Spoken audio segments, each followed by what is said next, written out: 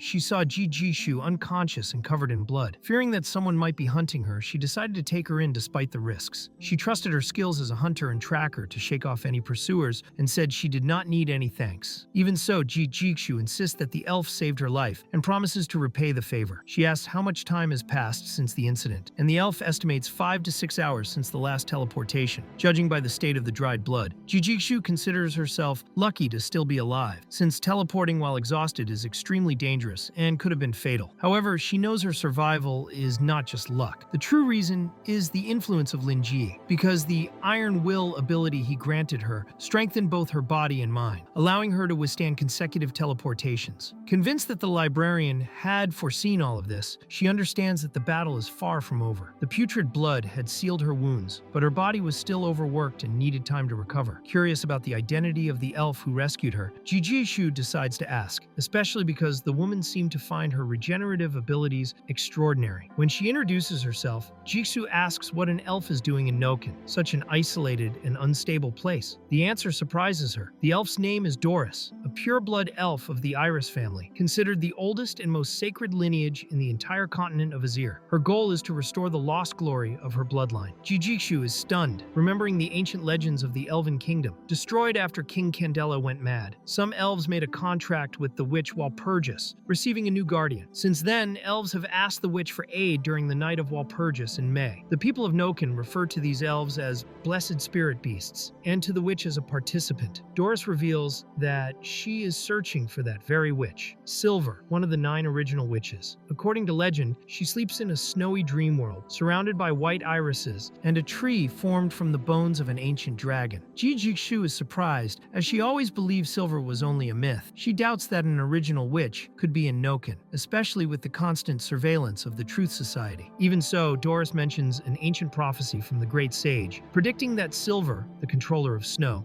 would awaken in Noken to protect those chosen by the stars. Still, even she finds the prophecy vague. Concerned, Jijishu warns the elf about the dangers of staying in the city. But Doris misunderstands, thinking she's referring to the weather, and says she is used to hostile environments. Jijishu's concern, however, is for something far more dangerous: the magic Mirror Egg, an artifact capable of corrupting minds and creating a powerful dream creature. She chooses not to reveal this, fearing the situation could spiral out of control. Still, Jijishu asks Doris not to leave the house for the next few days, saying Noken is far too dangerous. Doris agrees, but points out that the one truly in danger is Jijishu herself. Jiksu then explains that, as a hunter, she faces the abyss every night, fighting to protect the innocent from wild beasts. She says a hunter's strength also comes from those who came before them. This remark makes Doris recall the ancient hunters, and she begins speaking as if she had witnessed it all, leaving Jijishu confused. In the middle of this serious conversation, an unexpected incident occurs. The house catches fire because Doris forgot a pot of soup on the stove. This makes Jigsaw doubt the elf's supposed life experience. The scene then shows the soup, made with lamb, which Doris proudly offers, saying it is a special recipe for recovering patients. Even skeptical, Jigsaw tastes it and is surprised by the flavor. Doris explains that the ingredients are fresh, and Jigsaw, satisfied, even asks for seconds. Taking advantage of this calm moment, Doris asks if Jigsaw knows anything about the witch silver, but the hunter replies that she is already involved in something dangerous and cannot take on anything else. Still, she recommends that once the rain stops, Doris should go to the bookshop on 23rd Street and look for Lingi, someone who might answer her questions. Curious, Doris asks who this man is. Jigsaw explains that Lingi is the one to whom she swore loyalty, a man capable of spreading divine teachings across the world, whose omniscience is almost impossible to put into words. Intrigued, Doris comments that she studied the Truth Society's mutant records, but never found anyone with that name, making her even more curious. Jigsaw explains that Lingi lives reclusively, hidden from the world, but he was the one who guided her, taught her, and strengthened her, allowing her to face enemies she could never defeat alone. The devotion in Jigsaw's words catches Doris's attention, who compares her to a female captivated by an alpha. To the elf, Jigsaw's faith resembles that of elves toward the witch Silver and the ancient dream of restoring the Walpurgis Night contract. At that moment, Jigsaw decides to show the gift she received from the librarian. She removes the upper part of her clothing and reveals what he had bestowed upon her. Upon seeing it, Doris is shocked. The near-fatal wounds Jigsaw had suffered had simply vanished, and after less than 10 minutes awake, she already radiates strong vitality, evidence that the dream beast's blood still flows in her body. Faced with this display of power, Doris begins to believe Jigsaw's words about the librarian and the bookshop. Impressed, she recognizes that Lingi is extraordinary. Jigsaw explains that he is gentle, benevolent,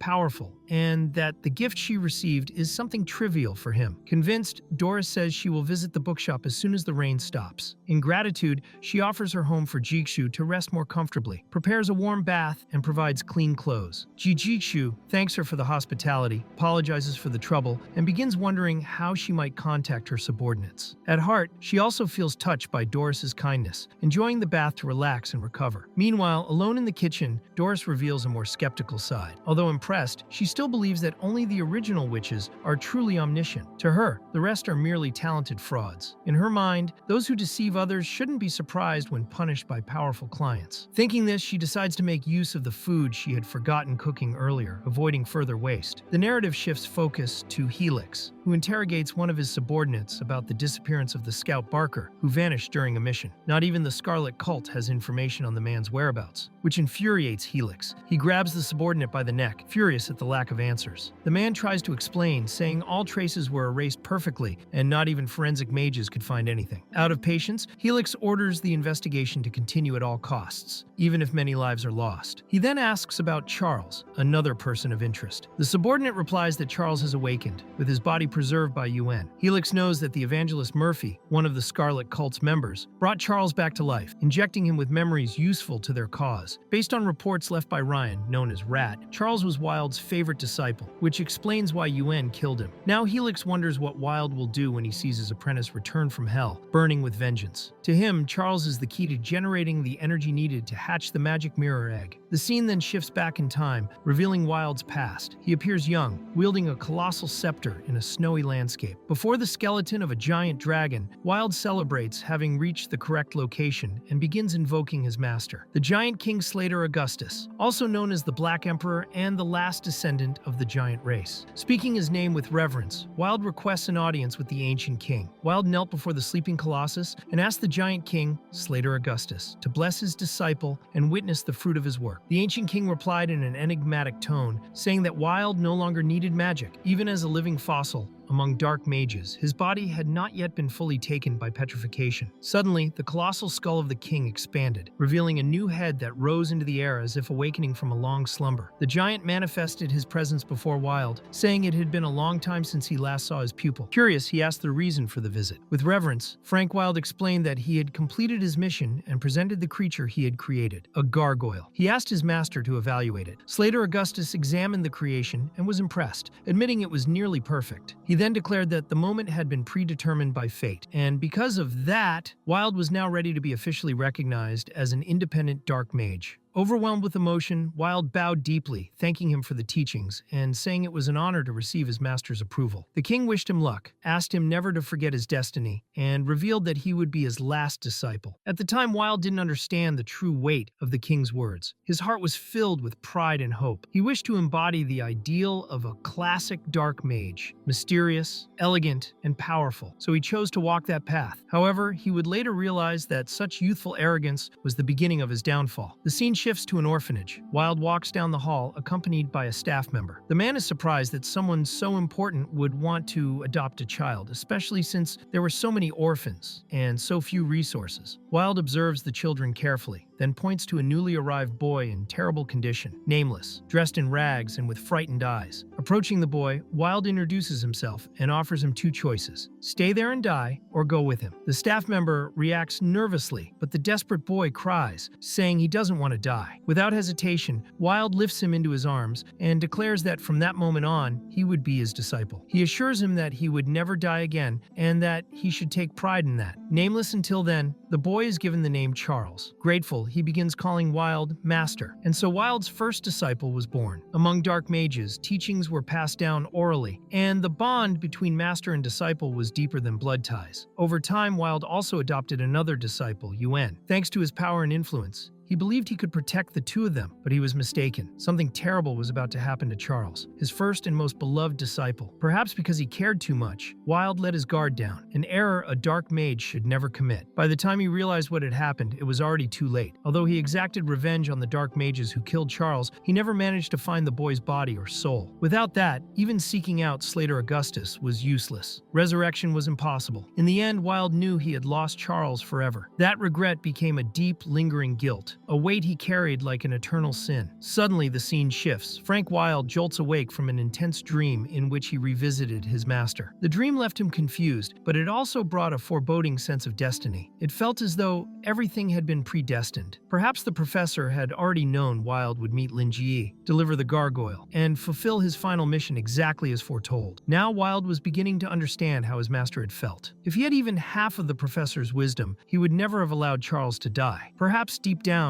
Charles hadn't truly died. Perhaps he had slipped through some crack in the dream world. That thought ignited a strange, almost absurd hope in Wild. It was as if he were still trapped in the past, unsure if he was waiting for a miracle or only deluding himself to endure the pain. Suddenly, a sound came from the door. That was the safest hideout in Noken, and only two people knew about it: Wild and Charles. From outside, a voice called his name. It was Charles, asking if the master was there. Wild froze. The voice continued speaking. Charles explained that the dark mage Fred had tried to kill him in revenge, but he had fallen into a crack in the dream world and survived. Inside, everything resembled an orphanage. Now, he was there, asking the master to open the door. Still in shock, Wild walked to the entrance with his heart racing and opened the door slowly. On the other side, he saw Charles collapsed on the ground, weakened. Wild approached carefully, and upon looking closely, he confirmed it. It truly was Charles. The scene changes again. Now it shows Lingi standing before a mirror, examining his own teeth with confusion. Something about him felt different. It wasn't exactly his appearance, but the sensation. He felt as if he were transforming into a motivational speaker. He thought that if he put on a priest's robe, people might start confessing to him on the spot. He believed this change was related to the 8 new teeth that had suddenly grown in. He recalled an old Buddhist saying about the 32 marks of the Buddha, one of which was having 40 teeth, a sign of gentle, nurturing speech, like that of a mother. This represented the perfect man. Well-versed in countless myths and folklore, Lingi found the idea ridiculous. After all, he was merely a librarian who also ran a bookstore. With a sigh, Lingi set his bottle of tea on the table. Before he could dive deeper into his thoughts, someone knocked at the door. The atmosphere was still tense. The bookstore remained closed, but it seemed his peace was about to end. Unsure who would visit so early, Lingi opened the door. To his surprise, it was Frank Wild, soaked from the rain. The visitor apologized for the morning disturbance. Lynn, still sleepy, asked if it was urgent. He had dreamed so vividly the night before that he almost believed Wild could have been stuck outside. He thought that at his age, the old man should be more careful. But something was different. Wild had been showing up frequently, and it didn't seem to be for research. Lingi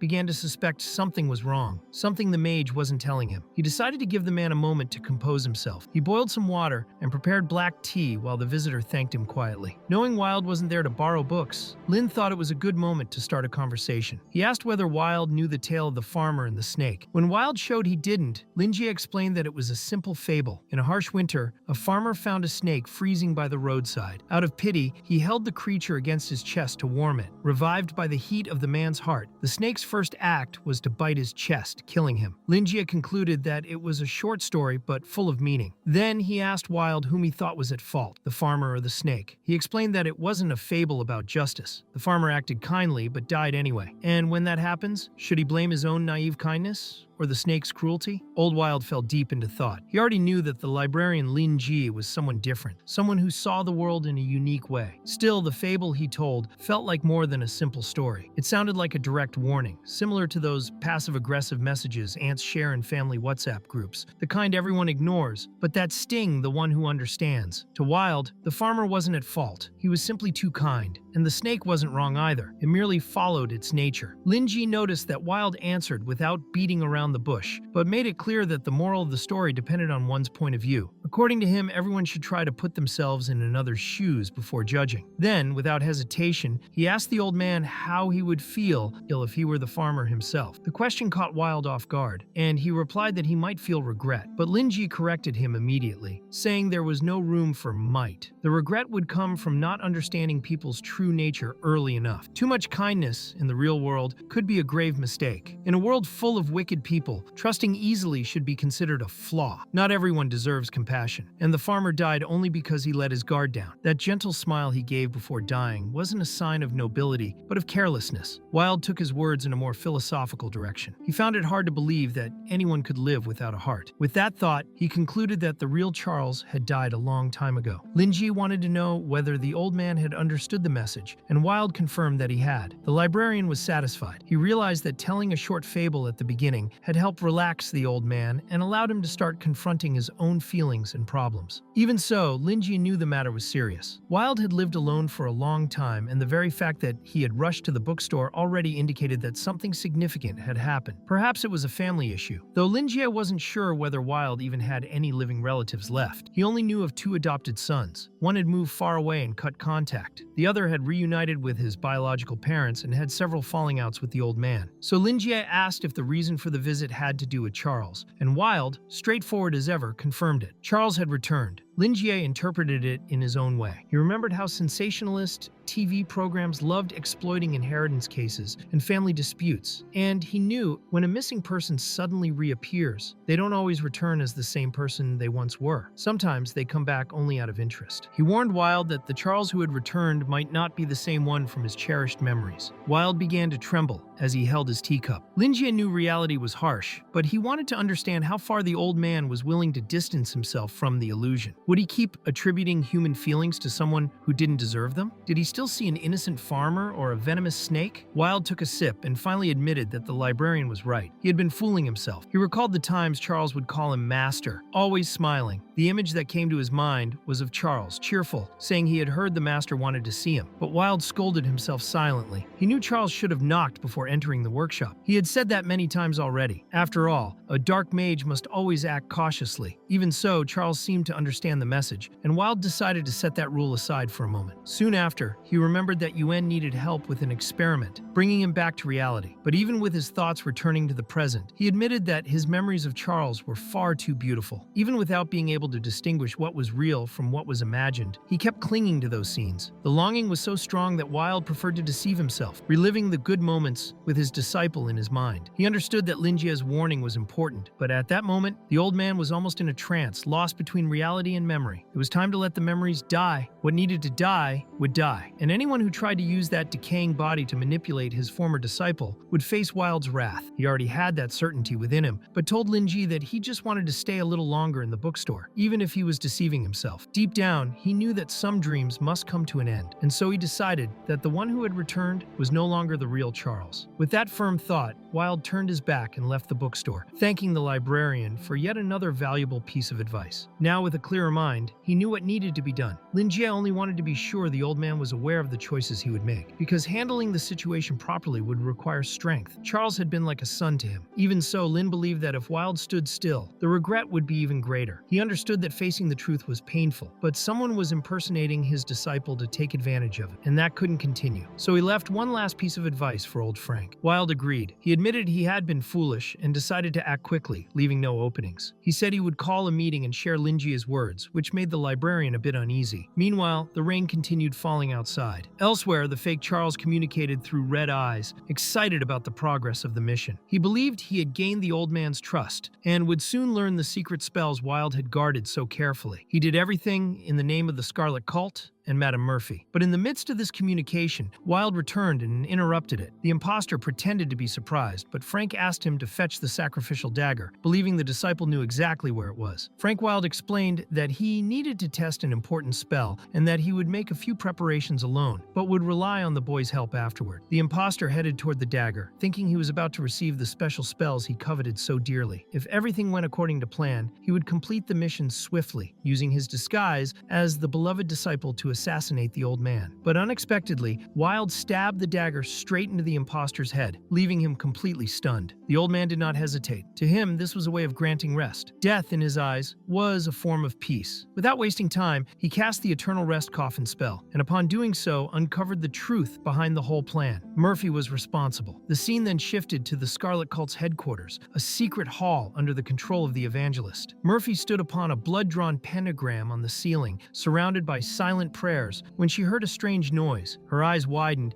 and she immediately thought of Wilde. She couldn't understand how it had happened. Suddenly, a powerful red explosion swept across the evangelist's hall, brutally destroying the room. Hooded members panicked, wondering whether Murphy was alive. She confirmed she had survived, but asked herself whether the wild ether had exploded, disrupting the ritual unexpectedly. Later, attention turned to the Eternal Rest coffin, a rare and extremely dangerous magical tool capable of resurrecting the dead. Sitting on her throne, Murphy spoke with Yuen, who suggested reviving Wilde's beloved disciple to use him as a puppet and get close to the old man. She was surprised by Yuen's knowledge of the tool, but not too much. After all, good teachers often produce good students. Yuen, however, clarified that he had never been Wilde's disciple. He only wanted his men to be safe during the operation. Murphy, suspicious, felt he was misunderstanding everything. Perhaps it was jealousy over the favoritism Wilde had shown Charles, or pure narcissism. Even so, she made it clear she didn't want to get involved in that kind of mission. Still surprised by her refusal, Yuen believed he had found the right person to help him. He explained that the mirror egg fed on vital energy, and even if Wilde was a destructive level mage, he had already been defeated by Joseph in the past and had Charles as his greatest weakness. Murphy agreed with the analysis. Frank Wilde's vital energy would be perfect to nourish the egg. Murphy watched, still shaken, as recent events replayed in her mind. Wilde had been gone for only half an hour and, upon returning, killed Charles, the one he considered his son in every way that mattered. Trembling, unable to understand how things had spiraled out of control, Murphy activated a spell, trying to analyze what had happened during that interval and regain control of the situation. Meanwhile, Yuen's plan continued to unfold. The Eternal Rest coffin, activated by Wilde, was now in full operation, revealing the effects of the ancient blood rebirth doctrine. The cult members watched silently as the magical tool unleashed its power, while Murphy, though renewed after surviving, could not hide her anger. The false Charles had cost her half of her own soul, and now she swore revenge. She wanted Wilde to pay dearly for it. A subordinate rushed in,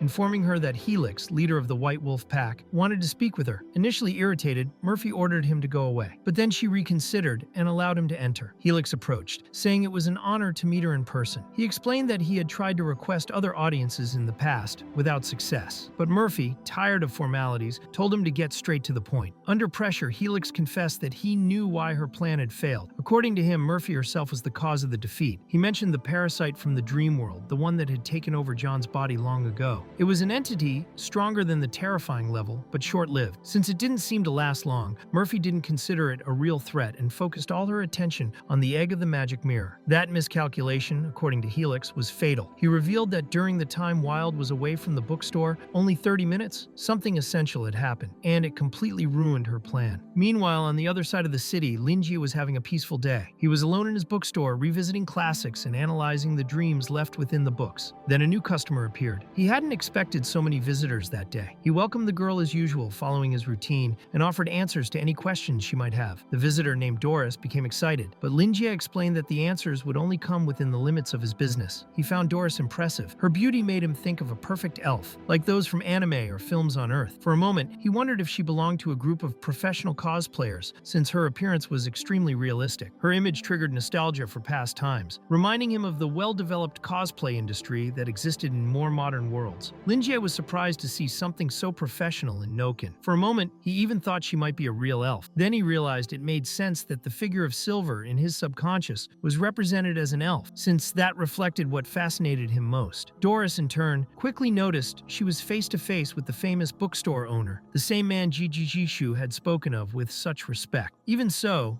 Lingi didn't seem surprised by the recognition. His joy was quiet and deep, something typical of beings with long lifespans. The girl wondered why he was looking at her that way, but before reacting, she used her mana perception inside the shop, suspecting that Lingi wasn't as ordinary as he appeared. Then she noticed something unbelievable. Lingi had 40 teeth, something far beyond the limits of human anatomy. She suspected it was the price of his supposed omniscience. To her, he was an elder with a human appearance, bearing an ancient heart and frightening power, someone who had chosen to live discreetly among mortals. Doris also sensed his nostalgia when he mentioned the Iris family, and at that moment she felt mana returning, making her eyes widen. She sensed the aura of the Silver Witch and realized that the dream world of that entity was present there, on the bookstore's discreet second floor. And then she understood. That place housed the original witch, and the bookstore owner himself was the one blessed by the stars, mentioned in ancient prophecies. Even without fully seeing Silver's dream world, Doris knew the witch had chosen someone, and clearly it was Lingi. This made her realize that Silver had not yet decided whether to re-establish the contract with the Iris family. And if she did, it could bless them all. But if she decided not to, Doris would have to proceed with caution. She then introduced herself to Lingi, explaining she came on Jishu's recommendation, who claimed to have been helped there, and described the bookstore owner almost as a divine being. Lingi was surprised and a bit embarrassed by how highly Jishu regarded him. He responded modestly, saying he was not a god, just an ordinary bookseller, assuming Jishu had exaggerated. Doris, however, saw in his demeanor the reason Jishu considered him omniscient. To her, it was enough that he protected her to justify such devotion. Doris explained that Jishu had spoken extensively about her admiration for Lingi and recommended that she visit the bookstore to see if he could help her. From that, Doris felt excited, knowing he was someone favored by the Silver Witch, while Lingi pondered the matter of old families. In a city like Noken, it wasn't surprising to meet noble lineages, since besides regular and poor areas, there was also the Central District, home to the richest and most influential families. For that reason, Lingi didn't find it strange that Doris had enough resources to afford such an elaborate cosplay. He soon realized that his new customers usually came by recommendation from previous ones, showing that his reputation was slowly growing. So, in a more direct tone, he asked what her real problem was. Doris explained that since Silver had already given a sign and the dream world manifested here, she would leave judgment in his hands, the chosen one. She said she came from an old family that had long carried the glory of the Iris name, but over time had lost faith and become just another family without dreams. Her wish was to restore that ancient glory, and for that, she hoped to count on Lingi's help. He understood that the problem was tied to his former profession, which involved the study of customs, folklore, and traditions. To him, folklore was broad: art, mysticism, noble families, ancient books, calendars, and all sorts of knowledge passed down through generations. The Iris family's problem was more serious than it seemed. By losing their faith, they also lost the true meaning behind their family emblem, which resulted in a loss of prestige among the nobles. Doris wanted to recover their history, understand the symbols and meanings behind the emblem, and reclaim her family's place in society. Lingi explained that her case required someone trustworthy and experienced, since a mistake could compromise the family's credibility. Helping with that kind of matter wasn't simple or free, since it involved much more than just giving advice. But before he could finish his reasoning, a strong flash and noise caught his attention at the bookstore entrance. Surprised, he saw a bright light filling the place, as if a spotlight were intentionally aimed inside. Considering the street ran parallel, it made no sense for that light to be there by accident. Lingi found the approach rude and suspicious. Outside, there were police cars, and an officer made an announcement saying that whoever was inside was violating the law, falsifying identity, and would therefore be arrested. He found it all absurd, but still decided to step outside to observe the situation and, if necessary, test the black liquid he had prepared. Before he could,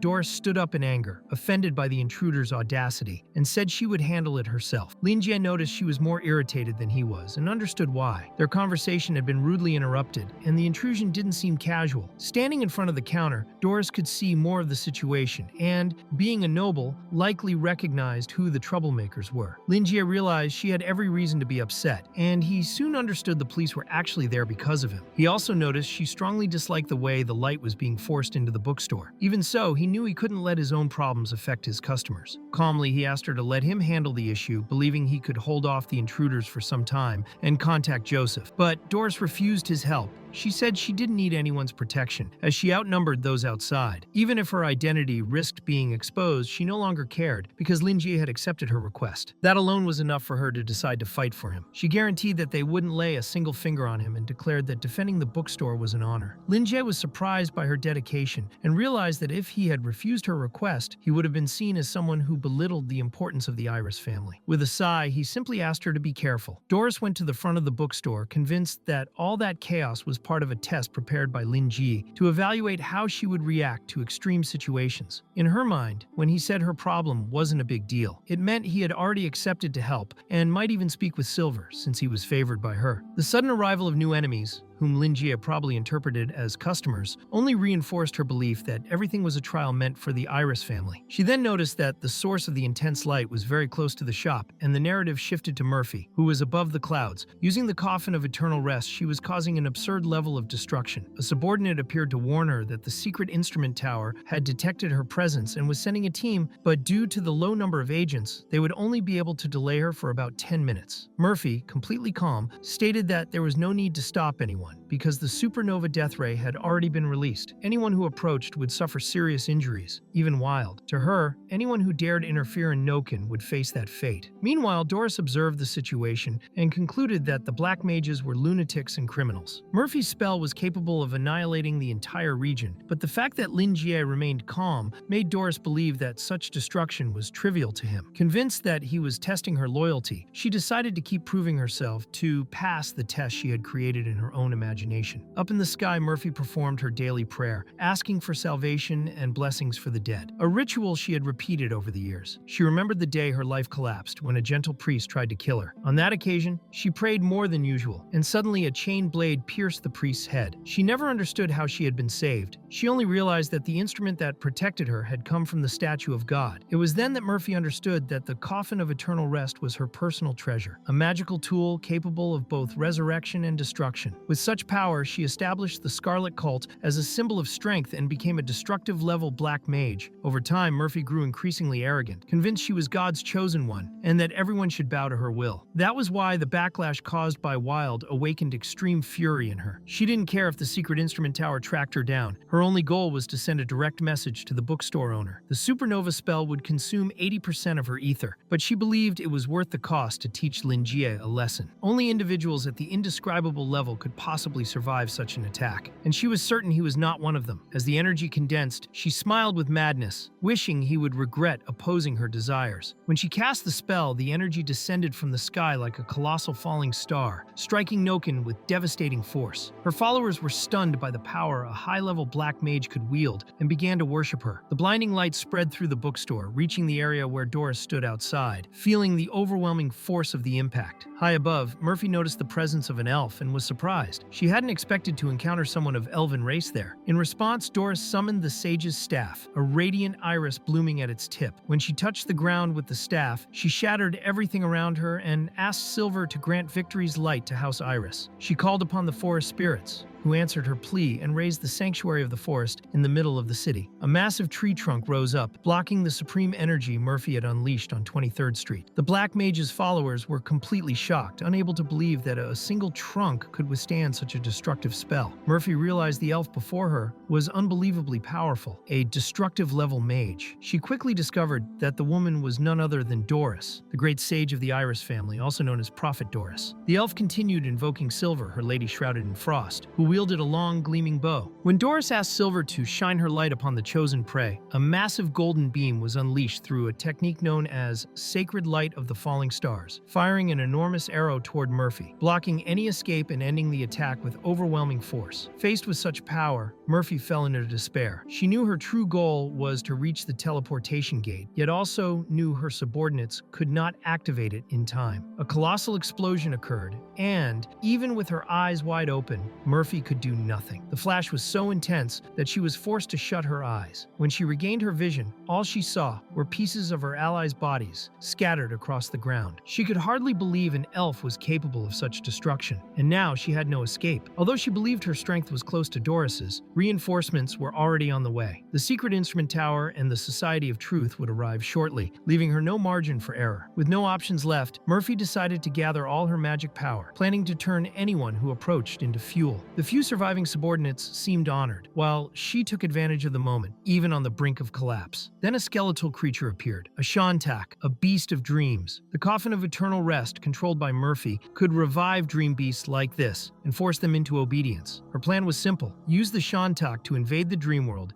and kill Lingi. But first she wanted to eliminate Doris once and for all. Doris, upon observing her opponent's arrogance and ignorance, already knew Murphy would die. While Murphy failed to comprehend the elf's murmurs, she expected the Shantak's presence to frighten her. But Doris remained calm and prepared her fleeting prophecy. She knew her bloodline, protected by the original witch, could not be easily threatened, and found it absurd that someone would try to use a dream beast against her. Murphy launched her attack, trying to strike Doris, but the elf considered the attempt pure foolishness. Suddenly, a mysterious figure appeared in front of Murphy, who froze in terror, unable to understand what was happening. Doris watched with satisfaction as shock spread across her enemy's face, while the Shantak itself shrank back in fear before its natural nemesis, the Night Gaunt. In that instant, Doris thought that perhaps in her next life, Murphy would understand that nothing was assured without the word of a true prophet. Meanwhile, elsewhere in the city, Lingi felt the ground shake. He wondered if it might be an earthquake or some natural disaster occurring in Noken. Worried about Doris, he ran to the window but saw nothing but a dark, fog-covered night. The city lights were out, giving the impression that everything had already been resolved. Just as he was about to leave, Doris returned. She apologized for the delay and said everything had been handled. She wanted to resume the conversation they had left unfinished. Lingi noticed she was pale and soaked, but she didn't seem tired. She carried a natural elegance, typical of nobility, as though she hadn't needed to exert herself at all. He remarked that the rain outside had muffled the noise of the commotion, which confused Doris. In truth, she had cast a powerful silencing spell and activated the forest sanctuary to contain any magical assaults. She found it curious that he attributed the silence to rain rather than magic. Doris then wondered whether Lingi was making a simple observation or hinting at something deeper. To her, all the problems involving Noken, hunters, black mages, the secret instrument tower, the Society of Truth seemed insignificant in the calm gaze of Lingi. The magical battle between her and another destructive level mage, which was extreme in her eyes, seemed small and trivial to him. She understood that destructive level black magic could break natural laws and cause devastating effects, good or bad. And yet Lingi stood there, tranquil, as if nothing had happened. This both relieved and unsettled her. He silently thanked the heavens that everything had passed without major disturbance, and wondered when the city's weather would return to normal. Lingi didn't want Doris to think he took advantage of chaos, even though he enjoyed the peaceful routine of his shop. Few customers, books to read, and warm sunlight. He only wished for better weather and believed that if everyone cooperated, things would improve. Doris, upon sensing his calmness, felt a chill down her spine. It seemed everything was under Lingi's control, and that frightened her deeply. Looking at the elf before him, Lingi noticed she was visibly worn from the rain and wind. Instead of simply commenting on it, he chose to show kindness. He offered her a cup of hot tea and suggested she rest for a moment. As he did, he silently wondered how to balance earning a profit and earning his customers' trust. He changed the subject, thanked her for her efforts, and showed concern once again, which made Doris feel a bit more at ease. Doris smiled, feeling comforted by Lingi's hospitality, yet tried to remain polite and formal. She knew any misstep could anger him, and her family's fate was directly tied to his decisions. As soon as she tasted the tea, her ears twitched involuntarily, a sign of how surprised she was by the flavor. She described the experience almost poetically, saying the taste was pure and natural, exactly as elves treasured. From what she knew of the humans in Noken, most preferred red teas with milk and sugar. That simple yet that perfectly balanced green tea felt almost crafted specifically for her. This only strengthened her belief that Lingi truly was Madame Silver's chosen one, someone attentive even to the subtlest details. In her mind, the entire previous battle felt like nothing more than a test, and the fact that Lingi remained calm and good-humored meant she had passed. Grateful, she asked if they could resume the conversation they had left unfinished. Lingi agreed and said he could help with the Iris family's problems, but it would be a long and difficult road to regain their lost prestige. Despite his kindness, he was also considering charging a higher price once everything was resolved. Doris grew tense at the possibility, knowing that restoring the family's honor would be an arduous task in which any mistake could be fatal. Everyone involved would need to be fully committed. Lingi then emphasized that if she had no one she could truly rely on, she would have to rely on herself. He mentioned that he had once read something similar in an old heraldry book, a discipline nearly forgotten in that region. After obtaining a special permit from the Heraldic Society, he had even written a few works himself on folklore and ancient rituals, including a volume titled Signs and Symbols. Lingi handed that book to Doris and asked her to read it carefully, as it would be useful in the future. The moment she touched the book, everything around her changed. A strange energy filled the air, and suddenly she saw enormous creatures materializing before her. They were dream beasts, far too powerful to fight, even for her, a trained prophetess. For a brief moment, Doris thought she would be attacked, but she soon realized the creatures were restrained by an invisible force. They surrounded her, and then everything vanished. She found herself back in the bookstore, startled and trying to understand what had happened. What she had witnessed seemed impossible. The book had invoked a rupture into the dream world, with nothing more than a single exposed symbol. That seal represented protection, resistance, and balance, created specifically to restrain dream beasts. Beyond that, the book had thrown her into a state of deep premonition, something even the greatest prophets could not achieve without extensive preparation. Lingi explained that the book she held would serve as a guide to help her better understand the mission ahead. He asked her to memorize every important detail, as it would be essential in the future. He also warned that explaining too much would only confuse her further, since the book was simply a popular science work he had written himself. After that brief introduction, he suggested she read it calmly and ask him questions directly whenever doubts arose, as that would make learning easier. Doris agreed and promised to read it with complete focus. She was stunned. Normally, a prophet required centuries of preparation before reaching a state of premonition. And even then, when receiving visions from the Silver Witch, they came as symbolic, vague messages. Yet that book had thrown her straight into a profound state of premonition, and all because of a single symbol. The shock was immense. The power within that book was absurd. She began wondering how many secrets were hidden inside that volume, or perhaps throughout the entire bookstore. The feeling was like standing before an endless ocean of knowledge. Seeing the impact he had caused, Lingi remarked that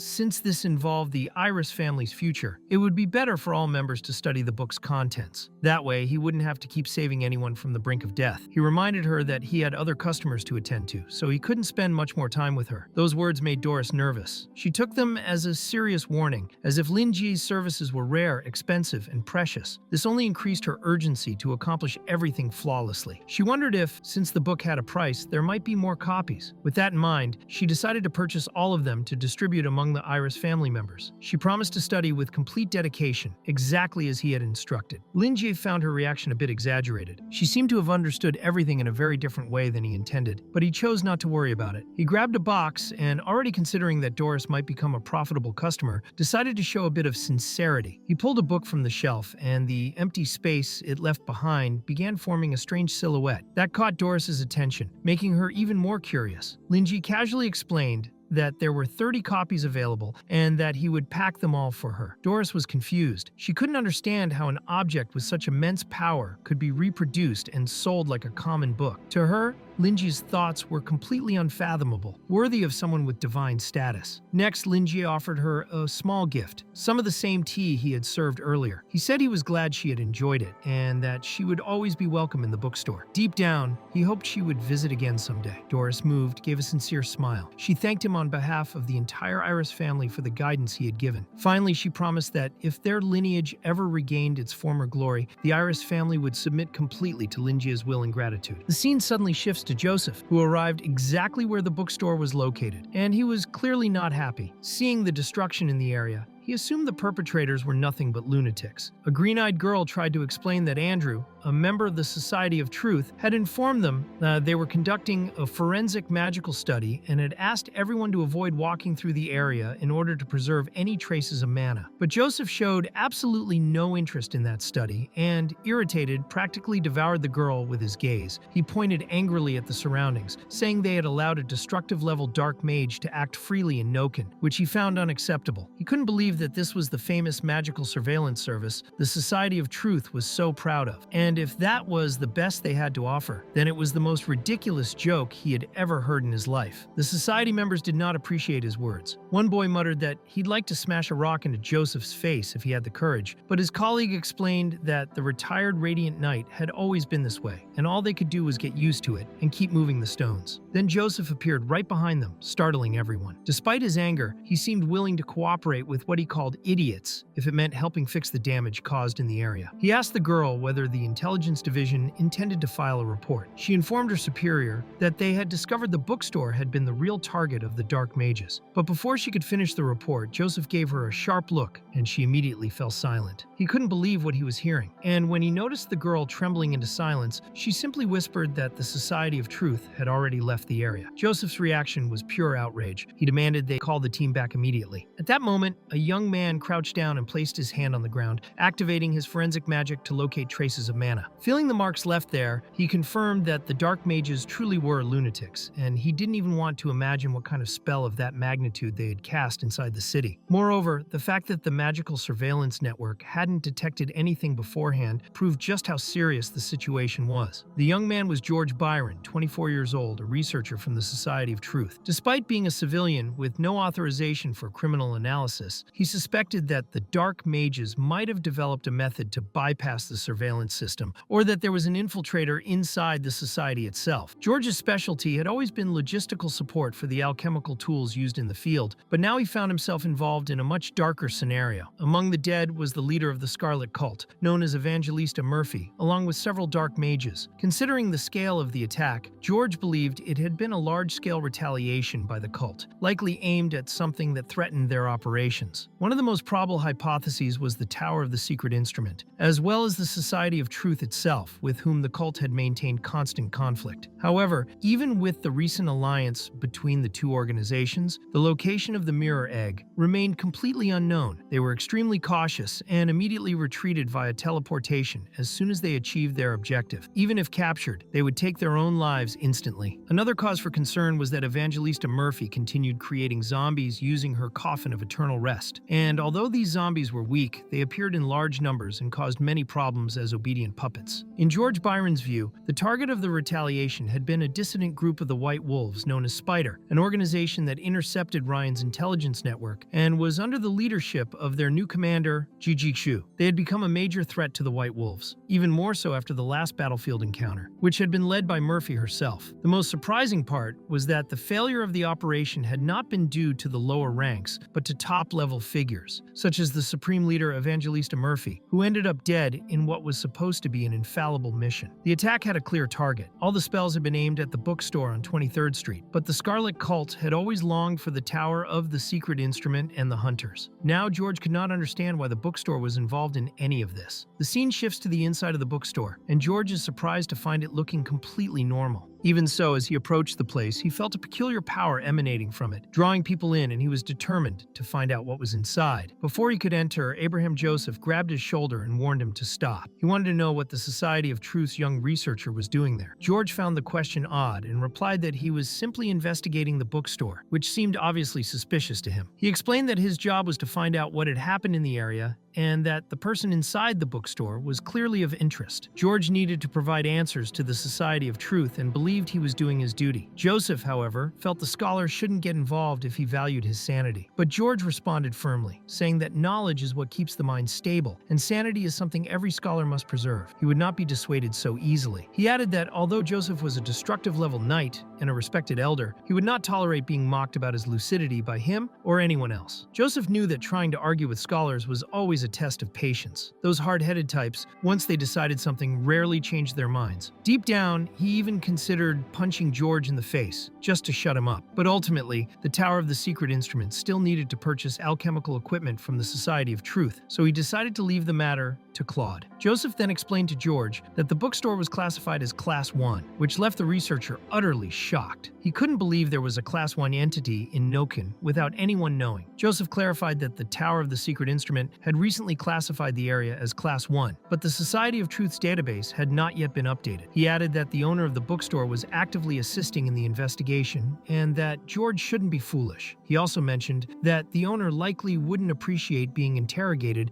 by someone like him. George began trembling. He believed the Society of Truth knew everything about Noken and could not understand how they had missed an entity of such level right under their noses. After all, they had a magical surveillance system built upon profane wisdom, which theoretically should not fail to detect any significant presence. Seeing his confusion, Joseph assumed George was accusing him of lying and explained that recently a destructive level dark mage had activated a similar level spell in that very area, and the system detected absolutely nothing. According to him, this was only possible because the bookstore owner was the one who stopped them. With that, Joseph suggested that the Society of Truth conduct a far more thorough investigation. George was shaking from all these revelations when suddenly Doris walked past, her blonde hair immediately drawing attention. She was unmistakably unusual, and an elf as well. George didn't understand why an elf would be in Noken. For Joseph, this further confirmed his theory that the bookstore owner was in fact a noble elf. Elves were a reserved and proud race that rarely lived among humans. And more than that, the elf who had just exited the bookstore was not only pure-blooded, but also showed visible respect in her expression as she glanced back at the building. Given how long she had stayed inside, Joseph thought it wiser to return the book immediately, and that even the dog should be given a new owner. Then Doris approached George, called him human, and asked what he was doing standing in front of her mistress's door, leaving him confused, since he only knew of 4 primordial witches who were addressed as mistresses by elves. This indicated that the bookstore, located less than 1 street away, contained within it a dream world housing one of the primordial witches. But George did not want to believe it. Doris made it clear that the emissary chosen by her mistress represented her will, and declared that the Society of Truth had grown increasingly insolent. She wanted to know whether it was because of her mistress's kindness that they showed such foolish bravery, or if curiosity had clouded their judgment. She demanded to know whether that was why they dared look upon her mistress. In that moment, her presence became truly threatening, and George's eyes widened as he realized he had no idea how he had ended up in such a situation. He had ignored Joseph's warnings, argued with him, and tried to enter an area designated as Class 1 by the Tower of the Secret Instrument without the slightest caution. He now found himself in a critical position before a prophetic elf of destructive level, and he clearly wanted none of it. He had no idea how to react. That was when Joseph tried to intervene and defend the young man, telling Doris that George had no intention of offending her. He was only trying to do his job and figure out what had happened so he could report everything to his superiors. Joseph added that her master was truly compassionate, and he was certain she wouldn't mind a completely ignorant kid like him. Doris believed they should be grateful and said that what happened there was quite simple. She explained that the black mages had suddenly appeared for some unknown reason and attempted to cast a destructive level spell called Supernova Death Ray on the bookstore and the entire surrounding area. She simply put an end to it and killed all of them. She spoke in a direct and objective manner, and Joseph could see that everything she said made perfect sense. The hatching of the Mirror Egg was reaching its final stage, and the attack from the Scarlet Cult seemed like their own twisted version of a final celebration. This suggested that the bookstore's owner must have done something outrageous against the cult to become their target, and decided to deal with it by sending his own subordinate to confront the cult leader. In the end, Joseph believed the bookstore owner had chosen to side with them. So he asked Doris what she thought had motivated the mages to act that way. But she said she had no idea and believed she was the one who should be asking that question. She informed them that she was representing the Iris family and had arrived in Noken recently. She said she witnessed the black mages suddenly and unprovokedly attack her master's emissary, and under those circumstances, she felt she had to retaliate. Additionally, she helped eliminate those savages, and what impressed her most was that Joseph still hadn't shown even a shred of gratitude and kept interrogating her as if she were the culprit. She found Noken's treatment of visitors quite strange. Joseph acknowledged they were not handling the situation properly and clarified that the bookstore owner had his respect and gratitude. He explained that Lingi had once lent him a book that helped solve a problem that tormented him for a long time, and if it weren't for today's incident, he would be visiting Lingi at that very moment. George then tried to ease the tension and smiled, saying it was good that they now understood what had happened so they could return and report everything. He thanked Doris on behalf of the Society of Truth for the help she had given Noken. But just then, George's communicator began ringing. Upon answering it, he froze. He couldn't believe the vice president himself was calling. At that instant, the scene shifted abruptly to 300 years in the past, in a settlement belonging to the Iris family, where two elf girls wanted to know whether Andrew was truly leaving. They didn't want him to go. Andrew said he was very grateful for all their generosity, for they had been warm and hospitable, but he needed to continue his research for the Society of Truth. He had learned a great deal, but he could no longer delay. Andrew Russell was a first-class researcher and didn't want them to worry. He assured them he would never forget the beauty of each one of them. The elf girls were clearly smitten, and Andrew seemed like a natural flirt, even wooing one of them to the point she nearly fainted from his words. It was obvious he had the silver tongue of a politician, and perhaps the elf girl would have accepted him if there weren't so many people around. At that moment, Doris appeared and asked the others not to bother their guest any further. She stood out far more than the others, and it was obvious that, among all of them, her beauty was the most striking. Andrew certainly noticed, and he looked captivated. Doris asked if he would be leaving that very day, and Andrew replied that he was just about to say goodbye to her. He wanted to know if she had finished the other prophecy, but Doris explained that this particular prophecy was crucial to her family's fate, and making an attempt would be pointless, as there was no way to force a fruitful result. But to her, that didn't matter. The benefit of being an elf was a lifespan that bordered on eternity. To reclaim her master's blessing, she needed to receive an enlightenment either from her master or from the targets of her master's favor. It didn't matter how long that would take. Andrew made it clear that if she needed any information, he would try asking the Society of Truth for help. Everything changed, but truth was eternal. Within 100 years at most, he believed he would become one of the Society's key figures. Until then, if no one else would help her, he wanted to promise he would at least do something for her. Doris interrupted by placing a hand on his head and thanking him. She thought he was such a cute guest. Andrew began trembling because, in his eyes, the situation was going quite well. Doris said people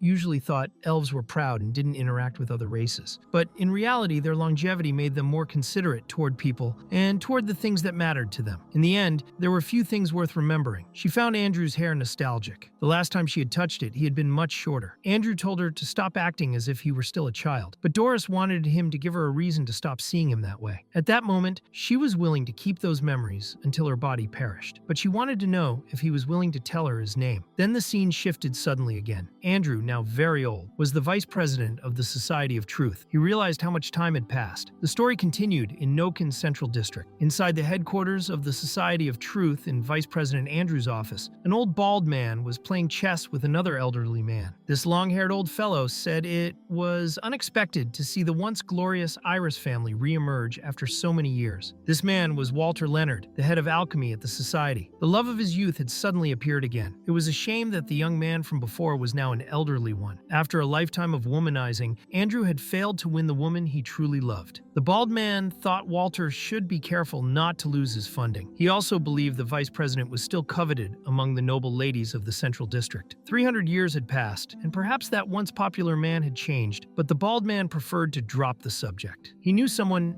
had recently accepted the bounty on Wild's head. That meant they were going to spend a lot of money again. The bald man's name was Raoul Feige. Walter was shocked to hear someone had taken the mission. No one had accepted it for 200 years. He thought anyone who did was asking to die. Raoul believed Walter should leave the laboratory more often. To him, it wasn't so strange that no one had accepted it before. Missions like that were meant for the radiant knights of the secret instrument tower. Radical justice, facing evil and protecting the innocent was their job. Raoul understood Walter's way of thinking, especially since Frank Wilde had become impossible to track for a while. No one wanted to confront him unless they were at destructive level. Not even his greatest rival, Joseph, would accept a mission like that. Walter believed that if anything went wrong, the person would be in deep trouble and gain nothing. It made no sense for someone at destructive level to still need money. It was like imagining a poor destructive level individual. Raoul explained that, in any case, the funds available to each department were very limited because of that bounty. And that was why Walter's research project would become more and more chaotic and delayed. Walter was extremely irritated by this and began to insult Raoul's projects, saying that, in the end, only the interrogators from the tower ever ever bought his trinkets. Raoul tried to defend himself, saying that the brilliant work actually came from his subordinate, Hansen Gorsuch, and that he would be sure to pass along everything Walter had said directly to him. According to Raoul, Hansen would definitely invite Walter to personally observe when he began developing a new product. But Walter wanted nothing to do with that. He preferred to continue the chess match he was playing with his friend, until he realized Raoul was trying to distract him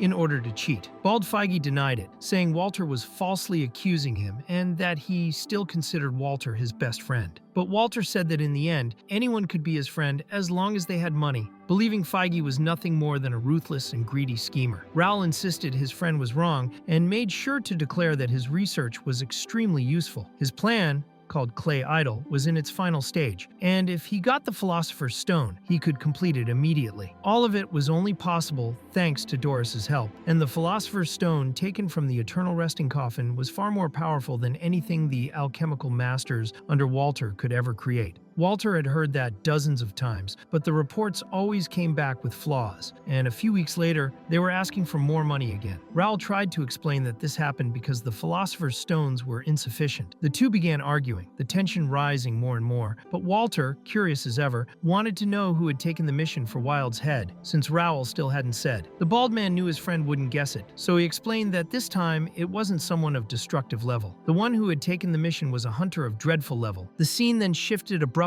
to a creature being struck in the face by a sword. A white-haired man wearing a mask was searching for something while cutting down several creatures. He barely knew which direction to go, but when one of them tried to attack him from behind, he found what he was looking for and sliced it in half. He looked at a paper in his hand and thought that he needed to finish this in order to reach destructive level. He was holding the document that contained information about Frank Wilde, and figured he wasn't a bad target. Raoul explained that his name was Burton Ackerman, a dreadful level hunter known as the Watcher of the Pale Night. He wanted to use that mission as a personal achievement, and during the normal test, he had reached destructive level after injecting contaminated blood into himself. That was why Raoul approved his request, though Walter still showed some reluctance about it. Then Andrew appeared, wanting to know what the two were talking about. Raoul asked if, at the end of his life, the vice president had dealt with the problem, but Andrew told them not to worry. He said 300 years had really passed, and that he was now very old. Even so, she looked exactly the same as the way he remembered her. Not even the way she spoke had changed. It was as if he were still inside a dream. Raoul believed all of that was probably due to the melancholy of reuniting with his old love. Doris was an elf and hadn't changed at all, and the bald man didn't understand what was so surprising about that, especially considering that Andrew had been a womanizer in the past and hadn't thought about her for even a second. For the sake of funding, he thought it best not to bring up the subject. Walter, however, wanted to know directly from the vice president what was going on in that bookstore, because he had heard that the Iris family had offered some sort of service to the shop owner. Andrew didn't like that insinuation at all and explained that the offer wasn't to the bookstore owner, but to the being behind him. He told the two old men that the Tower of the Secret Instrument had transferred the data to them and handed documents for Walter and Raoul to analyze. Andrew also delivered news that Walter did not want to hear. They had cut 30% of his department's funding starting the following month, which left Walter completely shocked and demanding to know the reason. In the end, Andrew made it clear that he would never believe Noken was harboring an indescribable level unknown entity, but Joseph himself had written that. They couldn't simply ignore it. Even if the entity was friendly, having something like that in Noken was problematic, though there was no need to rush. Walter didn't quite understand what the vice president meant, so Andrew clarified that Frank Wilde was also connected to that bookstore, and he wanted them to take Ackerman there so he could be their eyes. Walter understood that this was a way to verify whether it was dangerous to keep that indescribable level entity alive, but Raoul thought they should be more cautious. Andrew was aware of that, but stated that the priority was the magic mirror egg, and that was why he would allow Ackerman to go there. At the moment, it was the best decision they could make. He didn't deny that they were using Ackerman, but at least they wanted to understand how everything worked and what the shopkeeper's true motives were. Simply saying he was friendly wasn't enough. The recent incident made them all reflect on what they were doing. The purpose of the Society of Truth wasn't only to pursue knowledge, but also to maintain order. And whenever an organization became too authoritative and too powerful, it began to rot from within. The two old men understood that the vice president was trying to say there was an infiltrator inside the Society of Truth. Andrew knew the internal surveillance service had failed, allowing the Scarlet Cult and the White Wolves to escape several times and remain hidden until now. They would have to deal with that directly, or the organization's credibility stability would collapse. It was a price they couldn't afford. The vice president made it clear that he knew the two of them well and saw them as shameless old men who only wanted to stay idle. That made both of them widen their eyes. Andrew believed the Society of Truth's main problem was the failure in internal monitoring and wanted the two of them to ensure that would change. President Maria wanted that as well. If she weren't busy fighting an indescribable level entity at that moment, she would be the one giving them that kind of authority. That was why Andrew emphasized that Ackerman should check things first. If necessary, they shouldn't fear the existence of an indescribable level being, because even the gods die and only the truth is eternal. The two old men simply agreed. The scene then shifted to the bookstore, where Lingi was listening to the news. The report stated that the previous night, an explosion in a gas pipeline between 21st and 23rd Street caused significant damage. Experts said the cause was the combination of bad weather and years of equipment neglect. A lightning strike had triggered multiple explosions, but firefighters arrived in time to begin rescue efforts and contain the fire on 23rd Street. The left side of the street had houses still intact, while the right side had been reduced to ruins. Lingi found it all very strange, as that was exactly where he was. He quickly opened the door and realized the state of destruction outside. He had only slept for a moment and had no idea how such a massive explosion had happened. His sleep had been so deep lately that not even a gas explosion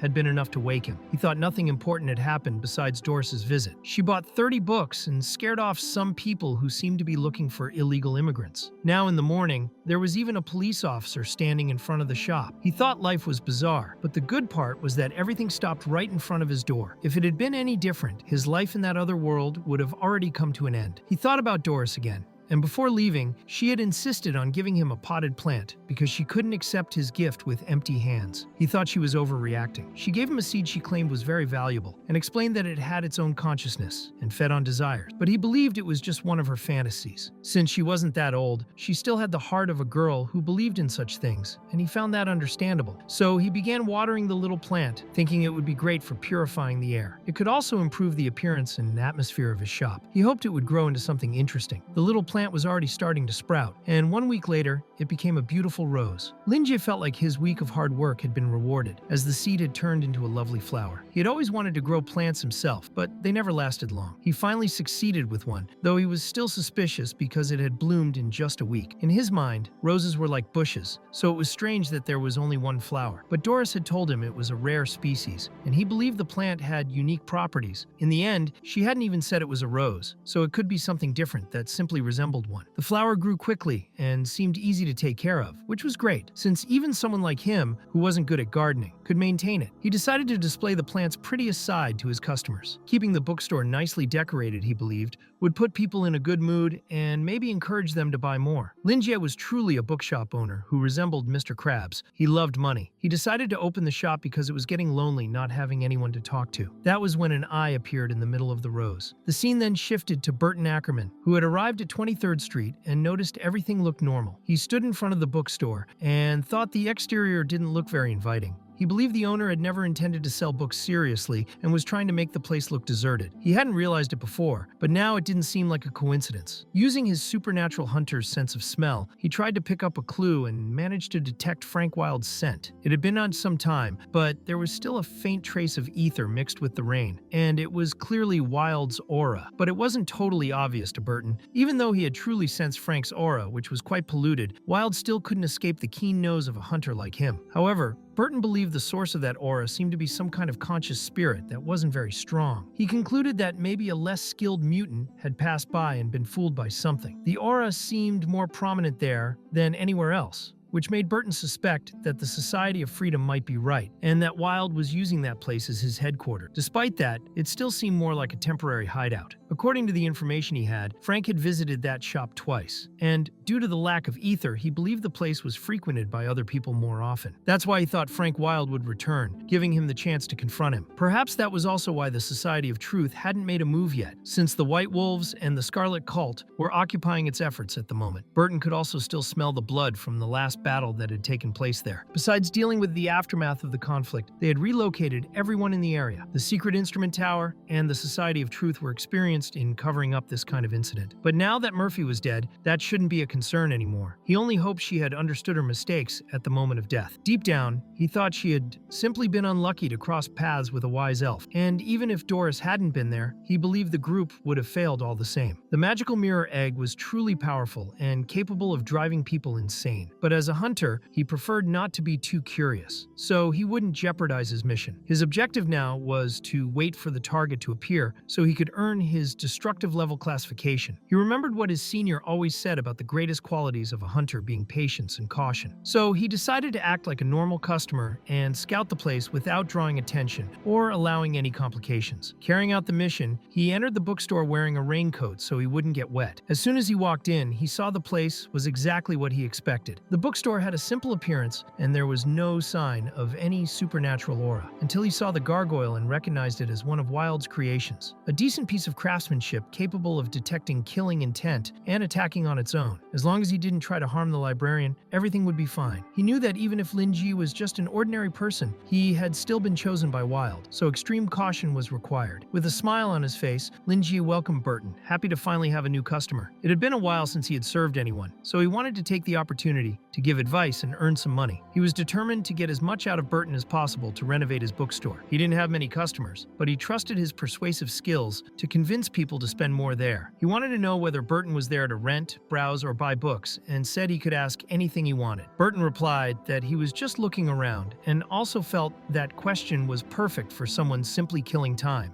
He began to believe the bookstore owner was a good actor. In the end, he decided to look around and finish his reconnaissance quickly. Up until that moment, nothing had caught his attention, until he saw something that made his eyes widen. It was the rose Doris had given Lingi. He didn't understand what it was, but he thought it was very beautiful and probably expensive. The bookstore was dull, but that rose stood out. Suddenly, an eye emerged from within the flower and stared directly at him. Burton began to tremble, unable to understand what was happening. He couldn't move and felt as if the flower were extracting something from his soul. It seemed like a trap, but he couldn't believe he'd been caught. He hadn't detected any magical fluctuation. Meanwhile, Lingi continued speaking normally, saying that if Burton had any questions, he could ask, and that he was free to look around as much as he wanted. That left the hunter even more stunned, not understanding what the bookstore owner meant by letting him look as much as he wanted. He couldn't move and believed everything had been planned from the beginning. He thought Lingi had already seen through his disguise, and since the librarian was smiling, he assumed it was because he had walked right into the trap. Burton had thought Lingi was oblivious and merely arrogant, but now the librarian seemed to be sarcastically expressing that he should look all he wanted, as if it were a clear form of intimidation. He thought Lingi wanted to see his fear and helplessness. He felt deeply irritated and believed he had never been so humiliated in his entire life. Death seemed like a better escape, but the thought that the bookstore owner would utterly destroy him was even more terrifying. Burton felt as though the rose was ripping out and devouring something from deep within his soul, and all he wanted was to understand what the hell was happening. He had no idea. His power and awareness were still present, but he was incapable of doing anything. He wondered if he would remain like that until he simply died on the spot. He couldn't accept it. He couldn't understand why the bookstore owner didn't just kill him right away. At least that would end his agony. He began to believe Lingi was some kind of sadistic demon. In the end, he started blaming himself for ending up in that situation. He gave up resisting. He just wanted someone to rescue him somehow. But then Lingi noticed Burton didn't look well and asked if he had any questions. When Burton finally looked at him, the bookstore owner picked up the flower and asked if his new customer thought it was pretty. In the end, Lingi truly had no idea what was going on and was simply happy that the flower had caught the customer's attention. Burton finally managed to move when Lingi had touched the flower. He was extremely shaken by the feeling of being on the brink of death. He wanted to scream but didn't have the strength. Suddenly, several eyes appeared on the rose and then disappeared. With a trembling voice, he confirmed that the flower was very pretty. If he hadn't felt everything so vividly, he would have thought he was hallucinating after injecting so much contaminated blood. He began stepping back and ended up bumping into the wall. At that point, nothing else mattered to him anymore. He no longer cared about earning the destructive level certification or about Wilde. He just wanted to stay alive. The hunter had completely lost the will to fight. He only thought about sitting in a wheelchair and reflecting on the meaning of life, since he had almost lost it. In the end, Lingi thanked Burton for the compliment and believed the rose was happy too. The librarian thought that the secret to profit was accumulating little by little, since the details mattered. He remembered well what Doris had explained about that plant. He believed that, upon seeing how much he valued the flower, Doris would be happy, and when that happened, he would gain another loyal customer. Since he took care of the flower every day, he truly cherished it. While the librarian gazed at the rose with attention, Burton remained completely shocked, unable to understand what was happening. The bookstore owner simply seemed to enjoy playing with people and even showed a sense of closeness with the flower, as if he saw that monster as his own child. Even Morph, with all his nightmare beasts resurrected as perfect creations, would never treat something as vile as that flower as a child. And now Burton wanted to understand what the hell that bookstore owner was. He began considering that Lingi might not even be human, and if he happened to be something similar to the rose but merely took a human form, everything would make sense. That would explain why Burton hadn't felt any aura, and why Lingi's personality seemed so twisted to him. The fact that he was unbelievably powerful confirmed that the entity before him was a superior existence. Burton came to that conclusion and decided to treat Lingi as amicably as possible. He expressed that he could see how dedicated Lingi was to taking care of the flower. Now he was certain that the Society of Truth knew exactly what was happening there and had intentionally guided him to the bookstore, using him as cannon fodder. He also couldn't understand how someone like Wilde could hide in a place like that. The bookstore looked more like a sacrificial altar than a hideout. Being such a dangerous location, Burton decided he needed to leave as quickly as possible, and that he should act naturally so the bookstore owner wouldn't notice. He then tried to explain that it was getting late, and that Lingia seemed busy, so it would be better for him to go. But the librarian, being straightforward, asked if the hunter was feeling alright, as he looked sick. Burton was stunned and tried to explain himself, but Lingia cut him off, commenting that he looked a bit pale, and asking if he wouldn't like to rest for a while. He pointed to a chair he had prepared for customers like him, and explained that it was great for relaxing and chatting. Burton grew even more desperate, thinking Lingia had noticed his attempt to escape. He had no idea what the bookstore owner was thinking at that moment, and tried to justify himself by saying he was feeling perfectly fine, but Lingia didn't find his words convincing. He asked him not to push himself so hard, saying he only wanted to offer good service. Deep down, however, Lingi found his new customer extremely irritating, since the man looked exhausted but refused to show any weakness. The librarian judged by his appearance that the man was a typical office worker around 35, someone with a wife and a boss, on the verge of a midlife crisis and clinging to his youth. Because of that, he felt it was important to stop him from being consumed by stress. He also noticed in the hunter's eyes a complete lack of purpose, so he decided to ease his guard with a few carefully chosen words. He asked him not to worry and simply sit in the chair, explaining that there was no one else around and no one would know what happened there. He also told him to see him only as an old friend, and that if something was bothering him, they could talk about it. He made it clear that he was good at making people open up. Burton became extremely terrified upon hearing that and didn't know whether those words had a literal meaning. He thought it was an obvious intimidation and wanted to explain himself, but he didn't know if he could say everything to the librarian. So he asked himself what else he could possibly have done to be upsetting Lingia. Then he revealed that he had been waiting to ambush Frank Wilde in that bookstore, but instead he had been completely crushed by the owner of the place. He began to hallucinate, thinking Lingia had confirmed everything and that, since he had been a nuisance, the man would now open his heart by force. Burton started crying, convinced he was about to die, but it was all just fear-induced delusion. He truly believed he was going to end that way, while the bookstore owner remained completely unaware of what was happening. Suddenly, Lingia apologized to the hunter, who was still standing in front of him. In the end, the librarian simply said there was no need for such formality and asked him to sit down already. Burton, believing he was already accustomed to humiliation, sat before things could get worse. He wanted to cry, feeling as though his career as a hunter had come to an end. Lingia, seeing that he was finally willing to sit and talk, decided to take the first step. He believed he needed to do this gently, like someone who opens and savors an oyster slowly. Burton soon realized that Lingia was watching him in a strange way, almost as if he were looking at food, and decided to be cautious with every word he said. But the librarian quickly clarified that there was no problem if he didn't want to talk, and calmly asked if the problem was that he was pushing himself too hard. This frightened Burton, who immediately imagined that Lingia knew everything about his pursuit of the destructive level certification. He was now certain the librarian knew all his secrets and wanted to understand what he was plotting. To Lingia, this was perfect. He saw that his vague talking technique was working flawlessly. In reality, when the librarian mentioned that the hunter was pushing himself too hard, he was referring only to an overload of problems, whether from work or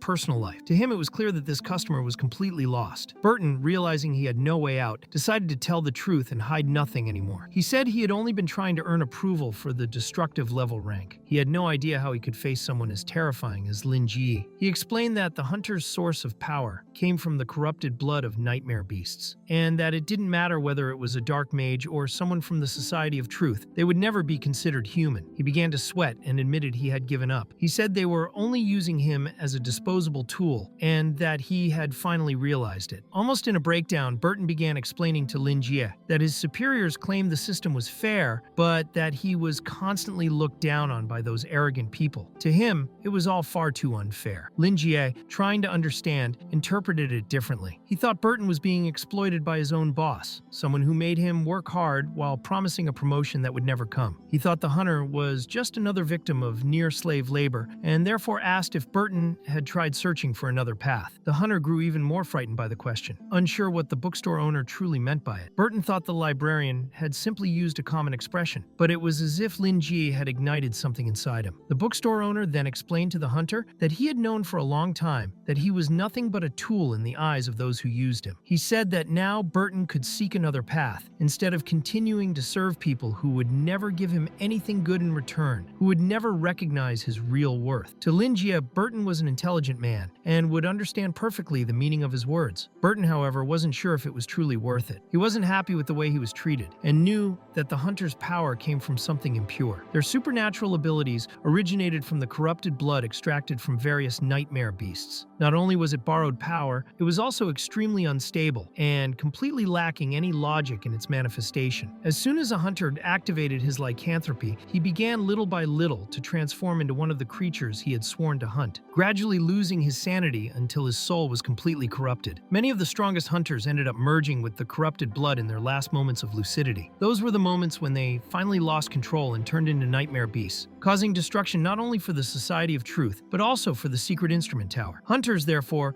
were not just useful allies in certain situations, but constant risks, capable of becoming enemies at any moment. That was why no one truly cared about them. Even before completing his evaluation in the Society of Truth, Burton had to undergo sanity and control tests. He didn't blame the institution for this, as he knew the risk was inherent to the very nature of hunters. Even so, he still felt proud to be one. Hunters use their mortal bodies to pull nightmare beasts out from within themselves, shaping them through corrupted blood and turning their souls into genuine weapons. Every night they went out searching for dream fragments, facing long and violent battles. They had neither the noble spirit of knights, nor the lineage of mages, nor the wisdom of scholars, but the souls of hunters had never been inferior to those of other mutants. For more than 30 years, Burton lived as a hunter. That might not mean much compared to the longevity of other mutants, but for someone of his class, he was already old and on the verge of collapse. The corrupted blood he carried came from the Pale Man, and the concentration within his body had exceeded its limit long ago. Every time he activated that blood's power, his sanity neared the abyss and his strength weakened. He knew his body wouldn't endure much longer. He took pills to maintain control, and as long as he preserved his lucidity, he could keep fighting. But the medicine had begun to fail. Knowing he needed a solution to maintain his sanity, he accepted the mission to hunt Frank Wilde, a task no one else wanted. He planned to use that accomplishment to earn approval as a destructive level hunter. However, at that moment inside the bookstore, he realized he had been deceived and used as nothing more than a disposable tool. Now, with no faith left in the Society of Truth and lacking direction, Burton confessed to the librarian that he believed he no longer had any choice. In the end, the Society of Truth monopolized everything, and if he wanted to have a place in the world, he needed to believe in it. Lingi understood that this was a monopoly, and if one didn't have enough determination, or if the organization was too corrupt, it simply wasn't worth it. But since his client wasn't considering other options, he believed there was something in Burton's mind holding him back, and decided to offer encouraging suggestions to help the old man overcome that barrier. He wanted to know whether Burton truly thought it was impossible to abandon them, and wished for his client to reflect on his current situation, on what could happen in the future, and on how others in the same position were living. Lingi didn't want to be alarmist or incite anything, but he believed Burton needed to choose what he truly desired. The old man even felt desperate for a moment before he broke into a smile and understood perfectly what the librarian meant. He interpreted Lingi's words words as saying he should find his own path and that people use their own strength to shape their futures. Now he understood better and realized that hunters could prove their worth on their own, so they no longer needed the Society of Truth. He thought the bookstore owner's words were genuinely inspiring because they opened his eyes and left him reinvigorated. Lingi didn't imagine the old man would become so determined and thought Burton was ready to take a gamble and start a new business. So he offered another set of supportive words, explaining that sometimes a simple commitment wouldn't bring the desired position and might even lead to being exploited further. But Lingi made it clear that the hunter wasn't alone. There were still partners who could join him, and new experiences were possible. Everything depended solely on his own choice. He just needed to think about it carefully so he wouldn't regret it later. If he had already reflected on it, Lingi had someone in mind to recommend. He explained that he had a client named Ji Shu who might be able to help him and said he would introduce the two at another time. Burton recognized the name, and Lingi smiled for a moment. Then the old man asked if that was what Lingi wanted him to do, if it was all part of some greater plan. The librarian answered that yes, that was exactly it. Burton began to believe that Lingi had planned everything long ago, but he wanted to understand how someone could foresee so much, as if he were some kind of god. And while Burton imagined Lingi as a superpowered being, the librarian himself was simply pleased that his conversational skills were working. Although the client didn't like to admit his problems, Lingi had no difficulty formulating questions to guide his thoughts. Now that Burton had finally confessed everything, all that remained was to ease his worries. Lingi felt that starting a new business would be good for the old man. After all, many people couldn't endure working around 12 hours a day, 7 days a week, slowly wasting away. And that alone was terrible, but the stress was even worse. Being oppressed by a boss who saw you only as a tool was unbearable. So, for the sake of Burton's physical and mental health, he should look for his own path. But going from slave to entrepreneur wasn't simple. It required not just determination, but also a plan and capital. To ensure that such a rare client would last a bit longer, Lingi decided to offer a new guarantee and believed Ji Shu could help Burton by ensuring he wouldn't end up unemployed. The librarian truly wanted to fight fire with fire, and at least in Noken,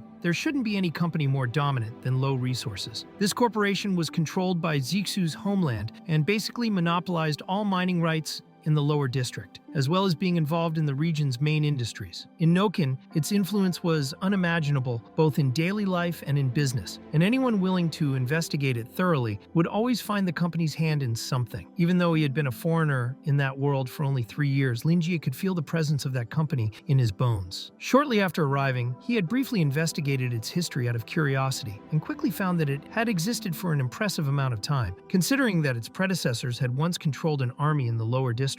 Its history was far more intricate, and many of its parts could no longer be verified. Regardless, the reason it was so dominant was directly tied to how Noken was organized. The city was divided between the upper and lower districts. The lower district was completely separated from the ground, built artificially with steel supports, and when seen from above, it looked like a giant sphere. Noken was as large as Chinese provinces, and the streets near the central district had proper names, while the rest followed letter and number identifiers. The upper district's structure was entirely artificial and had no natural resources, because all real resources were in the lower district, also called the underground or transition zone. Only the Society of Truth had access to those streets, and at that moment, they were under strict lockdown. The reason for the isolation was the contact that lower district citizens had with the border of Azir and the mist of the Great Walls. They were either patients or descendants of people infected with a strange disease and had therefore been forced to live in quarantine for millions of years. Their ecosystem had become completely different from the upper district. The scene showed the people of the lower district, whose appearance differed from humans, and a grandmother taking her granddaughter Red to the food rationing point. The grandmother gave part of her own meal to the girl while Red looked toward the sky, wondering what the world above was like and whether that was where her great-great-grandparents had lived. She wondered if people up there also worked the entire day just to eat, like they did below. The grandmother believed that one day Red would see it all with her own eyes and told her that when that day came, Red would be the one to tell her story to the world, because the grandma would be too old by then. The scene then shifted to Lingi, observing the plague church that had originated in the lower district and was still the main belief of its people. In any case, the two districts were completely separated for various reasons, and much of that was due to the organizations that specialized in traveling between them to gather resources for the upper district. This competition led to the rise of the massive Low Resources Company, which now held exclusive authority to distribute passes to the lower district, and Lingi thought that was utterly absurd. If someone that wealthy were to walk into his humble bookstore and buy the distribution rights to his books, it would be extraordinary. But he knew he couldn't dream like that and needed to run his business properly. Lingi remembered that at the time, he would never have imagined that the only daughter of the head of low resources would become a regular customer. But he also believed everything had happened thanks to his conversational talents. His silver tongue had carried him that far. He believed Shu could easily find a job for Burton, so he informed the hunter that she could probably help him. A few days earlier, she had gone through some difficulties, and he helped her resolve everything with a bit of guidance. Now it was almost time for her to return the books she had borrowed, and Burton was surprised to learn this. Everything was beginning to make sense to him, and he was amazed at how much Noken had changed. In the end, the original reason for the cooperation between the White Wolf hunters and the Black Mages of the Scarlet Cult was that Helix had lost the battle against Shu. He had been forced to sacrifice his second-in-command, Casper, and flee alone. Helix was defeated because his former prey had suddenly become the most powerful one. Now Burton understood that Shu had received help from the bookstore owner, and because of that, he was willing to trust. It wasn't just empty talk. Burton began to think Lingi had provoked a conflict between the hunters and the Society of Truth to bring it to its knees. He thought the bookstore owner was toying with others and inciting clashes like a demon that disturbs men's sleep, and even so, his words continued echoing in Burton's heart. He found those words dangerously captivating, and now believed that the path Lingi wanted to offer was to unite scattered, factionless hunters and organize them into something capable of rivaling the Society of Truth and the Tower of the Secret Instrument. Burton was beginning to believe that Lingi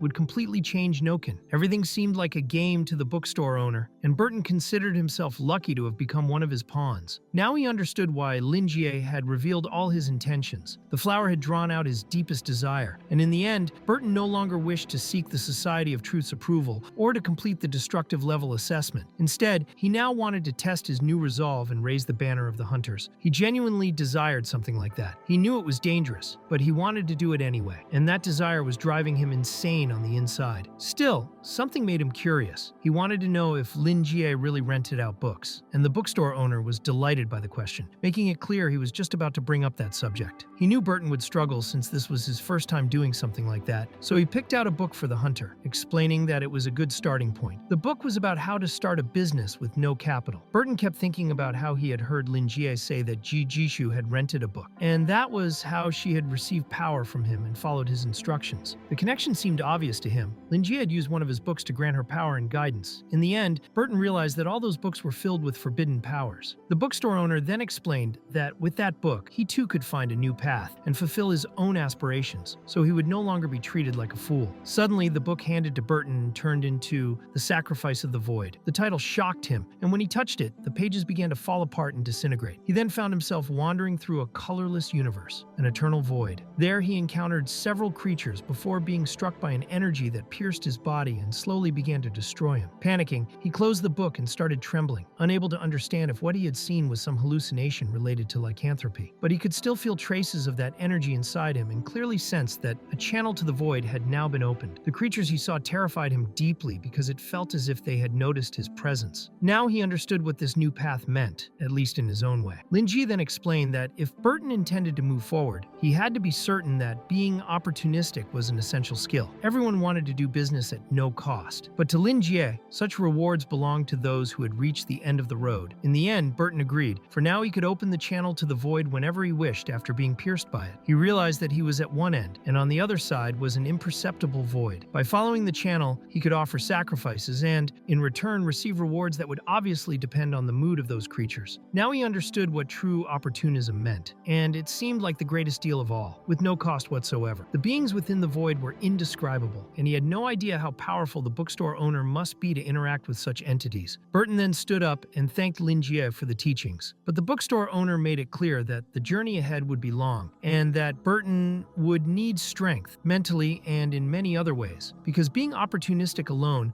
would not be enough to guarantee success. He hoped that the next time he saw Burton, the hunter would have achieved what he desired so much. Burton promised he would not disappoint him and left, unable to believe the level of altruism Lingi showed. The hunter's path had just become far more interesting, and Lingi was happy to have offered the right guidance to another lost soul. He thought life was truly inspiring. The scene then suddenly shifted to the Central District, at property AI-6, known as Noken's Isolated Island. Inside, Shu was sitting at a table looking a bit different now. with pointed ears. She opened the smoked northern incense, pressed the ashes with a seal, and added incense powder.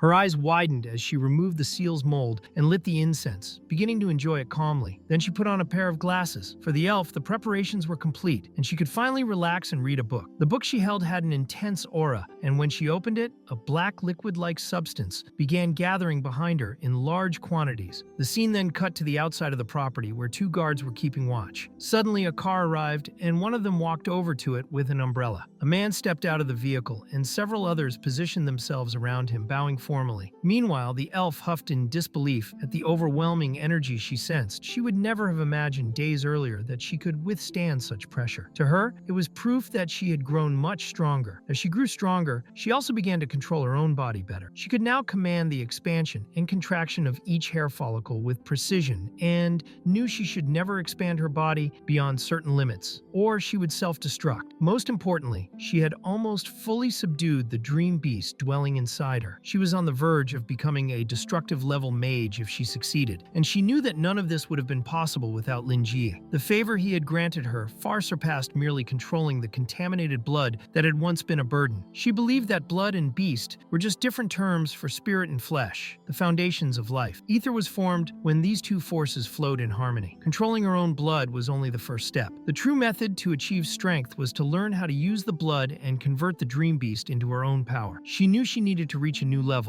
before even thinking about repaying the favor. She had just mastered the ability to control the blood within her. If she could obtain a greater variety of contaminated blood from dream beasts, her power would become terrifying. To her, this was not the limit of a hunter's strength. The source of all political power was strength itself, and she wanted the hunters to stand on equal footing with the Society of Truth, the Tower of the Secret Instrument, and the churches. But she knew she could not achieve that alone. She needed allies. She was afraid something would go wrong, which was why she hadn't told anyone. Losing control of contaminated blood would be catastrophic, so she proceeded with extreme caution. Now everything had changed. She had proven she could control her own blood and that it was safe. She could finally begin to expand. She believed that book would become the hunter's Bible, and that Lingi would be their mentor. But while she imagined all of this, Lingi himself was simply living peacefully, watering that flower that looked like it came straight from the depths of hell. Then she heard someone climbing the stairs and quickly went to her drawer to hide the book. It was the maid knocking on her door to tell her dinner was ready. Jijishu left the room, and the maid accompanied her. But the man who had arrived at her home was her father, and she wanted to know if he had matters to discuss with her. As Lingi had already confirmed, her father was Jibunong, and he was indeed the head of the Low Resources Development Corporation. Jibunong wanted to have a conversation with his daughter, but Jijishu felt that talking wasn't really in her father's nature. Still, Jibunong insisted he was just a father who wanted to have dinner with his daughter and talk. Believing that wasn't too much to ask, they went to the enormous dining hall. She thought she would be underestimating him if she really believed that, because someone as reserved as her father would never prepare such an extravagant dinner, not even for his own daughter. Besides, he never had dinner at home,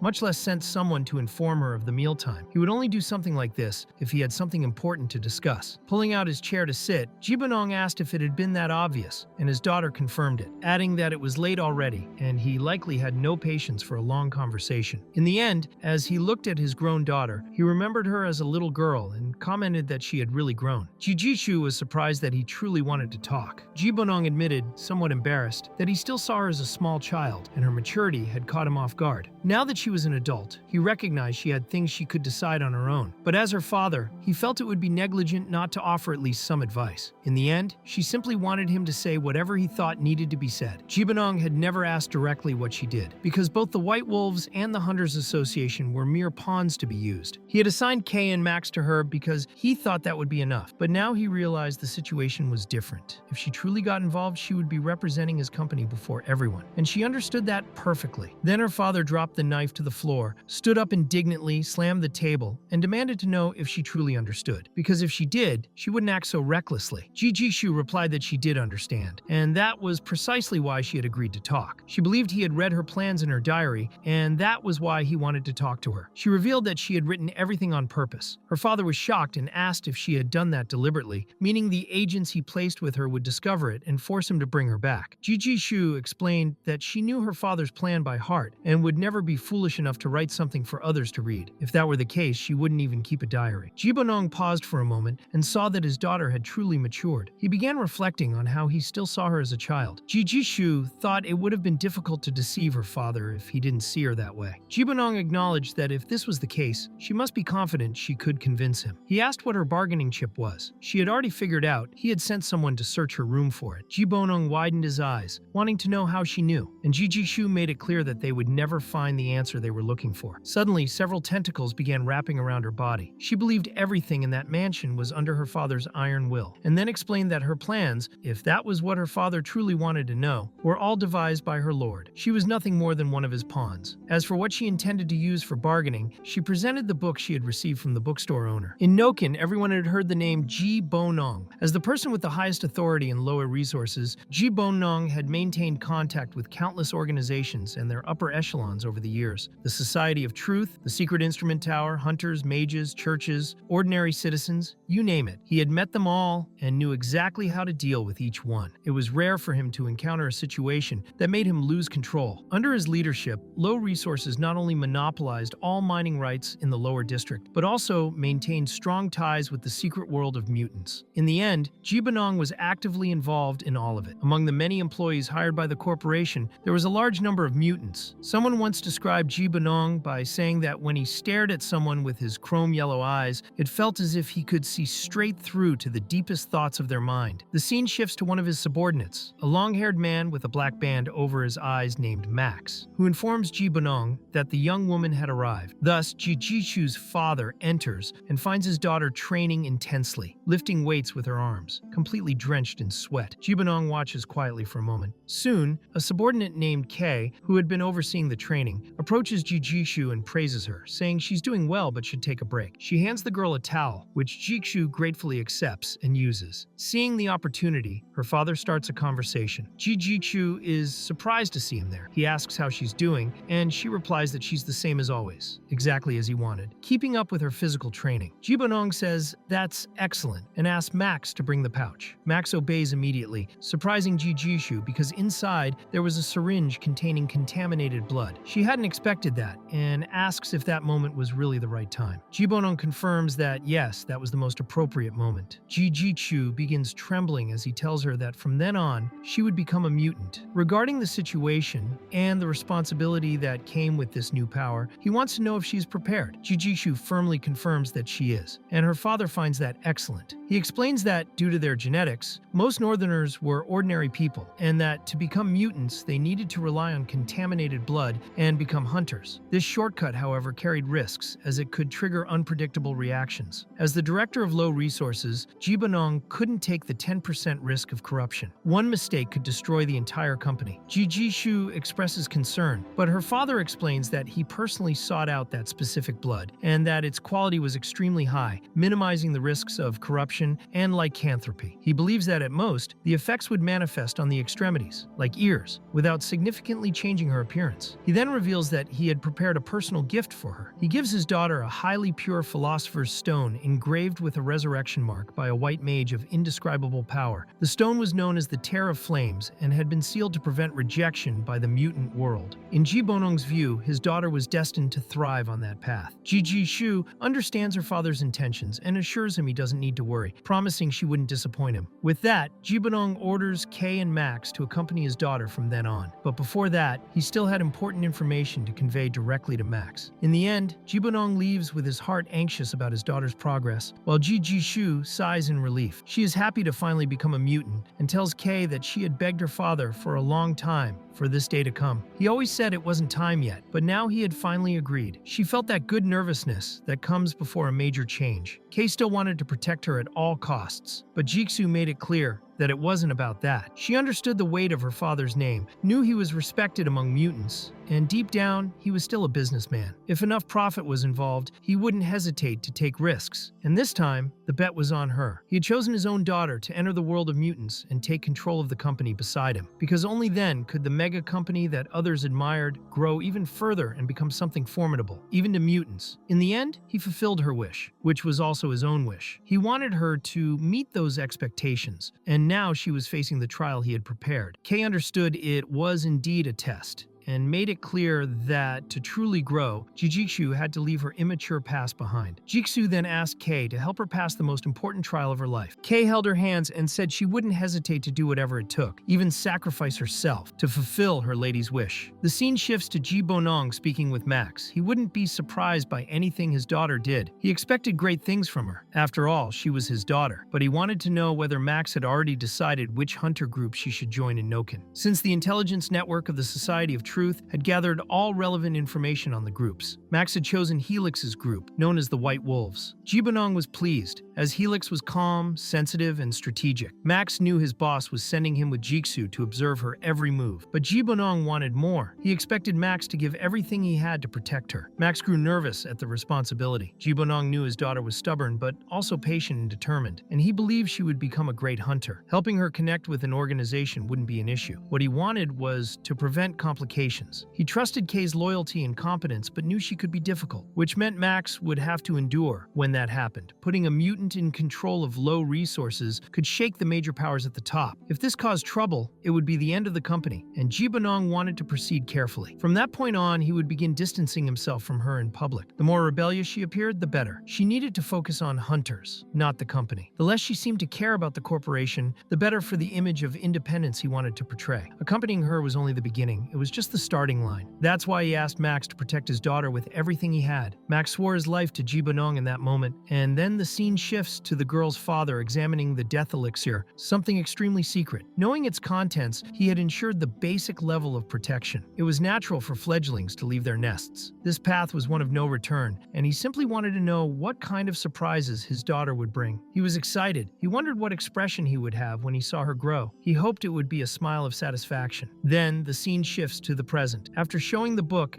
as a bargaining chip, her father realized he had been careless and never imagined he would lose twice in a row to his own daughter. In the end, she could now predict his actions and thoughts. Now he understood the feeling. One day she had been learning etiquette, and now she was a confident hunter capable of deceiving her own father. He noticed that with that bargaining chip, she had changed a lot. But it wasn't just what she did to persuade him. The important part wasn't the book itself, but its origin. The plan brought a storm with it and was extremely risky. For the company, the decision involved many variables. He needed to act cautiously and didn't want her involved, but Jijishu wanted to know what low resources would gain from it, or what the person behind him could profit through the company. In the end, she realized her father knew about her connection to the bookstore owner. She knew that when profit was involved, a businessman would do anything, and she believed her father wouldn't make an exception. He considered that this might be true for an ordinary businessman, but he was different. His daughter believed she wouldn't have become so strong without injecting more contaminated blood, and acknowledged that she only evolved so quickly because of the book. That book wasn't something he could simply buy whenever he wanted. She wanted to know what he thought, whether obtaining the distribution rights to that book would be good or bad for the company. But her father had analyzed the Secret Instrument Tower's reports and believed that that Class 1 entity was still a complete mystery. He couldn't attempt contact without very careful consideration. His daughter then clarified that in her recent visits, she noticed Lingi had his own way of acting. He followed the logic a true bookstore owner should have. If someone was on the same wavelength as him, he was cordial. But she admitted she wasn't good at that. In the end, she didn't have the authority to represent the company and negotiate with the bookstore owner. So if her father was considering it, she thought it was a good idea. It would be better for him to speak with Lingi personally, but there still remained the question of whether he would accept or reject that proposal. Suddenly, the scene shifts to the group gathered with Helix. They felt they couldn't go on like that. The situation was growing more desperate by the moment. They no longer wanted to fight against the Secret Instrument Tower. They were exhausted. In the end, the Scarlet Cult had been destroyed, and it would be a huge problem if they couldn't continue incubating the magic Mirror Egg. But when all the subordinates began talking at once, Helix demanded silence and explained that the main objective was precisely to hatch the magic egg. All they had to do was hatch it, and they would win. Helix didn't want anyone doubting that. In 3 days, the Truth Society would send a shipment of sky silver stones to 78th Street. They had to retrieve those stones, and everyone understood what needed to be done. Preparations began immediately. However, Helix privately believed that the amount of sky silver stones wouldn't be enough to hatch the magic Mirror Egg. But saying that in front of everyone would mean seen the end of the White Wolves. There was nothing he could do until an entity suddenly appeared before him, claiming it could solve the problem. Despair washed over Helix, who demanded to know what that presence was. Frank Wilde appeared out of nowhere, leaving Helix completely stunned. To old Frank, the magic mirror egg was like a torch, and life was the most precious fuel. The scene then shifts to the headquarters of the Secret Instrument Tower. In the conference room sat the retired Radiant Knight Joseph, who was now the head of intelligence. He sipped iced tea as he spoke with a man who wanted to hear more about the bookstore owner. Before discussing Lingi, Joseph wanted to know what the man thought about the term indescribable. He wanted to know whether the man imagined the ancient dragon of the prehistoric era, or perhaps the giant of the first era, or even the elf king of the second era. There were also the 4 primordial witches who embodied absolute power. Joseph didn't deny the strength of those beings, but Lingi gave off a completely different impression. It wasn't just power, there was something grander about him. He used the metaphor of moths, which possess phototaxis. They follow their instincts and fly toward flames, but usually, not all of them throw themselves into the fire, because they still retain the most basic instinct for survival. Joseph saw it differently. If a moth could behold the sun, he was certain it would abandon every thought and follow that instinct to the end. Even if its body turned to ashes, it would willingly offer itself to the sacred fire. And to an ordinary person, that was exactly what the bookstore owner represented. In the end, Lingi wanted Joseph to let him personally handle the matter of Candela, but Joseph wanted to know if the man thought he would refuse. The truth was that he was terrified. No one knew that sword better than Joseph. Candela was an immeasurable weapon, capable of frightening even indescribable beings. No matter how strong someone was, they could never withstand the degradation of mind and soul. It always led to ruin. The Secret Instrument Tower had always chosen the brightest Radiant Knight as Candela's master to temporarily suppress the curse and allow the sword to be used. But the Radiant Knights died one after another, and the tower began to lose hope that Candela's curse would ever be resolved. The crucial point was that Joseph had realized the book Lingi had lent him had the power to suppress the sword, and so he began to believe the bookstore owner was the best person to keep it. He believed Lingi did not want the sword out of a desire for power, but because he could see how much pain it caused, and now wanted to save him. In the end, Joseph felt it might be best to entrust Candela to his hands. But just as he was leaving, the man called out and asked him to wait a moment. He was visibly shaken and wanted to know whether Joseph had considered the consequences if Candela were used for evil. But Joseph truly didn't know what to say, for he had never thought of such a possibility. Protecting the tower's reputation was something he left to the counselors. He only believed in the justice he carried in his own heart. The scene then shifts to a screen replaying that entire conversation. The system ended the playback, and the woman present explained that this was the recorded interview with Knight Joseph when he had suggested transferring the sword. There sat the elders of the Secret Instrument Tower Council. This was the external connection center and internal office, where the elders discussed what could be done. Then the scene shifts again to Joseph walking through the hallways, as Claude reports that the recent movements of the White Wolves indicated those hunters knew Nokin's structure hundreds of times better than the Black Tower itself. They were moving like rats through the streets. Whenever they initiated a pursuit, the White Wolves vanished without a trace. They could only search street by street, but that was extremely inefficient. Now the Black Tower was working on a new plan. They would cross-reference the most frequent locations to deduce the unofficial secret pathways. Claude explained that the White Wolves' area of operation had been drastically reduced, and Joseph knew that the city was very old. The real maps existed only in the minds of the older residents who had lived there for decades. Getting a complete map was practically impossible, and no one like that existed within the White Wolves. Joseph already knew they were receiving outside help. Claude continued, saying they had destroyed 3 hideouts in recent days and captured 20 hunters. They were being interrogated,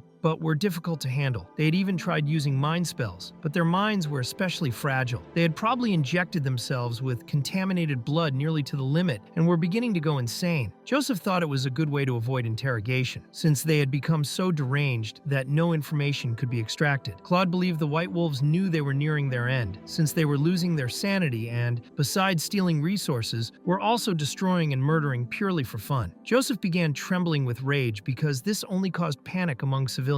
He believed the attacks were keeping the logistics division occupied, and in the end, to the city's ordinary citizens, mutants were still just a myth. It wouldn't be easy to eliminate organizations like the White Wolves while also maintaining stable public relations. Claude had previously warned that there was no clear pattern behind the destruction and massacres, but Joseph explained that the special aspect of the magic mirror egg was its ability to seduce minds. Joseph knew the enemy's ambition outweighed everything and believed they were trying to divert their attention. Claude mentioned mentioned, there were reports that the White Wolves collected certain body parts after killing their victims, and that they might be trying to replicate some of Murphy's rituals. But so far, there was no concrete evidence. Amid all this, the big question arose: why couldn't the Truth Society provide a complete blueprint of Noken, when even a fraction would be a great help? But Joseph believed that even a small fragment would be enough to uncover what was wrong there. He also suspected that some of the structures had been built by the Truth Society itself, and thought Claude was foolish for not understanding why they refused to share even a single piece of the map. Claude simply brushed it off, thinking his teacher was in a good mood that day. Now he would need to come up with another strategy, since they couldn't count on the Truth Society. Joseph then placed a hand on his shoulder and warned that the White Wolves wouldn't last much longer. He also believed the Truth Society was about to offend them both, treating them as if they were incompetent. Even so, he thought it was a good idea for Claude to track down passageways and camera locations while handling the matter, as their budget for the following year was already secured. The Truth Society had plenty of money, and would certainly pay well to keep them quiet. They then headed to the Intelligence Division, where Joseph wanted to know the current situation of the Scarlet Cult. Claude explained that the cult had been in dire straits ever since they lost Murphy, and most of the members had ceased their activities because they had been zombies controlled by her. Those who were still in good condition joined the White Wolves or fled without leaving a trace. The cult essentially ceased to exist. Claude was frightened to learn that such a powerful elf existed, but he was also worried about telling this to his mentor, and tried to escape a possible backlash. However, Joseph found the most incredible thing of all to be the owner of the bookstore, since the sage of the Iris family had called him Lord, making it clear that her family was willing to serve him. Claude's mentor wanted to know how everyone was reacting, and Claude explained that only the higher-ups of the Secret Instrument Tower knew about it. There was a lot of speculation about the bookstore owner, but everyone behaved the same way, overwhelmed by fear and maintaining complete submission. Joseph believed that any rational being would react like that, and in the end, he wanted to thank Lingi, because without him they probably would have had to wait until Murphy caused much greater damage. They only realized too late that there was someone far more powerful than Wild and Noken, and it would be foolish not to value the bookstore owner. He also knew the elders weren't stupid enough to send someone to investigate Lingi at such a critical moment. There wasn't even an official notice, and to Joseph, the people in the Truth Society only knew how to talk. Taking action was not their strong suit. It would be much more useful to use the intelligence network to gather information. At that moment, the scene shifts to Andrew snapping his pen in half, and immediately afterward, Walter and Raoul ask if anything happened. But Andrew just makes an excuse, saying he suddenly felt tired. Deep down, the two were worried about losing their funding because Andrew was thinking about Doris. The scene then shifts again to Joseph taking the report Claude had delivered and ordering him to continue his work as usual. Joseph opens his email inbox and sees a message from Vicky. In it, the transfer request for the Candela sword would undergo an investigation, and if the evaluation result aligned with his, the request could be approved. This leaves Joseph very surprised and overwhelmed with emotion. He briefly makes everyone in the hallway levitate off the ground. Next, the scene shifts to a woman with very beautiful silver hair walking in the rain. She was on her way to the target of mission number 0113 Class 1 sector, heading straight toward the bookstore owner. The narrative shifts again to a group of hooded figures gathered together, discussing Lingi and explaining that the document in their hands had been written by Joseph himself. They stated that the bookstore had played a crucial role in causing the magic mirror incident, which led to the rapid collapse of both the White Wolves and the Scarlet Cult, and even motivated the transfer request for the Candela sword. The goal was to allow the bookstore owner to keep the sword, because Joseph believed Lingi wanted to save him from his suffering. But the elders couldn't simply act based on one man's words. Since the Secret Instrument Tower still had no concrete information about Lingi, they were conducting a full evaluation, with close contact and direct observation to uncover his identity, status, and true objective. Obviously, the element of power could not be ignored. Many elders wanted to examine a Class 1 being up close. For this mission, the deputy head of logistics, Lucy Caroline, was dispatched, a harpy hybrid with mind control talent. She might not have been the most brilliant evaluator in the tower, but she was certainly the most modest. And there was Lucy Caroline, present as a professional evaluator holding multiple roles within the Secret Instrument Tower, acting commissioner of the Elder Council, deputy head of logistics, and a fear-level knight. She could not allow complications in that mission, so she had decided to act as a regular customer, communicating with Lingi discreetly and filling out her report with as much information as possible. As soon as she enters the bookstore, the owner himself welcomes her. In the end, she thought Lingi seemed fairly normal, and showed no suspicious traits, but she knew appearances could be deceiving, and had learned that the bookstore owner had immobilized Joseph, so she preferred to remain respectful and avoid contradicting him. Thus, she sat down with the intention of relaxing and not letting nervousness get in the way, wanting to follow her plan carefully. She greeted Lingi with a smile, and he found it impressive that a new customer had such a captivating smile, showing competence and genuine spontaneity. However, he ended up assuming that the woman was a lady who worked during the night, simply because of the professional way she smiled. He imagined she wouldn't buy any books, and was only there to sell him something. He even thought that her hi had already revealed her intentions, and to him, it wasn't worth wasting time. He figured she should give up on trying to promote anything to him, and decided to treat her as a customer using his conversational skills. So he attempted to guess her next line, and got it exactly right when she asked if he was the bookstore owner. She was extremely shocked, as if he had read her mind, and she couldn't understand how he did that without her noticing anything. She started to believe he had activated some sort of warning mechanism, which confused her even more, since Joseph had mentioned that her target was friendly. Now she wanted to call for help, while Lingi thought he was amazing for exposing her without any effort, considering her charm tactic outdated. To him, she was an opponent, and he would fully grasp the workings of her mind without giving her a chance to hesitate. Meanwhile, he calmly sipped his tea, believing he needed to stand firm. He thought the simplest way to guide her would be by asking questions. She wanted to start the conversation and lead it, but he wouldn't allow her to do whatever she pleased. He explained that there was no need for her to be in shock, and that since she had come of her own free will, he wondered if she had any idea what she might encounter there. Moreover, he declared himself the very target of her mission, and made it clear that he knew her intentions. He believed she was there to promote some sort of product, but everything took on a different meaning when it involved the bookstore owner. In the end, he made it clear to Caroline that her movements were superficial, and she wasn't hiding her intentions very well. Caroline was stunned to realize he had discovered her mission. He showed irritation at her carelessness, and now it was evident that she had been warned. Caroline felt as if he had seen straight through her and believed that her entire approach had only proven she couldn't hide anything from him. Suddenly, she felt a toy in her hand and began trembling. She apologized if she had caused any inconvenience and explained that she still had a few questions to ask. She believed that if she could keep him calm, everything might work out, and she just needed to continue being respectful. She explained that it would be very enlightening if he could help her, if he was willing. In the end, Lingi noticed she was quite determined and had even found a new strategy. He also assumed she would use a questionnaire to gather information about the product she wanted to sell, so he became curious about what kinds of questions she had. Caroline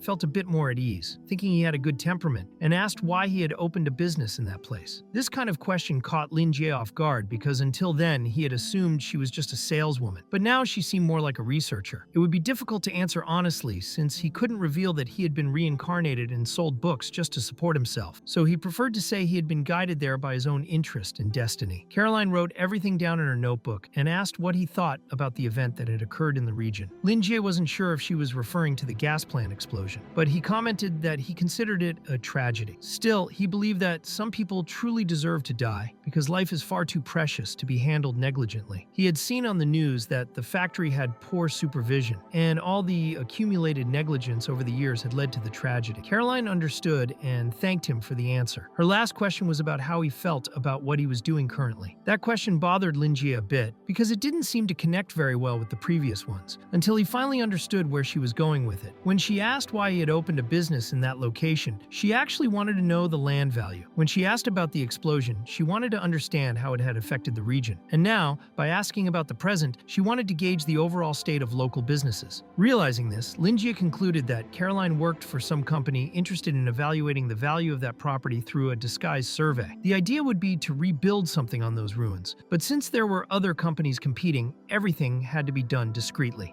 The problem was that the black liquid that brought Lingi to that place had been a coincidence, and for that reason, he decided it wouldn't be wise to give Caroline any useful data. It would be better to use the situation to promote himself while he could. Noticing that she had an impressive appearance and admirable professionalism, he assumed she must work for a large corporation. Then Lingi reveals to Caroline that he truly enjoys what he does and considers it his life's purpose. He gives the right books to the right people, hoping they will find meaning and discover their own goals. Although he doesn't profit much from it, he feels feels fulfilled by making a difference in his customers' lives. He is happy to offer help or guidance. He even gives an example of someone dealing with problems at work, referring to herself. At the same time, he acknowledges that Caroline had already taken up a lot of his time with those questions, so he decides to seize the opportunity to promote his shop while still doing her that favor. Caroline didn't quite understand, but Lingi still wanted to use his own smile to promote the bookstore. The reason he opened that place was the desire to see people happy and smiling, not just to make money. Caroline didn't expect to suddenly become the focus of his attention, and in the end, she was exhausted from work, something he quickly noticed. She was overwhelmed because of the Scarlet Cult and the White Wolf, dealing every day with the pressure of covering every failure and managing logistics to support the front line. It wasn't just material support. She was also responsible for ensuring that no loose ends remained after each battle. To make matters worse, she had been sent to that bookstore at a critical moment and still needed to deliver the evaluation results from the Class 1 department to the Elder Council. When she tried to explain, Lingi interrupted her, saying there was no need for her to be shocked. About the incident she mentioned, he asked whether they intended to take responsibility for what had happened outside, and she confirmed, making it clear they had to do so to avoid complications. Lingi felt the company demanded too much from its employees. It seemed like she had to make inquiries throughout that entire enormous area, and good results would only be possible by personally visiting every location. Feeling sorry for her, he offered the bookstore as a place where she could rest and read some books. The scene then shifts to the past, showing Caroline as a child. Since she was little, she perceived the world differently. To her eyes, everything was black and white, and only later did she understand that it was connected to her mental authority talent, a skill that made her sensitive to good and evil. Because of this, she became isolated and treated with suspicion. People saw only negativity in her power and began to distance themselves. The family head, however, believed she had great potential and could be useful to the secret instrument tower. She had harpy blood, and she grew up hearing that when eagle chicks leave the nest, the weaker ones die in the fall, and that this was true justice. The family head believed this and pushed Caroline out of the house, ordering her to pack her things because someone would pick her up later. He made it clear she should stay away from him from that moment on. After that, Caroline joined the secret instrument tower. The family head himself arranged her transfer so she could work in logistics. She used her talent to complete many dangerous missions and earned a good reputation within the tower. Even so, no one ever comforted her or showed envy of her achievements, because everyone kept their distance due to her gift. That was when she realized that what truly mattered to the tower wasn't her. It was her talent. She came to believe that no one cared about her existence. She felt she didn't deserve any of it. But even so, she sometimes wondered what the meaning of living in that world was. She clearly remembered the moment she was assigned the mission to extract information from the bookstore owner. She knew that kind of action was unnecessary, yet they still sent her, showing once again that they only valued her talent. It was just another exhausting and dangerous task, and in the end, Caroline had grown used to being treated that way. She began convincing herself she deserved all of it, and that everything would be fine as long as she completed her job. Before contacting Lingi, she prepared everything carefully and gathered every report she could to have a reference for the situation. She used much of the document written by Joseph along with some superficial opinions from various secret instrument tower departments. Through this, she concluded that Lingi behaved like an ordinary bookstore owner. The establishment lent, sold, and even bought books from customers. As long as there was no skepticism, disrespect, or ill intentions, Lingi would not act aggressively, which was why Joseph had only been incapacitated. Joseph had described Lingi as someone close to omniscience and omnipotence. There was also the fact that all the books in the bookstore were written in a taboo language and possessed extraordinary powers. These books were carefully selected by the owner and could solve the customer's immediate problems without fail. The fee charge wasn't high compared to the value of the books, and Joseph emphasized that individuals remained in full control during the process, since all he asked was that they sit and read. It was at that moment that Caroline realized she was in exactly that situation and fell into shock. There was no clear information about the books, and that was the main goal of her investigation. She needed to record the power of at least one book so the Elder Council could make a decision based on it. She felt afraid and excited at the same time. It was as if she had stepped into an unreal world and her soul was being distracted by a superior, mysterious being. Then she wondered if she herself could take a look at the books. Only afterward did she realize what she had done and panicked, thinking the time had come for him to choose a book for her, and she feared she might have offended him by trying to choose one herself. But in reality, Lingi was happy to have turned her into a customer with just a few words. He found it amazing to do that, and saw in her eyes that she truly enjoyed reading. He also understood her desire to choose a book on her own, since that was an exciting part of the experience. It was a legitimate bookstore, and he had never forced anyone to buy anything. He also considered the fact that she had been working in the rain and in a a complicated situation, so all he wanted was for her to rest and relax. Suddenly, a dark wave began to engulf several books, and he told her she could search for whatever she wanted and would have all the time she needed for her analysis. He believed this was the best way to win over that customer. Meanwhile, Caroline remained desperate, convinced that he clearly knew she was there to analyze him, yet she still found him friendly. Now she understood why Joseph wanted to transfer Candela to Lingi. She already had a basic conclusion in mind for the evaluation report. She would choose a book and complete the final part of the mission. Then Lingi mentioned that there wasn't much room in the display area, but she could get a better look at the books in the stockroom in the back if she had the time. She began trembling with fear, and he told her that if she wanted to take a look, she could go ahead. She quickly panicked, for there was a place in that bookstore that was incredibly frightening and no one had mentioned it. She started to believe no one had ever set foot there before and wanted to know why she was the first to see it, but decided to just follow the path and thanked him for the opportunity. The place had immense shelves, and he called it the stockroom, but it was impossible to imagine a bookstore larger than that anywhere in Azir. That space was nothing like the outside of the bookstore and was likely supported by some kind of large-scale spatial distortion magic. Now she began to wonder whether that bookstore contained all the books and all the wisdom in the world. She realized that every book there contained taboo knowledge, but chose not to think too much and simply decided to pick whatever seemed least dangerous. She started reading the titles, and just reading a few of them made her heart race, as if her willpower were being drained. So she concluded it would be better to let him recommend an appropriate book, until her eyes fell upon a volume called Contemplation of the Soul, which she believed might be related to investigation, since part of her job was to identify and assess the danger level of certain objects. Believing it to be a safe choice, she decided to pick that book, but as soon as she touched it, she saw a massive red moon before her. She panicked, unable to speak, and several creatures appeared before her. Her glasses shattered and her eyes began to bleed. Strange visions invaded her mind as the blood flowed, and she saw a shadow in the shape of a bull that quickly wrapped around her as if binding her in some way. The sensation was as if her eye had been pierced, and suddenly she felt herself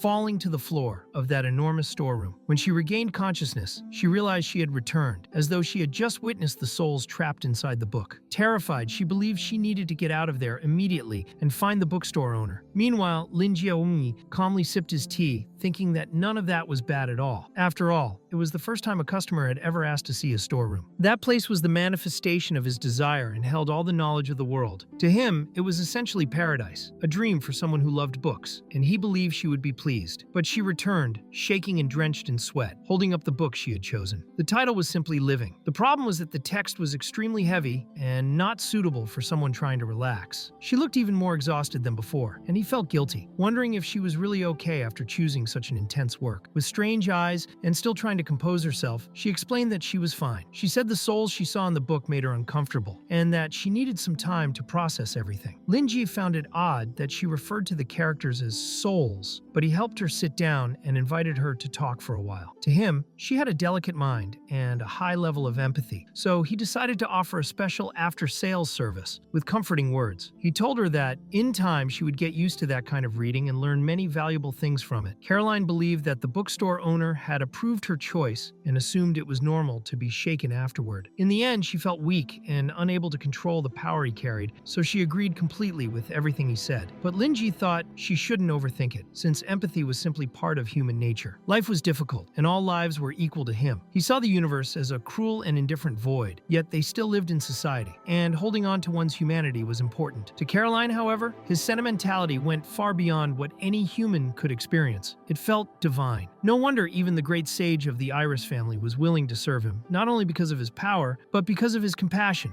which made no distinctions. Indescribable beings of the past were usually selfish, but the bookstore owner resembled someone with unimaginable power, and she wanted to understand whether that was the reason behind everything he did. Naturally, her question left the librarian completely confused. He simply said that when he tried to understand the origin of his customers' problems, it felt like he was relieving their suffering, and he enjoyed that, but he also enjoyed saving his own wallet. Despite everything, he had always been friendly and considerate. He just didn't want her to see him him as altruistic. She had a heart as well, and she could do the same. The way he expressed himself terrified her, as though he was speaking in coded messages. Perhaps he liked her ability and wanted her to help with his plan from inside the Tower of Secret Instruments to change the current situation in Noken. That must have been why he intimidated her earlier, after discovering her intentions, and then began treating her as a customer. He had even allowed her to see his space of infinite wisdom. To her, it was all part of a grand scheme, and now she had to make a choice, even if she had never had a real chance to resist. It was unpleasant how it triggered her worst memories, and she asked the librarian if he thought she was suited for that role. He believed the spiritual comfort she was experiencing was a good thing, but also felt she was still unconsciously denying her own thoughts, using others as the reference point for all her actions. He explained that it wasn't about being suited or not, it was about what she thought of herself. He wanted to know whether she had considered what was causing her doubts. He believed the cause was the nature of her work, since she came into contact with human suffering more frequently than most people did. Feeling pity was natural, and it was an admirable virtue, but compassion alone didn't truly help anyone. In her position, she needed to be strong and practical. That was why she was struggling now and doubting her own worth. In the end, Caroline realized he had completely seen through her. Her bloodline and talent might help her complete all sorts of tasks, but they had also become chains around her neck. Lingi concluded that she had been manipulated by her work and her environment, confusing her role with the true purpose of her life. Unlike Burton, the important thing now was to help her recognize her own value, because trying to change the environment around her would be useless. Lingi believed that any change would only have meaning if the choice came from her. Still, she needed to understand the deeper meaning behind that book. So he explained that he once had the privilege of witnessing the rebirth of a glorious ancient civilization, something he still remembered clearly. How those people endured unimaginable hardships, cultivated barren lands, and moved forward even without a home or a moment of true rest. The book in her hands was merely a feather from that vast legacy, but what defined that civilization the most was the persistence engraved in the spirit of every soul, the courage and will to live. Lingi believed that was precisely what Caroline needed. He explained that all the souls in that book were real once they truly existed, and she was the incredible key to that, for he had refined billions of souls into a single book. What sounded impossible was just another facet of his mysterious, inconceivable power. He had witnessed the rise and growth of an entire civilization.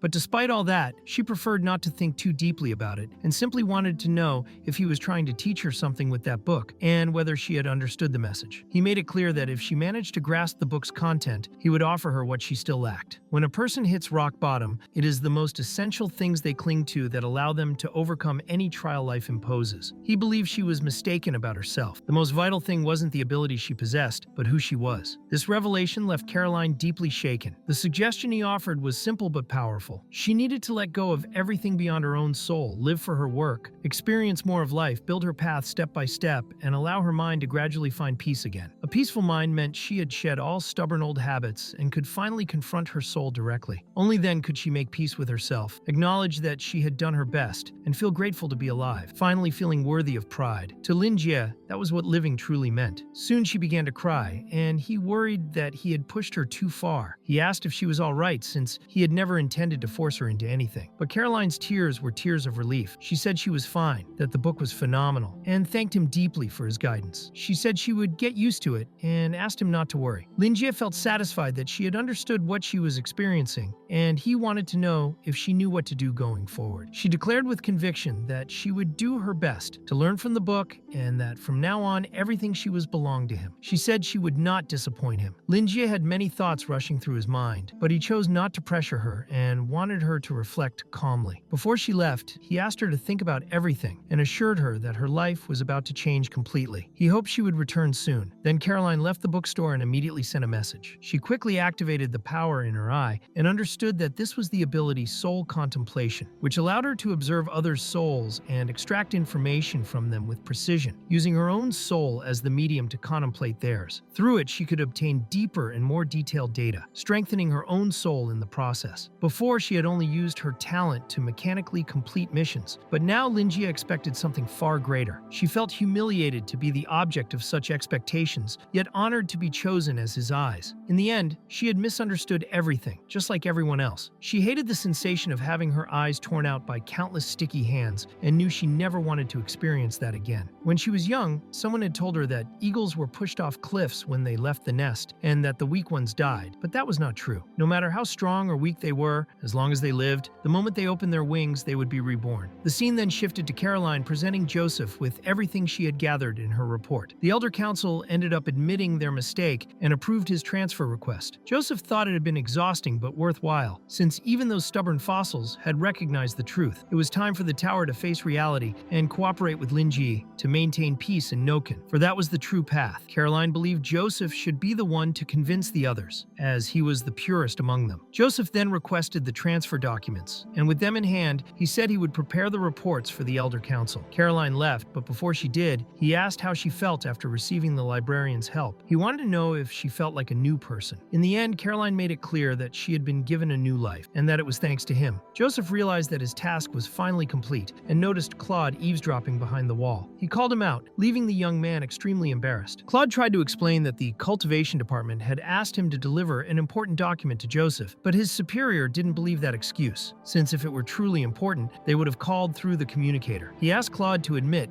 what he had done to the deputy head of logistics. Claude eventually confessed, saying that he used to think Caroline was serious and distant, but now she seemed like a completely different person, and he felt comfortable around her. Claude said he had only felt something similar once, in the Black Tower, with a knight named Daria, but the moment he realized what he was saying, he apologized to Joseph, who tried to ignore it and simply asked for the document to sign. Deep down, though, Joseph felt a hint of jealousy and believed Claude was wasting time and should confess to Caroline already. Claude panicked, trying to explain that that wasn't what he meant, and Joseph tried to calm him down, saying that if he remembered someone, then he needed to say everything. Remembering someone from his past, Joseph advised Claude to be honest about his feelings, or he might regret it for the rest of his life. He told the young man to do his best, adding that he would request Claude's transfer to the logistics department. Then he turned his back to his student, who didn't understand the professor's decision, but felt that Joseph only wanted what was best for him. Now more than ever, Claude felt he should take this chance, and tried to gather courage, inspired by his master's words, but he believed he couldn't confess right away, and in the end, he needed to build some rapport with her first, so he approached her, trying to start a conversation, and with a trembling voice called her name. Caroline turned to him immediately, and he introduced himself, explaining that he wanted to reassess the damage caused by the Scarlet Cult and the White Wolf, asking if she had some time available. But Caroline, using her ability, clearly saw that he was truly in love with her, and that he only saw good qualities in her. She blushed instantly, turned her back in embarrassment, and explained that she had already finished the damage report, saying he could review it in her office. Claude was overjoyed, since this was a perfect opportunity, and he felt happy for managing to speak to her at all. The scene then shifts to Joseph, who is looking at the Candela sword and remembering the knight Daria. His memory took him back to when he was younger, seeing Daria, a beautiful red-haired woman, saying she needed to leave for a mission, that she had already prepared dinner, and asking where Melissa was. In the end, Melissa had gone to her room after training with her sword with her father. The poor girl was crying on her bed, thinking everything was too difficult. Daria asked her husband not to be so strict with their daughter, and the fact that Melissa wanted to become a knight made Joseph feel like she looked down on her mother. Daria, however, believed it was best to reinforce her learning, while Joseph insisted their daughter needed more training, since things were different in his time. Daria explained that she already knew how powerful a radiant knight he was, and that he didn't need to brag all the time, reminding him that he didn't even know how to cook, which frustrated him. Joseph tried to defend himself, saying that he did know how to cook, but no one wanted to eat what he prepared. He also said he had no intention of cooking for Melissa's husband when she grew up, but Daria said he was overthinking the future and wouldn't allow that anyway. Then he suddenly became unwell. It was the curse. Daria quickly made him sit on the sofa, grabbed some warm water, and massaged him until he began to feel better. She wanted him to learn how to cope with it, since many knights had already died, but Joseph said he would accept the curse if it meant saving lives. Daria grew worried, since at that rate he would surely die, but he simply explained that he wasn't afraid of death. As a radiant knight, he carried justice within him and no longer saw any other path. He only wanted to be an example of justice and take care of his wife and daughter, and that would be enough for his happiness. Daria only wished that if he ever managed to break that curse, he could then make choices for himself, and not only for others. She didn't want him to bear so much weight on his shoulders. She wanted him to live for himself. But Joseph didn't care about any of that. His greatest motivation was simply having Daria by his side. A mere curse couldn't scare him,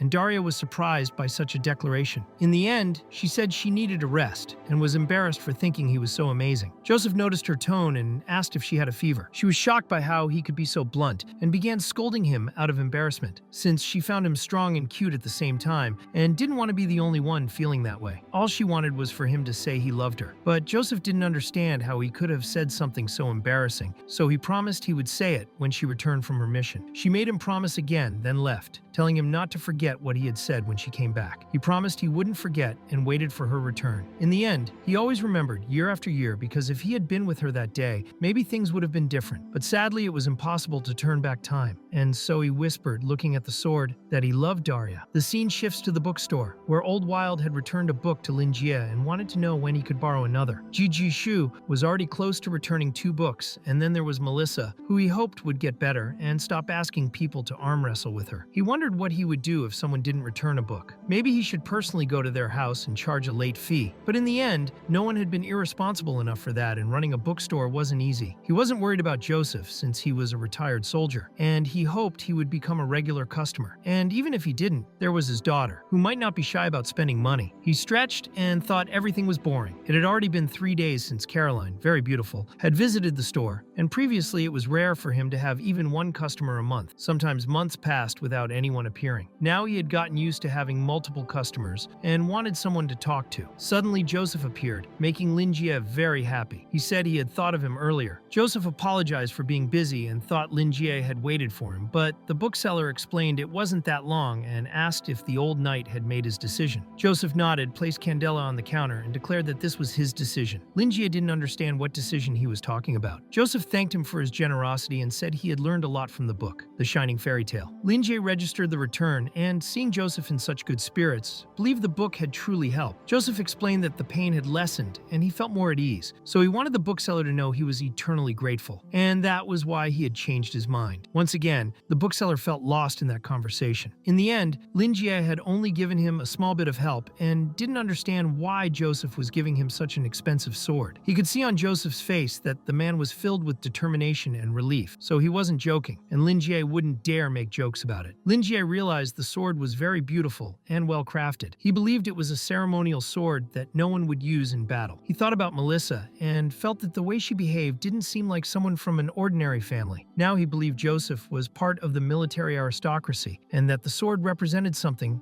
and had been passed down to him. Now he felt he finally understood Joseph's sense of justice and realized the old man was handing over the sword as if he were laying down all his burdens. Because of that, he asked whether the old man was really sure he wanted to go through with it, since he believed that sword had been passed down through generations. Joseph confirmed with conviction, explaining that he could no longer bear its weight and that sometimes one simply had to learn to let things go. By accepting the sword, Lingi would make Joseph feel eternally indebted to him. Lingi believed Joseph came from a fallen noble family, and in the end, Azir was finally at peace. He knew it was common for noble families to fall into decline, yet still thought Joseph was being far too generous in offering something so valuable, and felt somewhat embarrassed to receive such a gift. Even so, he preferred to accept it and explained that Joseph didn't need to do anything of the sort, since he helped his customers simply because it made him happy. He placed the sword across his lap and found it much lighter than he had imagined. It truly felt like a ceremonial sword, clearly a noble creation, and began swinging it up and down. Joseph was shocked to see the librarian swinging that sword around like a toy, considering how unbelievably heavy it should be. He quickly started trembling, as the sword had been forged with materials from the dream world, and Joseph believed the librarian's power was somehow connected to that world. Meanwhile, Lingi was simply marveling at how beautiful the sword was. He genuinely liked it and smiled as he admired it, which only made Joseph even more nervous. Lingi sincerely thanked him for the gift and said he really liked it, mentioning that he was willing to unsheath it to take a closer look. Joseph panicked, thinking the librarian had already sensed that Candela's curse was sealed within the blade. That was because the Elven King Candela had used this very sword to crawl out of that world, the same sword that pierced him, trapping his soul inside it. Back then, the ancient kingdom still existed, and King Candela had enough power to rival gods, not only those of an indescribable class, but even the deities themselves. The few surviving ancient texts recorded a similar passage, saying that Candela commanded the lion in the water, and that millions of citizens supported him. When he raised light and fire, it was like the sunrise, and he broke through barriers, fighting against the current and standing against the god who brought the dark nights. He was the one who fought against the tide during the Age of Darkness, the only one who dared challenge that nameless god, and even then he ultimately failed. Even so, the king's final remaining power was so immense that not even the indescribable beings could do anything about the curse created by his fury and trapped soul. Touching the sword meant being infected by that curse, which spread like a plague. Many trained knights eventually died from it, and the Tower of the Secret Instrument had to develop a special sheath capable of suppressing the curse's spread. Anyone who drew the sword from its sheath would inevitably be affected. Wide-eyed, Joseph warned the librarian that he could take a look, but needed to be very careful. Lingi was, of course, already planning to be careful. He didn't want to cut himself, so he quickly drew the sword from its sheath and was amazed by the gleam that illuminated the entire library. He was practically mesmerized by how beautiful the blade was, while Joseph trembled at the sight as the malevolent forces poured out of the sword like venom. The curse's target was clearly the owner of the bookstore, and the dark energy rushed straight toward him. Lingi noticed an inscription on the blade that looked like an ancient, unknown language. He approached it carefully, leaning in for a closer look, and at that moment, the rose in the entire room began to tremble. Joseph felt everything was going horribly wrong and grew frantic as he continued shaking, as if he were watching battles between ancient gods unfold right there in that small, cramped space without understanding what the librarian was doing. Suddenly, he fell into complete hypnosis and believed he was seeing a forbidden, incomprehensible being. Even without understanding the form of the dark mass that appeared, a chill ran down his spine. His instincts knew it was dangerous. The ghostly creature appeared behind Lingi, who didn't notice a thing. With several staring eyes, it examined the sword until it reached out and touched the blade. It felt terror and fled straight toward Joseph, but vanished the moment it neared his eyes. Joseph just wanted to understand what had just happened. Those greedy, shadowy forces had panicked and seemed terrified, as if prey caught by a murderer in a horror film. He could almost hear their screams. He even felt sorry for them. Watching the librarian, he noticed the lower part of the blade had darkened. Thinking it was dirt and lacking anything to clean it with, Lingi began shaking the sword to get it off. But what he thought was dirt was actually an evil spirit that emerged from the blade, and the many-eyed creature devoured it on the spot. Lingi thought the blade looked even brighter afterward, as if it had gained a piercing light effect. Now he was convinced the sword was some kind of special creation. He told Joseph it was truly interesting and mentioned he had thought it was dirty, but it must have been part of the design. Joseph couldn't grasp what was happening. The curse that had troubled the Tower of the Secret Instrument for so long and killed so many knights had just vanished, as if it were nothing. He thought Lingi was joking when he said the curse was merely dirt on the sword's design. It was unbelievable. The librarian then said he had nothing to give in return and asked whether the old man wanted any book. He'd give it for free. He even asked if Joseph wanted to pick one himself, but with a trembling voice, Joseph refused. He sincerely thanked him and said he would leave the sword with him, as that was more than enough. Lingi wouldn't feel right accepting such an expensive gift without giving something in return, so he suggested that Joseph choose a book. But the old man made it clear that he preferred to receive a recommendation, and that made Lingi realize that perhaps his words really could heal souls. He began to believe that Joseph was becoming a customer just like Old Wild. Lingi stood up, regretting that he couldn't show his entire stock of books. Joseph noticed this and came to believe that the librarian was disappointed. He thought Lingi must have been frustrated by his strength and by the Secret Instrument Tower's power after removing the curse so easily. Joseph felt small and his sense of justice seemed to hold no weight at all. He believed he would never be able to save anyone, and now he could only rely on Lingi's guidance and gifts. He didn't even dare choose a book on his own. Lingi noticed that Joseph liked children's stories and thought of recommending Andersen's fairy tales, but he didn't want to insist on the same type of reading, so he chose another book that might help the old man in his current situation. The title was When the Stars Align. Joseph's eyes widened, and he lamented always failing at his own self-control. He couldn't even adjust his prosthetic properly anymore, and believed this too came from that unknown, overwhelming being. The feeling was similar to witnessing a divine battle, like fireworks in the night sky. It was a force hard to comprehend, one that inspired fear without explanation. To him, that was what a god should be. The cosmos had always been the greatest among all mystical fields, and beyond the darkness there was only cold and eternal emptiness. No one knew what lay there, and now the librarian he saw as a god was giving him a book about it. Lingi explained that the book could be difficult to understand. The story spoke about a lost civilization from another world. Joseph became startled, thinking the librarian was talking about the real cosmos, a civilization beyond the stars called Santa Lucia. He didn't know if it was an ancient legend or simply fiction written in the book. Even so, he opened it and suddenly found himself somewhere else. He knew this time was different from the first. There was endless darkness, and he heard heard a voice telling him not to be afraid. The voice said there was no danger there. Joseph wanted to know who it was until he was taken to a room where a masked man sat. The man said Joseph looked calmer. He explained that he was the one Joseph had tried to see among the stars in vain. Joseph didn't understand what that meant, but the masked man said his name didn't matter, and if Joseph needed to call him anything, he should call him El. Joseph wanted to understand what kind of place that was and what everything meant. El explained that it wasn't a normal place. It was like the first and last chance to make a choice. That space was a line between sanity and eternal delirium. As long as Joseph remained there, nothing would happen to his mind. But once he left, he would no longer have the protection of sanity. Only those who had not yet been consumed by the stars could become guides for lost travelers. El wanted to know if Joseph would accept that role. Even without knowing what the stars were or whether he was worthy of being a guide, Joseph was willing to do whatever he could to prevent new tragedies. El said he didn't need to decide right away and announced that they would play a game first. Suddenly, Joseph couldn't move. He understood nothing. Dice began to float around him. The game had already started, and he had no idea what El intended to do. Then El vanished, and Joseph tried to understand if that was the power to create life from nothing. He felt something approaching, something that felt like a companion. Watching the dice, he noticed they were now in an abandoned building. The place looked like it was in ruins, with erosion marks everywhere. When one of the dice spun again, a giant staircase appeared, and Joseph understood the structures were being shaped by El's words. He didn't know if it was the dream world covering reality. The problem was that Joseph began to feel something watching him. His instincts made him turn around, and what he saw was an indescribable creature. He never imagined El could create something like that. He realized he couldn't focus his ether. His mutant abilities were gone. El had probably removed his ability to move and use any technique. The creature touched him and grabbed him tightly. Joseph screamed. El narrated that he had touched a being of the taboo, and now countless strange images flooded his mind. Words of madness filled his thoughts. He could no longer distinguish reality from hallucination. He lost consciousness as fear crushed his mind, and he felt as if he were falling into an endless void. Nothing else existed around him. His existence seemed about to disappear, but he clung to the last thread of sanity he had left. El wanted to know what he would do, and Joseph responded by pushing his companion forward. With that, he began to fall. El told him he had succeeded. When he realized it, Joseph was already on the ground. Relieved to still be alive, he noticed the whispers had stopped. He thought the game had ended, but soon a colossal creature appeared before him. Its name was Nyarlathotep, also called the Crawling Chaos. It was gigantic, and its presence left the radiant night completely paralyzed. Joseph slowly stood up, trying to understand the magnitude of that being. Music began playing as if he were inside a movie. Other creatures walked around. Joseph started sweating. He tried to stay calm. He wanted to get out of there, but his mind was overwhelmed. That book was far too complicated. Deep down, he thought he understood the bookstore owner's intention. He wanted Joseph to use that moment to preserve what was left of his sanity. Joseph was used to surviving after living so long as a free man, and he felt the librarian had shaken the judgment he once had about the bookstore owner. But it wasn't that he was wrong. The highest secrecy level of the secret instrument tower was Class 1, and now he wanted to understand what those great beings were, and whether they belonged to that civilization. Lingi watched Joseph muttering to himself and couldn't understand what was going through the old man's mind. He thought that book had too many layers for someone like him to understand alone. So Lingi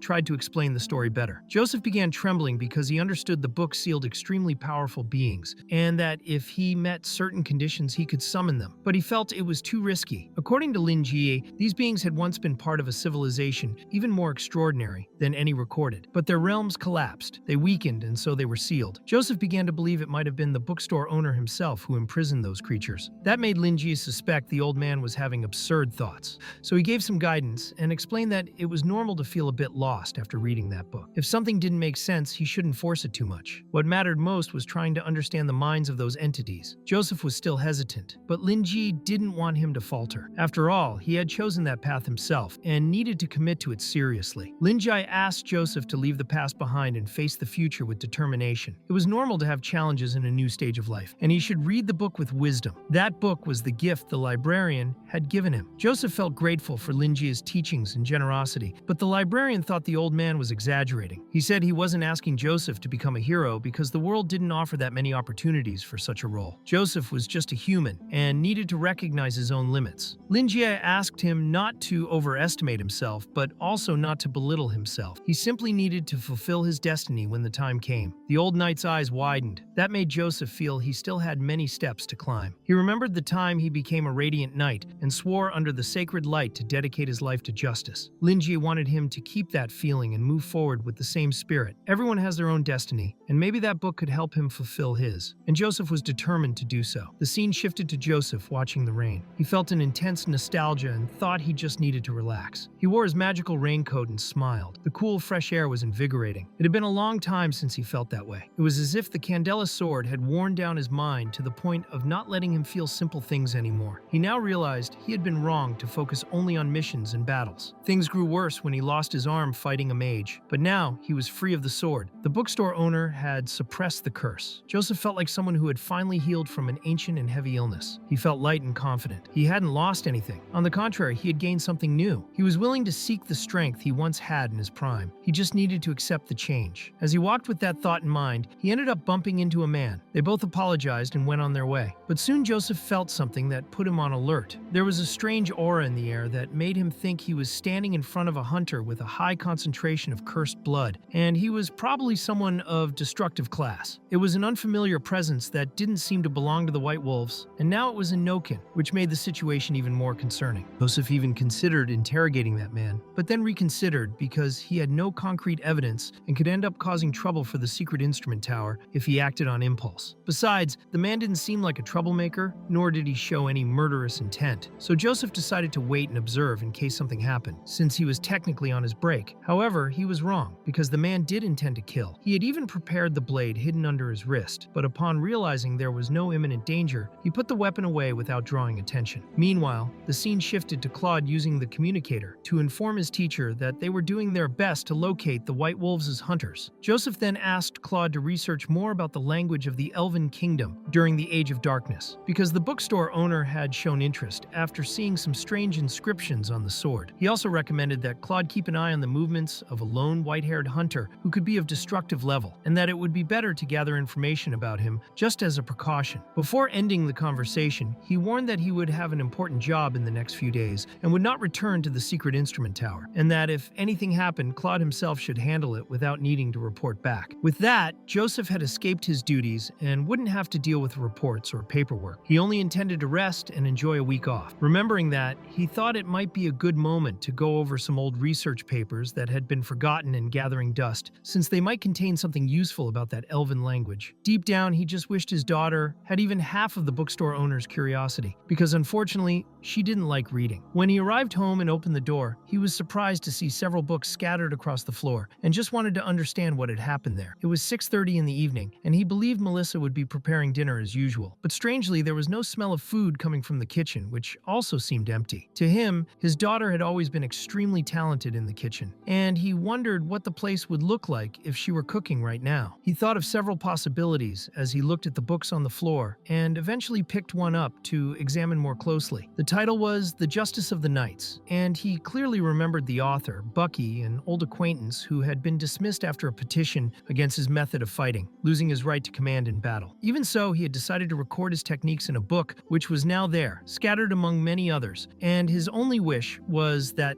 those ideas would be passed on. Bucky knew many considered him too radical, but he never cared because he firmly believed in his convictions and thought no one should act in search of praise or approval. People should simply carry the light within themselves and fulfill their duty to bring justice to the world. Because of this, he was constantly attacked from behind by superiors who strayed from the right path and even resorted to treacherous traps, such as poisoned blades or ambushes. While reading those words, Joseph quickly realized that Bucky's student was just as troublesome as the master, and his mind naturally shifted to Floro Halama, a respected knight who held the position of captain of the combat division of the secret instrument tower. Joseph remembered once asking Halama for advice about similar situations, and the knight had replied that when you cannot win by strength, you must train more, and when you cannot overcome an opponent through direct combat, you must study even more. But even so, he considered that kind of approach cowardly and questioned whether Joseph had ever heard of the ancient tribute of chivalry. He began telling a story from the year 1616 of the Third Era, when a wandering knight went to the home of a nobleman named Hanayama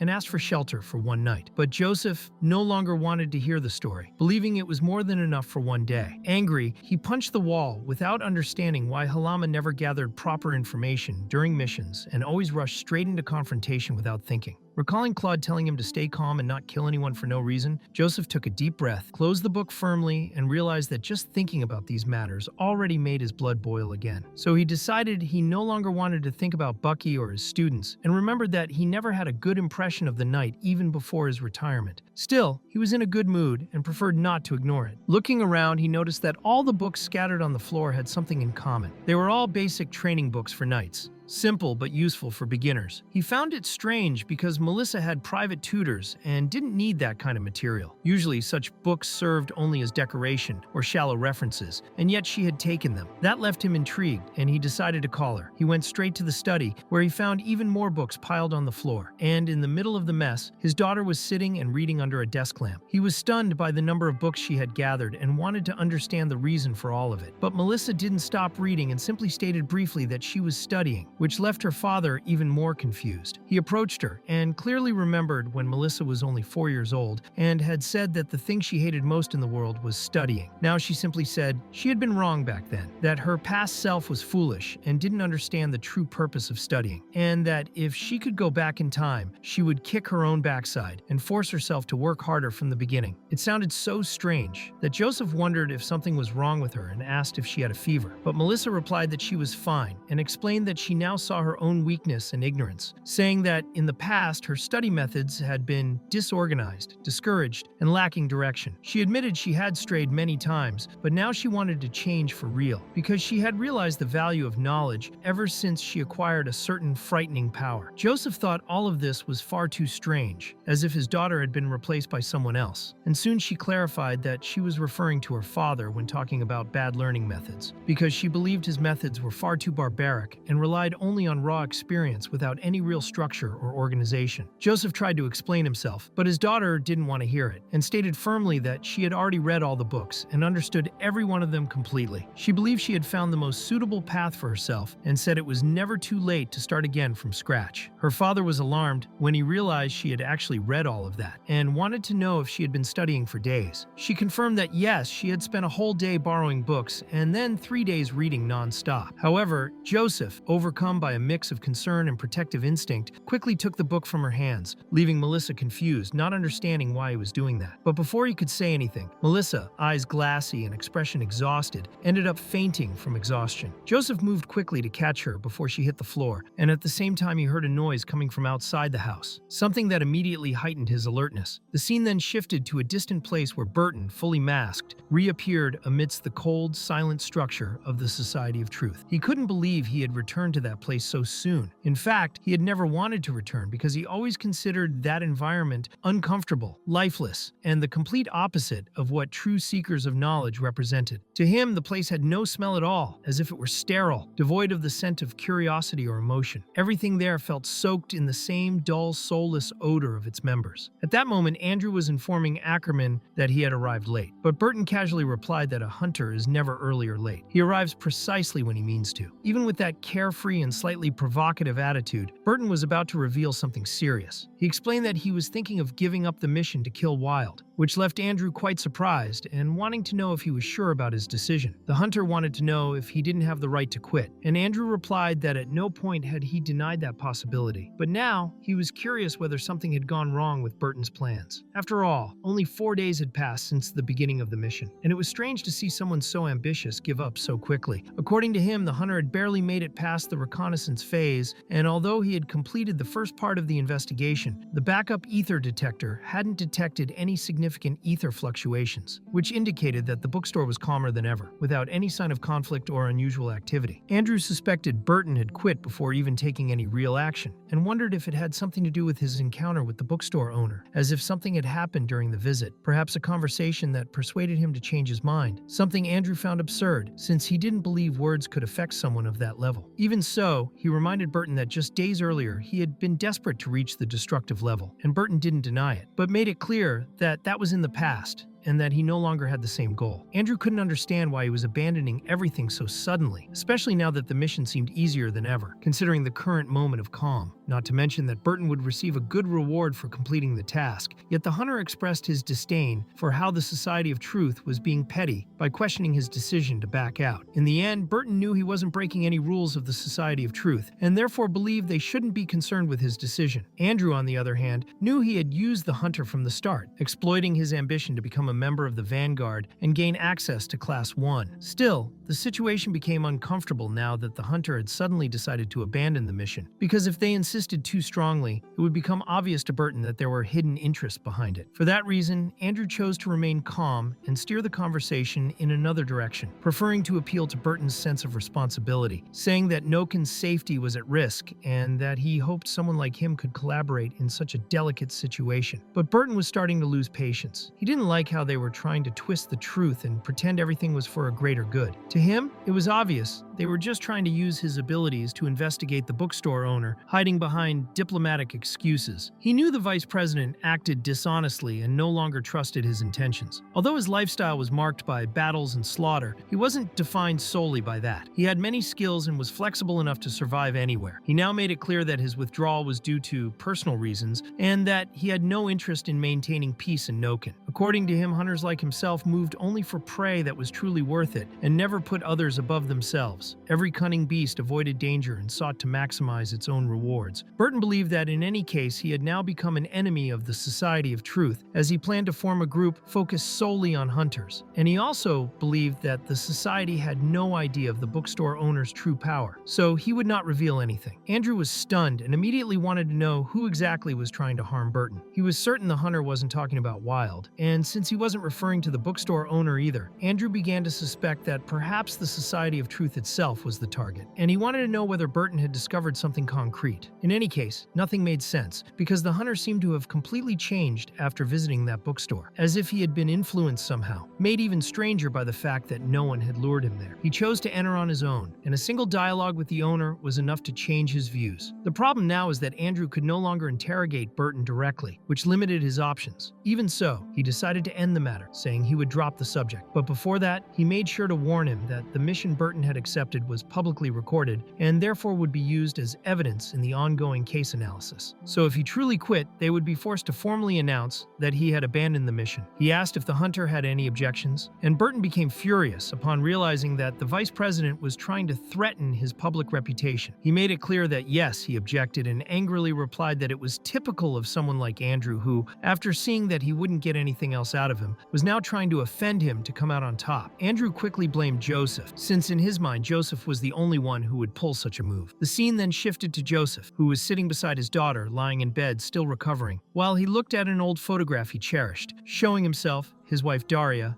and their daughter in happier times. Meanwhile, Andrew wanted Claude to let him speak with Joseph, but Claude explained that was not possible at the moment because he was handling urgent matters, and assured him that any issue related to the subject could be addressed directly with him. Joseph then demanded an explanation for why the file had suddenly become unavailable. Claude replied that it had been his oversight, and that he hadn't noticed that the document's status had been changed from secret to sealed. Sealed files couldn't be sold, and insisting on it would break the rules, which could lead to punishment. Claude acknowledged his inexperience and apologized, saying he was lucky to notice the error before completing the sale. As for the other details, he admitted he didn't know much. He also informed Andrew that if he wanted to continue with the complaint, he would have to wait for Joseph's return or take the matter directly to the Elder Council. Andrew was furious, shaking with anger, and began swearing, but none of that would change established protocol. Deep down, Andrew believed Claude was just trying to dodge responsibility, but he couldn't find any clear flaw in the boy's words. Even with all his distrust, he recognized that Claude was acting according to procedure. Despite Claude's polite demeanor, the vice president's frustration was evident. He tried to remain elegant, but couldn't understand how the file had been sealed so quickly, especially since the subject of the investigation remained the same and everything was still ongoing. It felt contradictory. To him, it was obvious the bookstore owner had charmed or influenced those people. Claude, maintaining composure, apologized again, and while looking at the computer screen, explained that it wasn't a single file but two, labeled 0113 and 0114. The first concerned the area under investigation, and the second the individual, and both were sealed. He then mentioned that the Elder Council had assigned an evaluator to the case, and that the report aligned with the judgment of his own master. According to the assessment, the bookstore owner appeared friendly and had no hostile intentions. Since no threatening behavior was identified, they chose to leave the case open. That decision did not appear in official records and had been made solely by Joseph's student. Andrew found the explanation baseless and asked whether the Tower of the Secret Instrument would be willing to take responsibility if the citizens were put in danger. He felt deeply disappointed, but he admitted the boy's suggestion wasn't bad and decided to move forward with a direct conversation with the Elder Council. Claude, relieved to have gotten rid of the grumpy old man, hoped Andrew would resolve everything with the council members. Even so, Andrew couldn't shake the feeling that something was off about that boy. Although he had no proof, the feeling was distinct and unsettling. Claude, still respectful, asked if he had further questions, and Andrew pressed on, wanting to know why the file level had been raised. Claude explained that he wasn't responsible and didn't even have the authority to do such a thing. He reminded him that Andrew himself wanted to discuss the matter with the Elder Council and that it would be more productive to talk directly with them. Andrew remained convinced that Joseph's pupil was too skilled at dodging responsibility and declared he would investigate the bookstore himself. Claude wished him good luck, and the communications ended soon after. Alone, Andrew decided to drink a bit to calm his nerves and reflected on whether he really should go to the place, since the task didn't suit his style. Still, he remembered a few curious scholars who might be willing to take on the mission, and figured it might be a good idea to delegate that part to them. The scene then shifts to the machine recycling yard located in Nokin's Industrial District, a sector directly affiliated with the Society of Truth. It was a place where experiments happened relentlessly, with several scientists deeply focused on their work, even under pressure. The situation was critical, as their superiors refused to increase the budget, making progress increasingly difficult. They dealt with an absurd failure rate, accumulating more than 3,000 homunculi that hadn't worked properly, and the frustration had grown to the point where the researchers themselves seemed close to losing their sanity. Even so, there was one single exception among the failures, a creation that had been successful and displayed an impressive ether peak, reaching 200%. The problem with that creation was the cost of its efficiency. The homunculus carried a dangerously high concentration of Philosopher's Stone within its flesh, which was the real reason behind its extraordinary affinity with ether. In return, it also sealed its fate. The scientists estimated it had only 1 year of usable life, as its body would not withstand the continuous buildup of ether that would intensify until the point of explosion. Even acknowledging the risk, the researchers didn't seem truly concerned about its safety, as deep down they were more interested in proving its usefulness and earning recognition in the form of pay raises. Meanwhile, the homunculus stared at the moon through the glass of its containment cell, wishing to escape that place, and with a firm gesture, it used its nail to crack the glass in an attempt to break it. Still under heavy rain, the focus returns to Ji Chu, who asked Max whether all members of the Spider were present. He confirmed, explaining that they had gathered their full force to attack the White Wolves' fortress. For Ji Chu, that location was the Wolves' last significant base, aside from the incubator, and once the assault began, the final battle would unfold. To her, this would not only mark the end of the existence of the Mirror Magic Egg, but also the conclusion of her personal revenge. She understood that it didn't matter if a new hunter group appeared, no matter how strong. No organization would gain approval from the others without control of a solid base. There could only be one dominant group in the city, either the Spider or the White Wolves. Determined, she committed herself to wiping out the wolves and taking everything that belonged to them. Lost in thought, she remembered a few years back when she was still at the White Wolves' headquarters, recently promoted to 3rd in rank. At that time, she learned about the existence of the cursed blood formula inherited from the Silent Court Wolf, the main reason the organization had survived in Nokin for so many years. Learning that so early worried her, as it was an immensely valuable secret, but in the end, it mattered little to the other leaders, since she would inevitably learn it with time. Helix trusted her, and Casper did everything he could to reassure her, saying that Helix was not an evil man, and that he himself had worked with him for many years and knew how he thought. Casper believed they would get along, and, as promised, he took Jijishu to Helix, who had asked for her. But he made it clear there was no need to rush, as creating a stable, cursed blood formula that still preserved the user's sanity was extremely complex. Helix was surprised when he saw her. She was known as the only daughter of the influential Ji Bunong, and her name was highly regarded among hunters. To Jijishu, his gaze was something that inspired a certain fear. Even so, Helix, while acknowledging her youth, truth, made it clear that her qualities as a hunter were exceptional and that,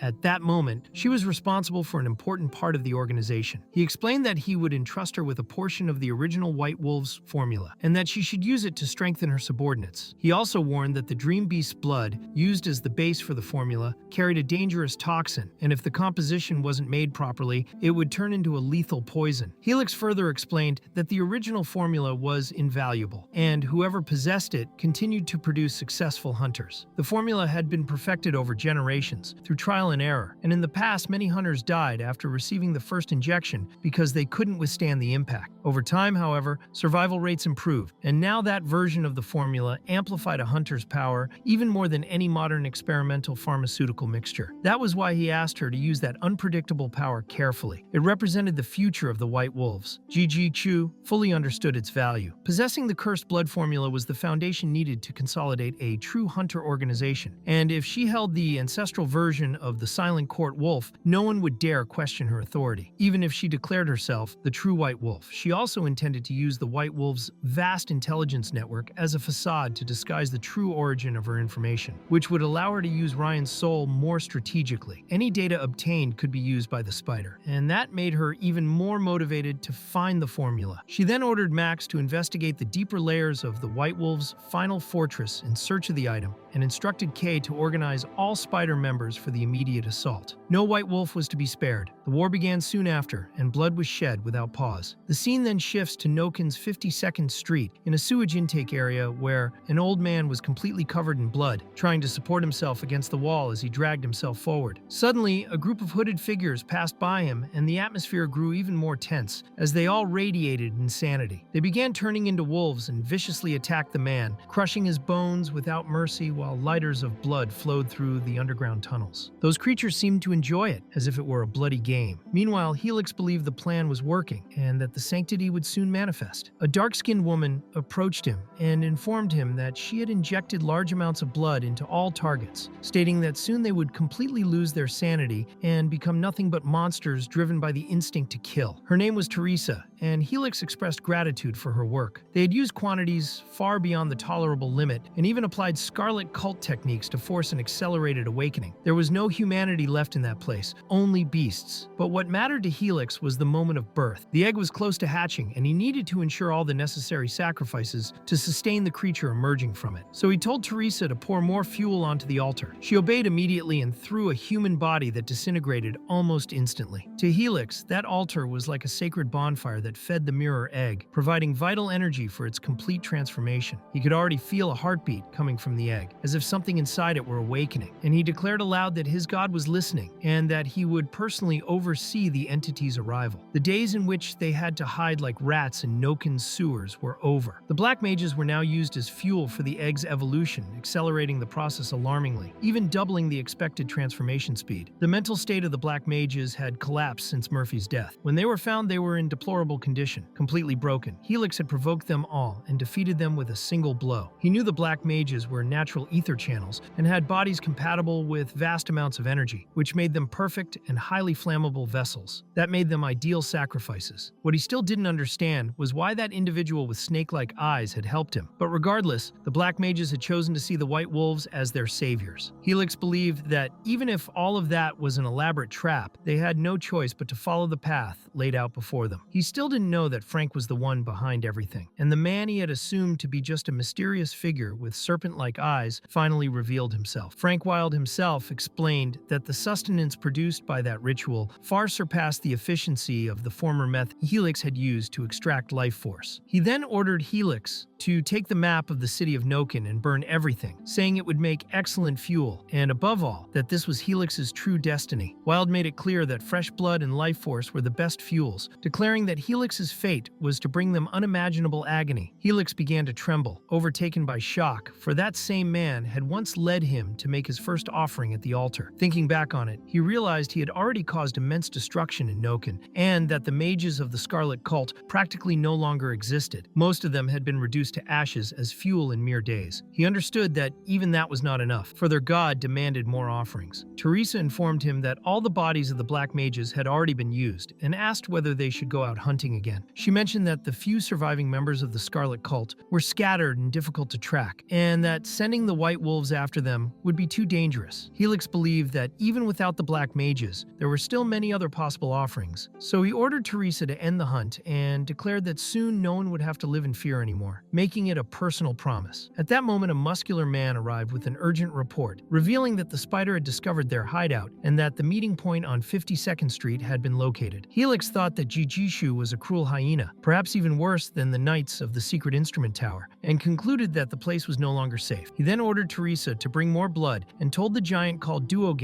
to administer another dose, for this was the fate reserved for the White Wolf hunters. Helix also warned Teresa that the moment had come, and she proudly replied that it would be her greatest honor to serve him. Yet Duogang himself, without hesitation, decapitated Teresa and handed her head to Helix, for he refused to submit and would not allow the White Wolves to do so either. Helix promised he would honor her sacrifice and, in a symbolic gesture, turned Teresa's head into a skull and wore it as a mask. He knew he could not stop the spider from reaching them, but he was already planning to destroy the place regardless, with or without invaders. To him, the spider should abandon all hope of leaving alive. He then called Duogang, believing that all those hunters would serve as excellent fuel sources. The scene shifts again to 52nd Street, where Jijishu advanced with Kay and Max, until a massive explosion erupted in front of them. Jijishu was certain that Helix was present in that location. At that moment, she finally understood how the White Wolves had managed to escape the hands of the secret instrument tower so many times. She found an underground passage and, upon descending, was shocked by what lay beneath the city of Noken. A vast chamber opened up before her, almost 50 meters deep. The most shocking part for Jijishu was realizing that at the bottom of that pit, there was something utterly cruel and inhuman. She was horrified to understand that the White Wolves had lost every trace of humanity. She had always known they committed evil acts, but she had never imagined they possessed a place used to collect corpses like a slaughterhouse. From the look of the environment, it seemed this had been going on for a very long time. As she investigated the area using her steel will, Jijishu didn't notice the ambush forming behind her until the mighty Duogang appeared suddenly, forcing her to prepare for battle. Before Duogang could strike her, Kay intervened and blocked the attack with her sword. The impact was so powerful that it made Kay bleed, revealing the devastating strength of the enemy. Even wounded, she made it clear that Duogang would never harm Jijishu while she still stood. Fueled by rage, the young woman dashed forward and destroyed the enemy with a swift, precise blow, knocking him to the ground with a strike that slammed him into the floor. She immediately ran to Kay, offering support and trying to understand why her guard had risked herself so much. Observing her condition, Jijishu realized she would need weeks to recover. Exhausted but resolute, Kay explained that protecting her lady was her duty and that she could not stand to see Jijishu get hurt. She apologized for worrying her mistress, but Jijishu believed it was her own fault for having been careless and allowing her subordinate to be injured that way. She felt immature and vowed to herself that she would never let something like that happen again. She ordered one of the men to take Kay back to the base where she could recover, while she herself stayed behind to resolve the rest of the situation. Soon after, Jijishu sensed an alert from her steel will and turned toward Duogang, realizing he was still alive and moving. She shouted for everyone to run, warning them of the danger. A rain of arrows fell over the battlefield, and amid the chaos, an explosion struck Duogang, tearing apart the ground and spraying blood everywhere. She recognized it as a Thunder Rune arrow, a weapon used by the White Mages, and warned her subordinates to retreat immediately. Among the rubble, Jijishu found Helix, the one responsible for the attack. She was seized by fury, and he, surprised at the power she displayed, remarked that she seemed to have grown stronger. He attributed it to the blood of wisdom, which, according to him, gave her complete control over herself. Helix hinted that her power came from the bookseller, and even expressed curiosity about meeting the owner of the bookstore, but said there was no time for that now. Surrounded by various wolves, he believed that not even the bookseller could save her. Jijishu sensed something was wrong with her own subordinates and demanded to know what he had done to them. Helix, with chilling calm, explained that he had used an absurd concentration of contaminated blood, driving the spirit of each man insane. They now possessed far greater strength, but were doomed to self-destruct like ticking bombs. He did not care, for he saw them only as tools, perfect killing machines created to fulfill his cruel purpose. Helix found it insulting to see hunters sacrificing their own lives in pursuit of the same power Jijutsu had gained so easily. To him, the world was an unfair place where only the strong deserved to rule. But Jijutsu saw all of that as a twisted lie, for he was the one stealing those men's lives, turning them into soulless monsters. She believed true power should be shared, and she intended to spread the gift of the blood of wisdom to other hunters once she finished him.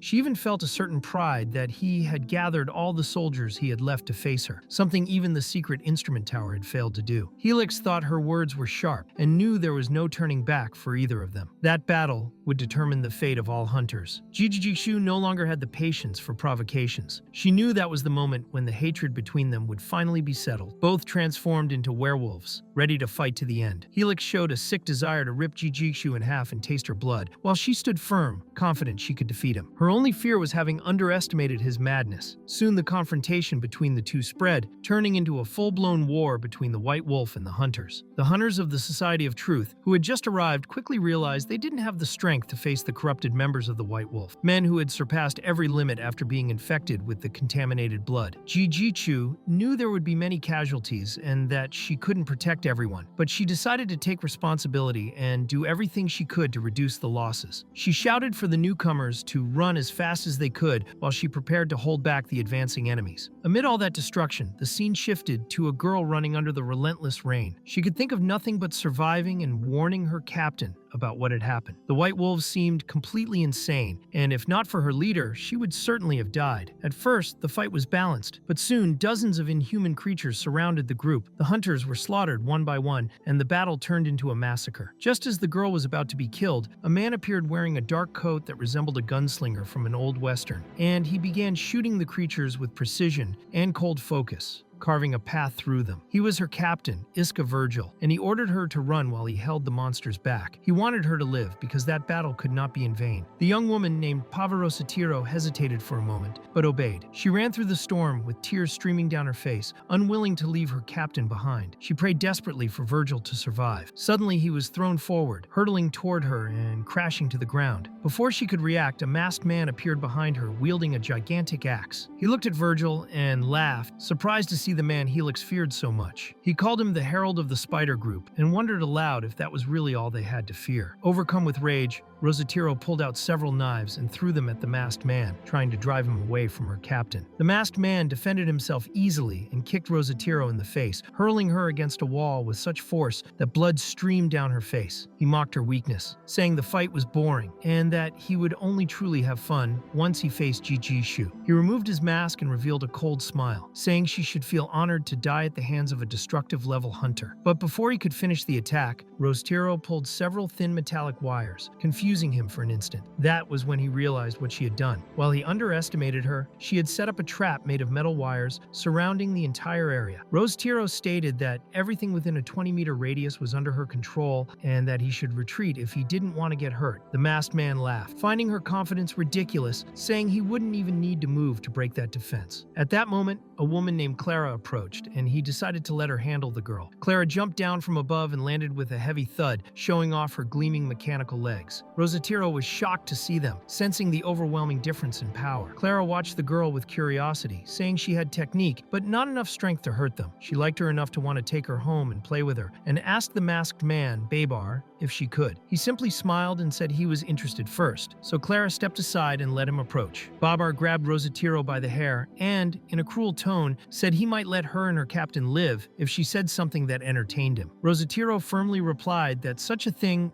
would only happen in his dreams. Angry, Babar tore out her eye with brutality, saying she still didn't understand her position. He decided that instead of a quick death, he would make her suffer. Forcing her mouth open, he grabbed her tongue, ready to cut it out and silence her. Before he could act, Virgil fired his pistol, hitting Babar in the face and knocking him down for a moment. Rosatiro screamed in despair as the masked man laughed, saying the captain was digging his own grave. He ordered Clara to take the girl while he entertained himself with the captain. Clara, overtaken by dark excitement, prepared to attack. With tears in her eyes, Rosatiro couldn't believe she would die there, right in front of her captain. She remembered her leader's words, that all of this was part of the plan of a manipulative man. She knew that, to him, their lives meant nothing. Even so, she prayed that some god would have mercy and let Virgil live. That was when Burton arrived, relieved to have finally found the source of all that noise. Burton thought that the efficiency of the Truth Society members was something terrible and knew he would have to get involved somehow. He was exhausted and wanted to end the situation quickly so he could finally get a good night's sleep. He felt worn out after a long day of work and mentally complained about the racket caused by Clara and Babar, who had ruined his rest. To him, it was a complete lack of manners and respect, and he saw no reason to tolerate it any longer. Babar, on the other hand, didn't understand why Burton was so annoyed and found it absurd that the man's sleep had anything to do with them. Angry, he said the hunter was interrupting their fun and demanded to know who he was. The hunter, in his usual calm manner, simply replied that he was nothing more than a lone wanderer, someone of no importance. Rosatiro watched the scene, utterly confused, while Babar burst into laughter, thinking it had to be a joke. He believed that lone hunters were far too weak to survive in a serious organization and were nothing but failures. Burton reflected that among all the organizations in Noken, the only active ones left were the declining White Wolf group and the rising group called Spider. His instincts soon picked up the scent of a beast from afar, and Babar's arrogance only confirmed his suspicions. He had no doubt the man was a member of the White Wolves and was disappointed that he lived up to the organization's reputation. Seeing two veteran fear-level hunters injured by a mere small fry of the abnormal level was a harsh reality check that left Burton indignant. When Babar realized the hunter wouldn't back down, he asked if Burton was looking for a fight. Burton remained calm, simply observing and deciding which side he should eliminate to end the irritating noise. To him, the choice didn't seem difficult. Consumed by rage, Babar believed the hunter was seeking his own death and rushed in with his axe. He thought he had landed a blow, but he soon realized he had hit only the cigarette between Burton's lips. The next strike came fast and brutal. Clara was caught off guard when Burton hit her with tremendous force, shaking her body violently. The impact was so intense that her brain felt as if it banged against her skull, leaving her dizzy and disoriented. As she tried to recover, Burton demanded that Rosatiro explain who she was and why she was being hunted by the White Wolves. Still shaken, Rosatiro answered that she was a rookie from the Spider Group. She thanked him for saving her and her captain, but admitted she didn't understand how both organizations had entered a war at such a delicate time. She said they had been ambushed by the enemy, and her captain had ordered her to flee and warn their leader. However, she couldn't escape from Clara and Babar, and felt frustrated for failing at such a simple mission. Now all she could do was lament, and believe that everything was part of the plan of some mysterious man pulling the strings in the shadows. Burton began to suspect that everything that was happening was a direct consequence of the bookstore owner's actions. He realized that the librarian had supported Jiji Chu, who had broken ties with the White Wolves, and then made Burton himself drift away from the Truth Society's control. The man had also given him valuable advice, implying he could count on the Spider Group for help. Now, encountering members of that organization there, he saw that none of it was coincidence. If he hadn't left the society, he would never have arrived at that place, and everything fit together as part of a much bigger plan. Burton's conviction grew as he reflected on the bookstore owner's words. He believed the librarian had planned everything, as if he were playing a game of chess in which every move had a purpose. In Burton's mind, the man had manipulated circumstances so that Ji Jishu would become indebted to him, securing a future alliance between the two. This proved how cold and calculating Lingi could be, a strategist capable of predicting every step with perfection. Burton even imagined that, if Lingi were standing before him at that moment, he would simply ask whether Burton already knew what he had to do. With that conviction, Burton decided to act. He believed it was his moment to take an active role in that greater plan. He picked up a syringe and injected Rosatiro, who was startled when she felt her wounds closing rapidly as her strength returned. Burton explained that the liquid was made from contaminated blood, an essential substance for the survival of a hunter like him. The speed of her recovery indicated that her contaminated blood was of good quality,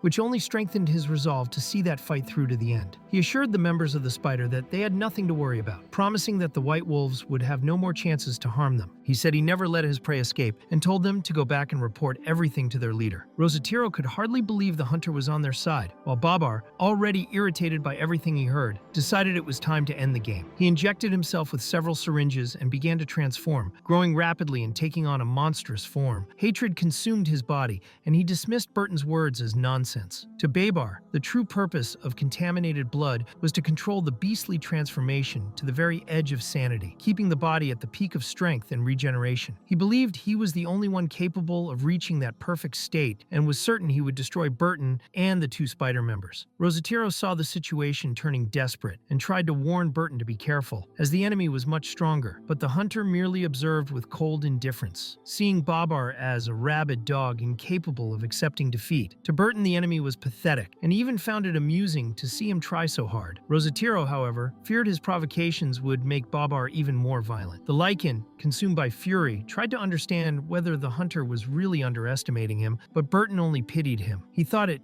tragic that Babar had managed to preserve his sanity since he was about to lose it forever. At that moment, the monster lunged forward with astonishing speed, using his ability called Infernal Thrust, and Burton realized too late that he wouldn't have time to dodge. The hunter was hit with full force, taking the two spider members by surprise. Clara, still dizzy, was shocked to see that Babar had used that technique, realizing that Burton had truly angered him. That technique pulverized all viscera, and even if Burton had regenerative abilities, he should have been dead. However, he shocked them both by gripping Babar's axe, leaving Clara and Rosatiro in complete disbelief. Burton made it clear that Babar was now cornered and acknowledged that his technique hadn't been bad. Anyone else would have died, but he still considered the Lycan an amateur who didn't train enough. To kill him, you had to strike the head, and that's why Burton saw Babar as a presumptuous fool, while the Lycan tried to grasp how he was still alive after having his heart pierced. Soon, Babar realized that his spear hadn't struck the enemy, it had simply disappeared. He noticed a huge hole in Burton's body and had no idea what was happening. As he tried to understand that abomination, several tentacles emerged around him, and he felt his body freeze, unable to move. Clara was also caught by the tentacles and begged for help, but Burton said no one would save her. He told them they should feel honored, for they would be the first sacrifices offered to them, and that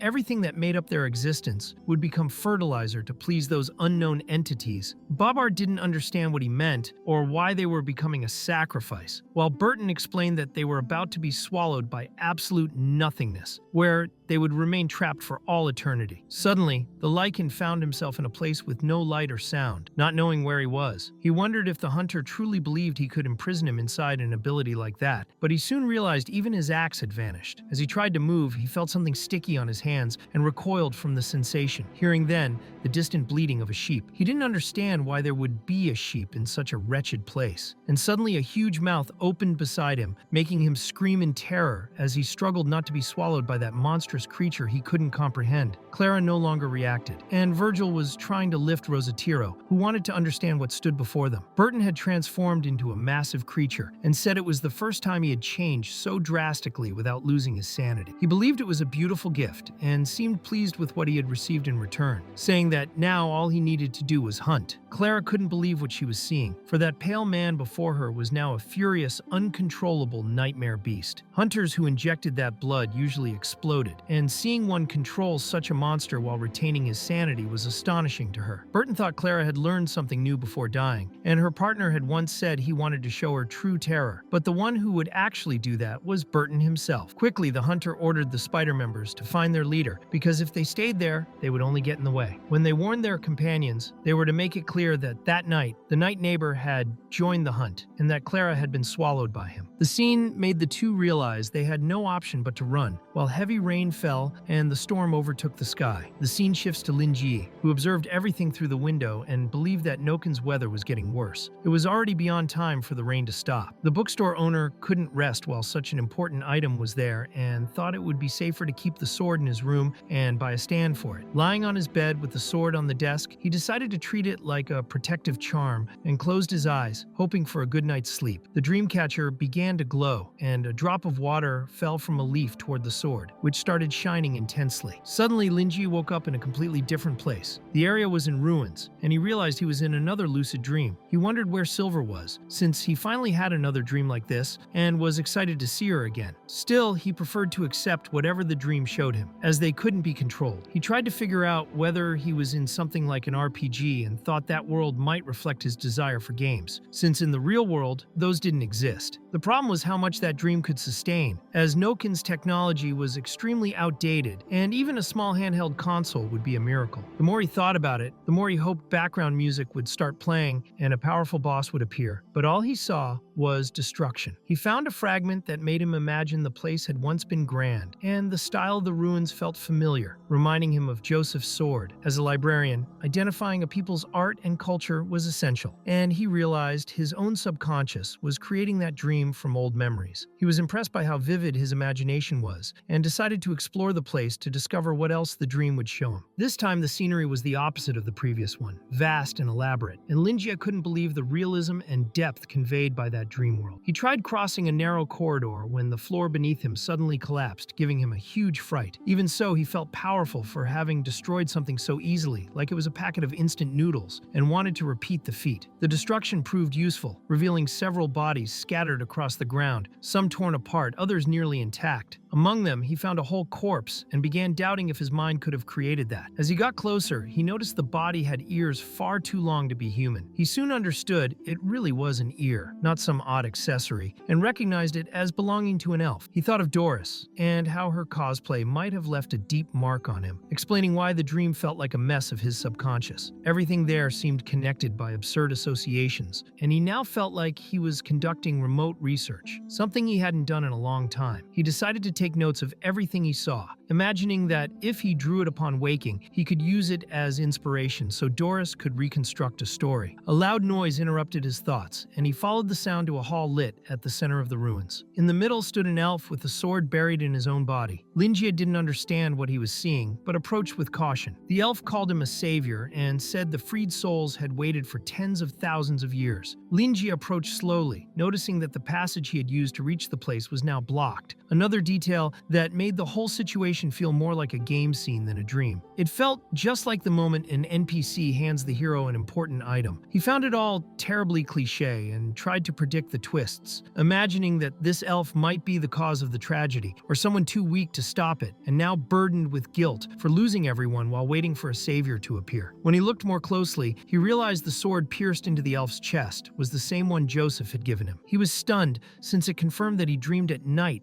about what he saw during the day. He had spent the whole day studying that sword, so now he believed his brain had simply built an entire story around it. Even then, he wasn't surprised. He knew his subconscious was far too creative. The elf then said that, in the name of the kingdom, he thanked Lingi for restoring the sacred sword's light, and mentioned something about a third sin that could not be forgiven. The librarian stared at the sword lodged in the elf's chest and noticed that the world around them seemed dirty and ancient, yet he understood the beauty in how the blade was forged, like gold that never loses its unique shine. In the end, he concluded that the credit for this dreamscape likely belonged entirely to him. Lingi thought he should give the elf some advice, and wanted to know more about the other sins he had mentioned. He was curious to hear his story, and deep inside, he simply wanted to give the elf a chance to vent. Since the elf had brought up the topic of sins himself, Lingi assumed he wanted to speak. The elf then said it would be an honor to have his confessions heard by someone like him. And in that moment, Lingi realized he was right. The being truly longed to express his suffering. Even so, Lingi still found everything overly cliche. He wanted to understand what the elf meant when he called himself a sinner. The elf then explained that tens of thousands of years ago, in an era without light or fire, he had been arrogant and tried to kill God to expand his people's territory. When he faced the divine eye, he went mad and committed the sin of cowardice. At that time, he was the king of his people, and, consumed by insanity, he was the one who killed them all. He had destroyed the purest essence of his own kingdom and committed the sin of treason. Holding the sacred sword, he stained it with the blood of his brothers and used the blade to seal his corrupted soul, causing the sword to lose its radiance. The elf said he had erased the last symbol of his kingdom's holiness, committing the sin of foolishness. He brought his nation to its peak and then destroyed it with his own hands. The crown that once represented glory had become a pair of shackles that imprisoned him for millennia. People began calling him Candela, the exile. Lingi then realized that the elf's current form resembled that of a soul sealed inside a sword, which made him feel pity. Even so, he wanted to understand why he had been called a savior, since he had done nothing to rescue the kingdom that had collapsed. The librarian wanted Candela to look at everything he had caused and reflect on his actions. He wanted to understand what exactly the elf wished him to do. Candela began trembling, explaining that Lingi's kindness filled him with a deep sense of shame. He said he expected no forgiveness and asked only that Lingi stay calm. He claimed that the librarian had already done enough, and that his kingdom had become ashes in the annals of history. He said he had no right to anything anymore, nor did he believe he could ever redeem his sins. To Lingi, the elf seemed like nothing more than a remorseful child who had demanded too much and was now facing the consequences of his actions. Lingi believed that after being sealed, the elf began blaming himself endlessly. On the outside, he appeared calm and serene, but inside he was pure chaos. And the librarian saw that he truly needed guidance. To Lingi, the elf had given up on himself, saying he had sinned and refusing to forgive himself, as if he had run away from responsibility and become a coward. Lingi wanted to know if the elf had paid any attention to his kingdom after the disaster, if he knew what had happened to his people, whether they had found refuge somewhere and rebuilt their lives. Even though the king had wielded such great strength, he was now imprisoned by his own shame and regret. Lingi saw that Candela was lying to himself, creating excuses to avoid facing what he had done. The true punishment he deserved was to suffer before everyone, for it was the bare minimum he could do to repay his sins. Even after thousands of years, Candela hadn't changed. He kept shrinking back, waiting for the world to forgive him, as if he wanted to forget the suffering he had caused. So Lingi placed a hand on his shoulder and forced him to reflect on what he truly needed to do. No one could save him except himself. Trembling, Candela admitted the librarian was right, but ignorance and fear still overwhelmed him. He cried, lost, unable to decide what to do without Lingi's guidance, terrified that he might repeat his mistakes. The librarian understood that the elf sought direction, that he longed to be led, and that this was the role he needed to fulfill. In the end, Candela begged the librarian to forgive his arrogance, admitting he was nothing more than a sinner seeking redemption. What he desired most was to become the sword of the bookstore owner. Lingi obviously thinks everything is very confusing, and to him, it even looks like Candela wants to swear loyalty to him. In the end, he feels that the beginning of that RPG-like situation is basically a companion, joining a beginner and giving him the best sword in town, while the Elven King becomes his partner. Because of that, he wants to know if this is truly Candela's decision. He also feels he should give the Elven King some comfort, and explains that Candela's tasks are things he cannot solve with a few words. Those tasks require Candela to deal with them on his own, to repent for his sins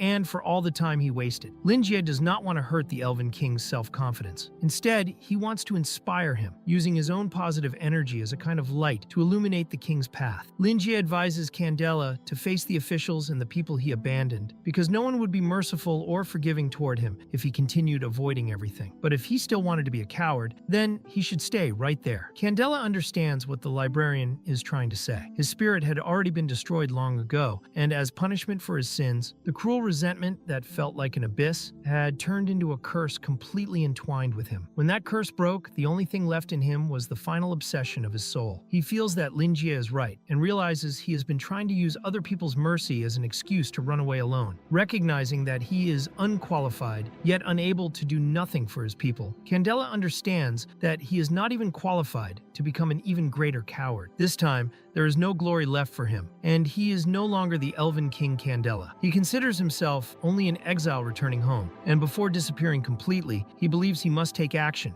instead of begging others to act. Even if his kingdom vanished after thousands of years, his people still live there. After all that time, giants and elves became a forgotten part of history. Countless people died because of the curse of the magical sword, and the madness, hatred, and memories of that tragedy became intertwined with Candela's soul. His soul witnessed the history of Azir and saw those two once brilliant nations fade into an obscure myth. Human beings later built a huge metropolis named Noken on those burned ruins, as prosperous as the ancient kingdom of the Elven King. But the wheels of history wait for no one, and it was impossible for an Elven kingdom to rise again. So Candela decides it is better to act realistically. He feels he can still use the last of his energy to protect his people and his land. Instead of fading into darkness, he chooses to burn everything he has until the end. That is the conclusion he reaches. He asks the librarian to take the sword as his weapon and kill the gods that will appear in the dream world. Lingi does not really understand if this is supposed to be his mission, and if it is, it does not look like something meant for a beginner. He starts thinking the dream might be messing with him by telling him to kill gods right at the start. He also considers the possibility that this might be a beginner's tutorial. After Candela explains how he destroyed his own kingdom, he offers Lingi his absolute loyalty and his most precious item as tribute. He hopes the librarian will forgive the request he is about to make before disappearing. But Lingi explains that he is not good at fighting at all. After all, he is only a bookstore owner, and he would not be able to do anything like that. Even if this is only a dream, nothing about it makes sense to him. He knows he has no talent for it, and thinks it would be embarrassing if someone else appeared, grabbed the sword from him,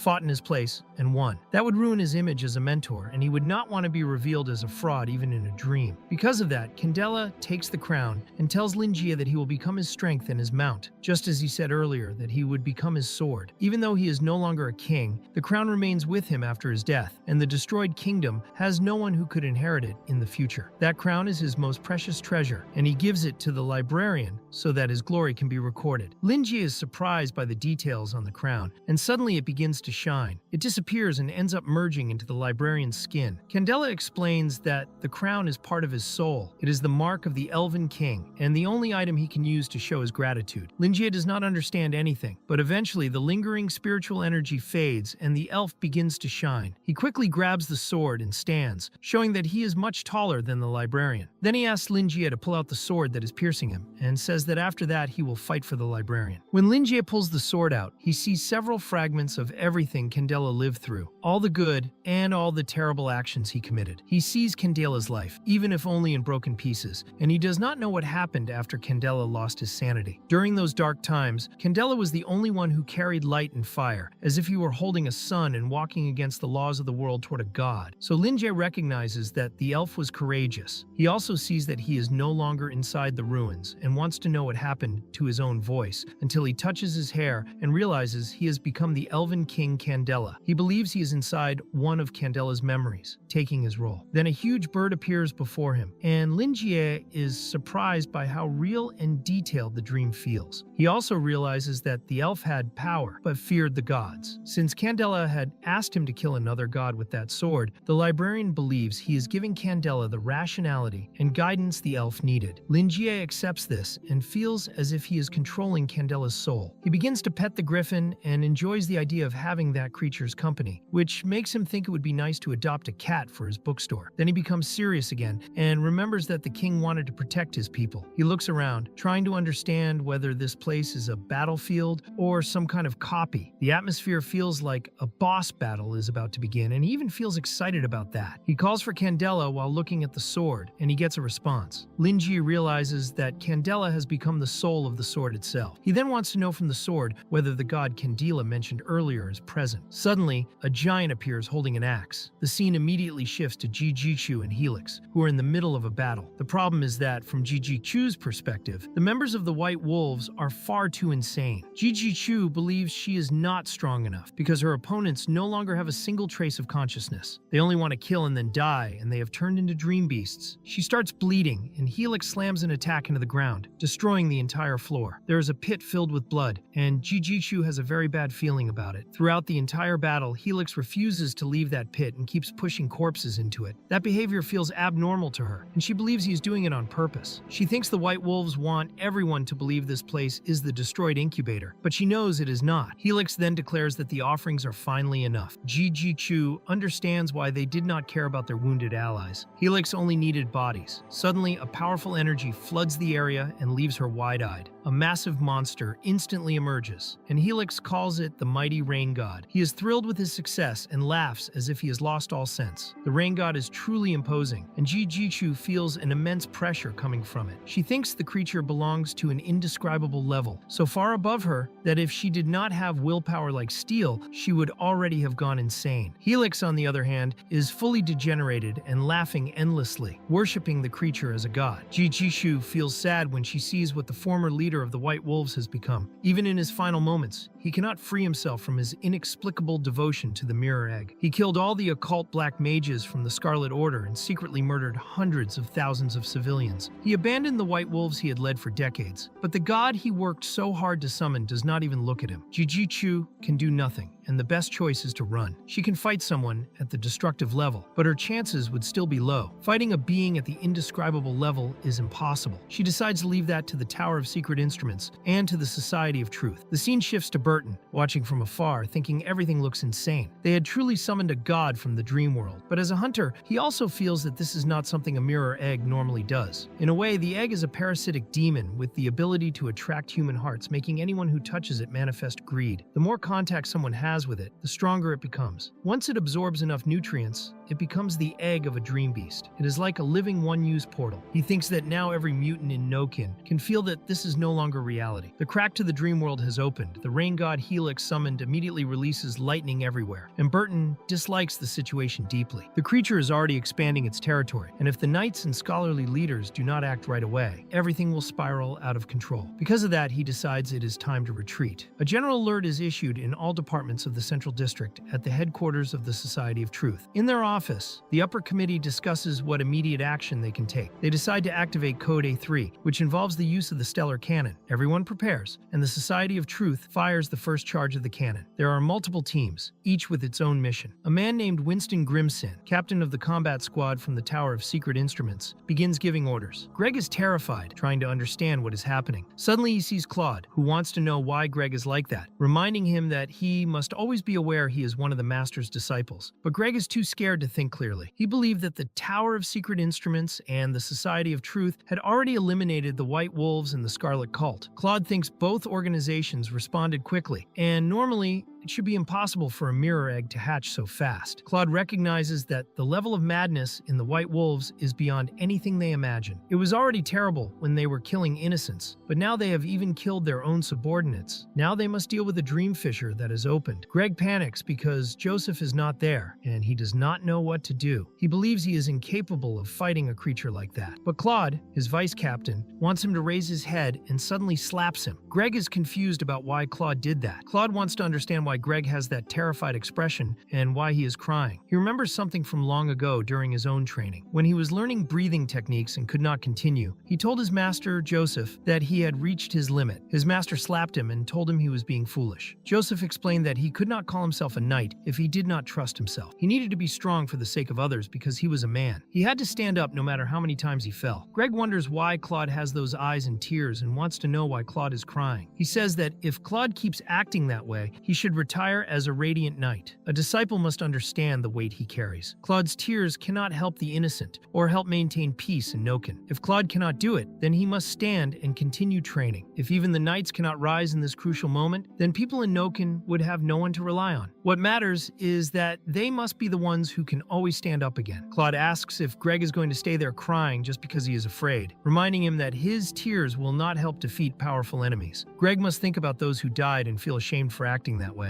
Greg finally understands Claude and says he will do his best. Claude wants him to keep that spirit. Then Joseph calls Claude, and the vice captain immediately tells his master he is ready for combat and waiting for orders. But what he receives is completely different. While Greg is excited to hear what orders Joseph gave, Joseph simply tells him to leave. Fighting the dream mass is basically throwing their lives away for nothing. He tells them not to worry and to prepare to handle the aftermath. The scene shifts to Winston, who asks a girl named Tifa if what she said is really true. She confirms that they contacted Joseph, and he asked for the location where the dream beast appeared. Winston cannot believe Joseph said nothing else and does not understand when Joseph became so confident. Suddenly, there is an explosion. Winston thinks the stellar cannon fired quickly, but they are wrong. Immediately afterward, the real stellar cannon blast fires, and they cannot understand what is happening. The scene shifts to Andrew, who is outraged because the White Wolves had never been a big threat, yet they suddenly became dangerous. He felt they would pay a huge price for a small mistake. It was not just because the Freedom Society did not fear an indescribable class threat that the situation would be easy for the organization. Everything happened too quickly, and they had no time to prepare, and that chain of events made him increasingly worried. Their surveillance network was not working, and he also believed that the bookstore was protecting someone still unknown. They had found traces of magic in the abandoned hideout of the White Wolves, and Andrew suspected that the bookstore owner was connected to it until he noticed something on his panel. He immediately touched the screen to see better, and the scene changed to a beam of light heading toward the dream beast. It was Lingi using the appearance of King Candela, flying on top of the griffin. With the sword in his hands, he prepared to strike the dream beast and hit that enormous creature right on its head. The creature instantly fell to the ground, and a huge beam of light opened in the sky, illuminating Lingi with the Elven King's appearance. Everyone witnessed a legendary sight and became so shocked they could not open their mouths to speak. Andrew, watching through the panels, saw the recorded scene of an Elven King shining as brightly as the sun, radiating a glorious light. To the people watching, watching, his appearance looked divine. At that moment, the leader of the first squad asked Winston what they should do. Winston wanted everyone to hold their positions and continue with the plan, and he asked Tifa to stay alert and be ready to fight. He also wanted her to contact the Truth Society to analyze the figure they were seeing in the sky. Winston believed that the unknown creature was currently the greatest threat. He even suspected that Lingi might be a dream beast, because the strength he displayed felt like the embodiment of the ancient legend. Winston obviously knew the legend of Candela, the elven king who had been exiled. He knew the story ended in tragedy and that the bravery shown by Candela was one of the greatest inspirations in history. Everyone also knew it was impossible to revive him because his soul was trapped in the cursed sword consumed by his hatred. The only explanation Winston could imagine was that someone had awakened the ancestral spirit. But to do that, someone would need the cursed sword, and he then realized that the creature in the sky was holding that very sword. He found it strange because the sword should have been in Joseph's hands, so he attempted to contact Joseph through the communicator. The old man wanted Winston to calm down and said he was already on the battlefield and had seen everything. Joseph had seen the holy light and already expected Lingi to act, but not in such an overwhelming way. He told Winston that the cursed sword had been given away a few days earlier with the approval of the elders, and he finally revealed that the one in the sky was King Candela in the flesh. Since Joseph had lived with the elf soul for so long, he explained that it was Lingi, and that was why Winston did not need to worry. Winston felt relieved, but still wanted to know what Lingi intended to do after this, and how he had summoned the Elven King. Then he widened his eyes when he saw Lingi's next action. King Candela raised the sword, and the sky began to open. Suddenly, the people in the tower received a high-energy reaction alert ahead. Tifa was shocked because it was the star cannon, and Winston could not believe it. The Truth Society had not canceled the star cannon. The scene changed back to Andrew, who ordered his people to fire because that being had come from a dream and therefore counted as a dream beast, making it an enemy. His analysis confirmed it as a dream beast. His team tried to argue that the Elven King might be on their side, but Andrew had no patience and even hit them. He insisted that such an idea was impossible, calling the old man insane. He explained that dream beasts felt no pain, fear, or weakness, and that there was no such thing as justice when fighting them. In his view,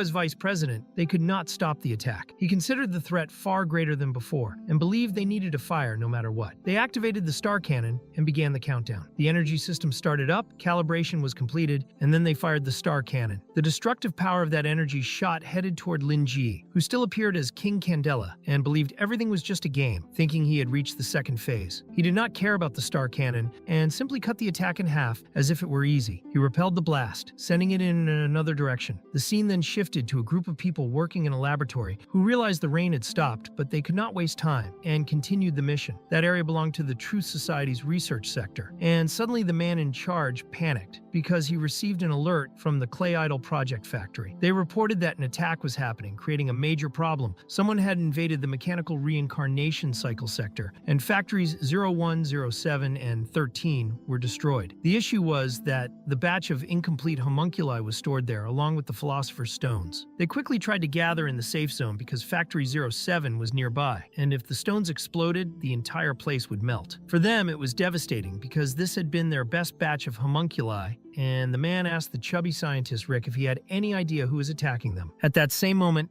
a dream beast appeared, creating a surreal coincidence. While they ran down the stairs, an explosion happened nearby and they panicked as they saw the spreading debris. They ran for their lives until the man saw on a screen that the star cannon had been destroyed. Rick was desperate to see more details, and soon all employees in every department received an alert. Since the message had been sent 3 times, it meant that 3 star cannons had just been destroyed, and they began to believe the sky was falling. The scene shifted again to Lingi, holding the sword, wondering if this fight was supposed to be against a boss. He made the griffin spin in circles but found nothing. He was unsatisfied and felt the enemy was too weak. He swung the sword while admiring how well the mechanics worked. To him, the game felt like a super realistic VR experience that only lacked a bit more action. With Candela's body and spirit inside the sword, Lingi felt like he was playing on the easiest difficulty, and it seemed like he was not doing anything at all. It was Candela doing everything while he simply gave suggestions and made decisions. In the end, he did not know if it was only that god who could drive Candela insane. And he wanted to understand if a new god had appeared after 10,000 years. He was very confused, but he clearly remembered that Candela wanted to challenge a god one more time, facing his former self directly and using his own experience to make up for his old mistakes. Lingi completely understood Candela and even admired his dedication, so he wanted him to kill that god now. But at the same time, Lingi felt that everything was just a dream and that he should not be worried, because he believed he was invincible inside his own dream. However, he also criticized that the final boss had a huge body and released a lot of pressure, but in the end was very weak, which he thought was a waste of character design. Suddenly, the sword began to shine, and inside the sword, Candela thanked the librarian for his help, explaining that he had managed to fulfill his wish and had used the rest of his power to protect his land and his people. He knew thousands of years had passed and everything had changed, but that was all he could do, and running away had been easier than facing it directly. Still, he understood that thanks to Lingi, he had finally confronted his own weakness, and the Elven King cried and thanked him again. Then suddenly, Lingi began to shine, and he started to fade away. He realized that everything would end like that, and in the end, he accepted it because Candela had died long ago and had remained inside that sword only because of his hatred and the recent events that had fixed him there. In the end, Candela felt genuine happiness for having sacrificed the last of his strength to protect his country again. Lingi felt satisfied that he had been able to help the elf and believed that no better ending was possible, so he said goodbye to Candela.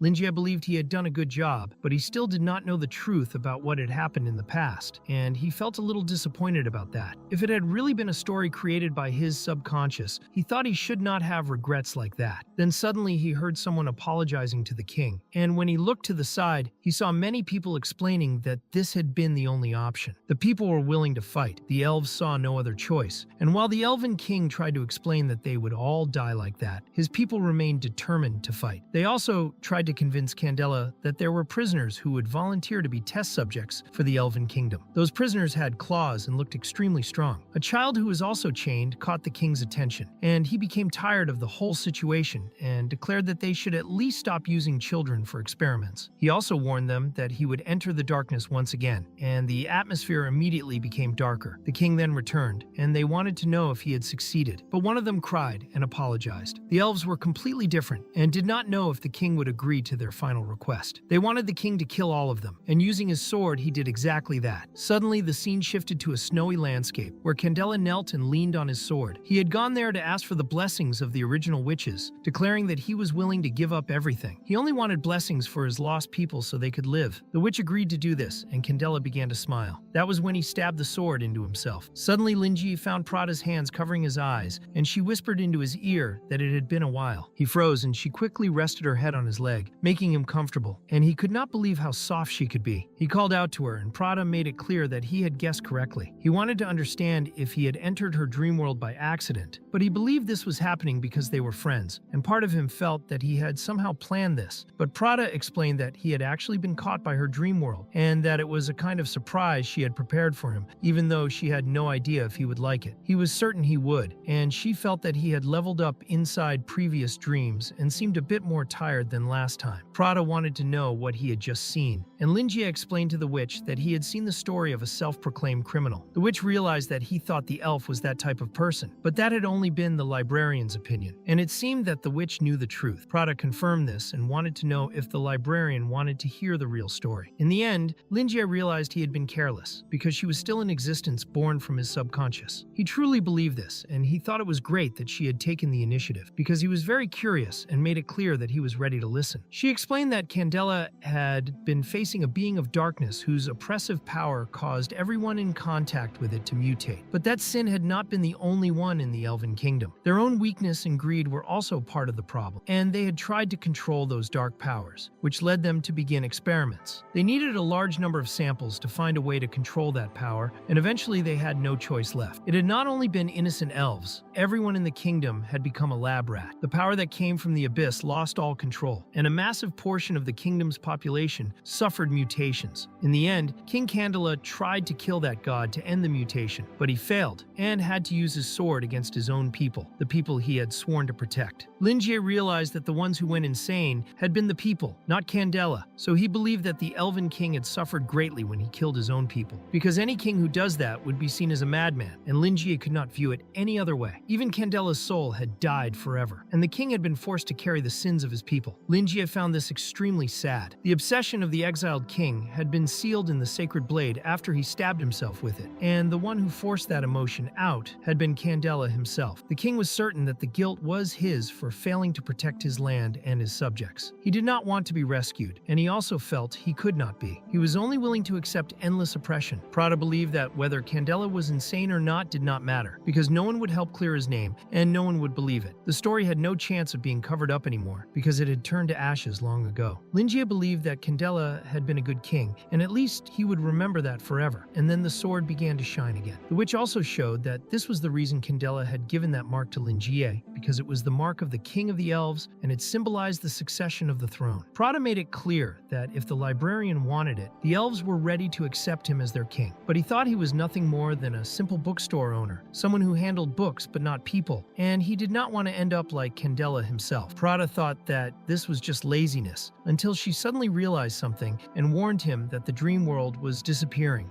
And even though she did not want it to end, they would have to say goodbye at that moment. She removed her hands from his face and wanted him to witness the end of that dream with her. She shows that this is the result of what the Elf King had protected with all his strength, because the land and the kingdom that had survived for tens of thousands of years were still alive and full of energy. Then the scene shifts to Winston, who wants everyone's attention. He wants the group to keep combat formation 1 and stay calm, but everyone is shaking at that moment. Suddenly, they all start panicking and screaming, and some even begin to bleed. The Vanguard immediately becomes alert. Winston wants everyone to be careful and follow the orders, but not even he believes things will go smoothly, because if he is already feeling a painful pressure on his back, his subordinates must be suffering even more. He thinks that the Elf King Candela is like a war god. He wants those who can still move to stand up and clean the battlefield, because everything has finally ended. Winston assumes that Lingi must be short-sighted to think otherwise, but Joseph explains to his old friend that this reaction is normal, and he also warns Winston that his mood will only get worse from now on. Winston finds Joseph annoying and wants to know if Joseph is trying to tell him that indescribable dream beasts are nothing more than troublesome dogs and that they themselves are the good guys. Joseph, placing a hand on Winston's shoulder, thinks that Winston is overthinking things and reminds him that he is nothing more than a flea. Winston becomes furious, and even though he knows he is weaker than Joseph, he is willing to punch him. He takes a deep breath to calm himself, because as the leader of the combat squad, he cannot act impulsively. Joseph knows they have finished that case, but they are still far from solving everything, because the Tower of the Secret Instrument is looking for the source of that mirror egg and has found nothing. They still do not know who released those demonic beasts in Noken, and that unknown person is the real enemy. The scene then shifts to a blonde man holding a pendant, smiling as he stands under the rain. Winston thinks it is the first time in years he has seen Joseph with such a confident expression on his face, and he remembers very well how things were 10 years earlier. He remembers himself inside the Tower of the Secret Instrument calling Joseph, and Joseph immediately teasing him, saying that Winston must be very free to visit him while he works. Of course, Winston becomes angry and complains that Joseph sent his men on a mission without permission, demanding an explanation, and even swearing that not even the Council of Elders would save Joseph this time. Joseph asks his friend to calm down, but Winston does not want him to escape the subject and wants to know what he is planning. Joseph explains that Winston trained his men very well, and that going on a mission with him would also help train them further. But Winston makes it clear that he is wrong no matter what his reasoning is. He then hands Joseph a stack of papers, saying that he must deal with that work first. Joseph becomes frustrated when he sees the scary amount of paperwork. In the end, it is the work of Winston's people that Joseph took, so he should stay quiet and finish everything. Winston then notices that Dahlia is not with Joseph and wants to know if something happened. Joseph explains that Dahlia went on a mission for the tower the day before, and the tower didn't send him with her, so he assumed it was not an important mission. He believes his wife will return soon. He's anxious because he misses her and their wedding anniversary is coming up, so he is thinking of asking for a break to relax with her. Suddenly, someone rushes into the room, and Joseph drops the papers as he receives the news. Rage fills him, and he punches the wall before running out. Winston watches, and soon he sees Joseph holding his beloved wife's dead body in his arms. Joseph asks Winston to help him request a leave of absence, explaining that he has to bury his wife. Then he continues walking away. A month passes after the incident, and Winston receives the report from the last mission. He asks everyone to support Joseph and help him with anything he needs. Winston knows that since Dahlia died, Joseph has been unstable. He barely left his house during his long leave and spent most of his time alone in his room, tormented by his own mind. When he returned to the Tower of the Secret Instrument, he started training more intensely than usual, and he took missions non-stop like a machine. He was still the brilliant, invincible sacred flame, fighting without fear of death. In the end, Winston knows all of this is the pain inside Joseph's heart. Time stopped for him on that day. Winston cannot bear seeing his friend like this, and suddenly he notices something in the report that revolts him. Joseph didn't tell him anything, and simply went to fight Wild, even though defeating Wild alone would not be easy. Winston hopes nothing bad happens to his friend. He goes to him and sees Joseph holding the Candela sword. Joseph wants to understand why his friend is there, and with his hand bleeding, he explains that he is about to leave for his mission. Winston, irritated, wants Joseph to look at himself, because he was lucky not to lose any limbs fighting Wild, and he should be grateful. Dahlia had just left them, and Winston thinks Joseph should slow down so that she can rest in peace. Joseph only wants to join his wife, and Winston is shocked. He punches Joseph in the face to stop him from sinking further into depression, and explains that Dahlia's death was an accident, not Joseph's fault. He also says Joseph cannot protect everyone, and by acting this way, he is only making things worse for the people still alive around him. Winston knows his friend is wounded, but he insists that Joseph must live. He knows Joseph lost something precious, but it already happened and cannot be changed, so he must think about what he still has. Joseph remembers his wife telling him not to worry about her death. She wanted him to forgive her for leaving him to raise their daughter alone. He cried, unable to accept that she would die, and he promised he would find a way to save her, asking her to hold on a little longer. But Dahlia, already very weak, did not want him to waste time. She regretted not being able to watch their daughter become a radiant knight, and she could not hear everything Joseph wanted to tell her. That memory brings unimaginable pain to Joseph, and he tells Winston that he still has Melissa, their daughter. Winston advises him to recover and not take new missions for now. He brings many fruits to Joseph, wanting him to take the time he needs to heal, and reminds him that someone is waiting for him. Winston leaves, wishing for his old friend to become strong again like he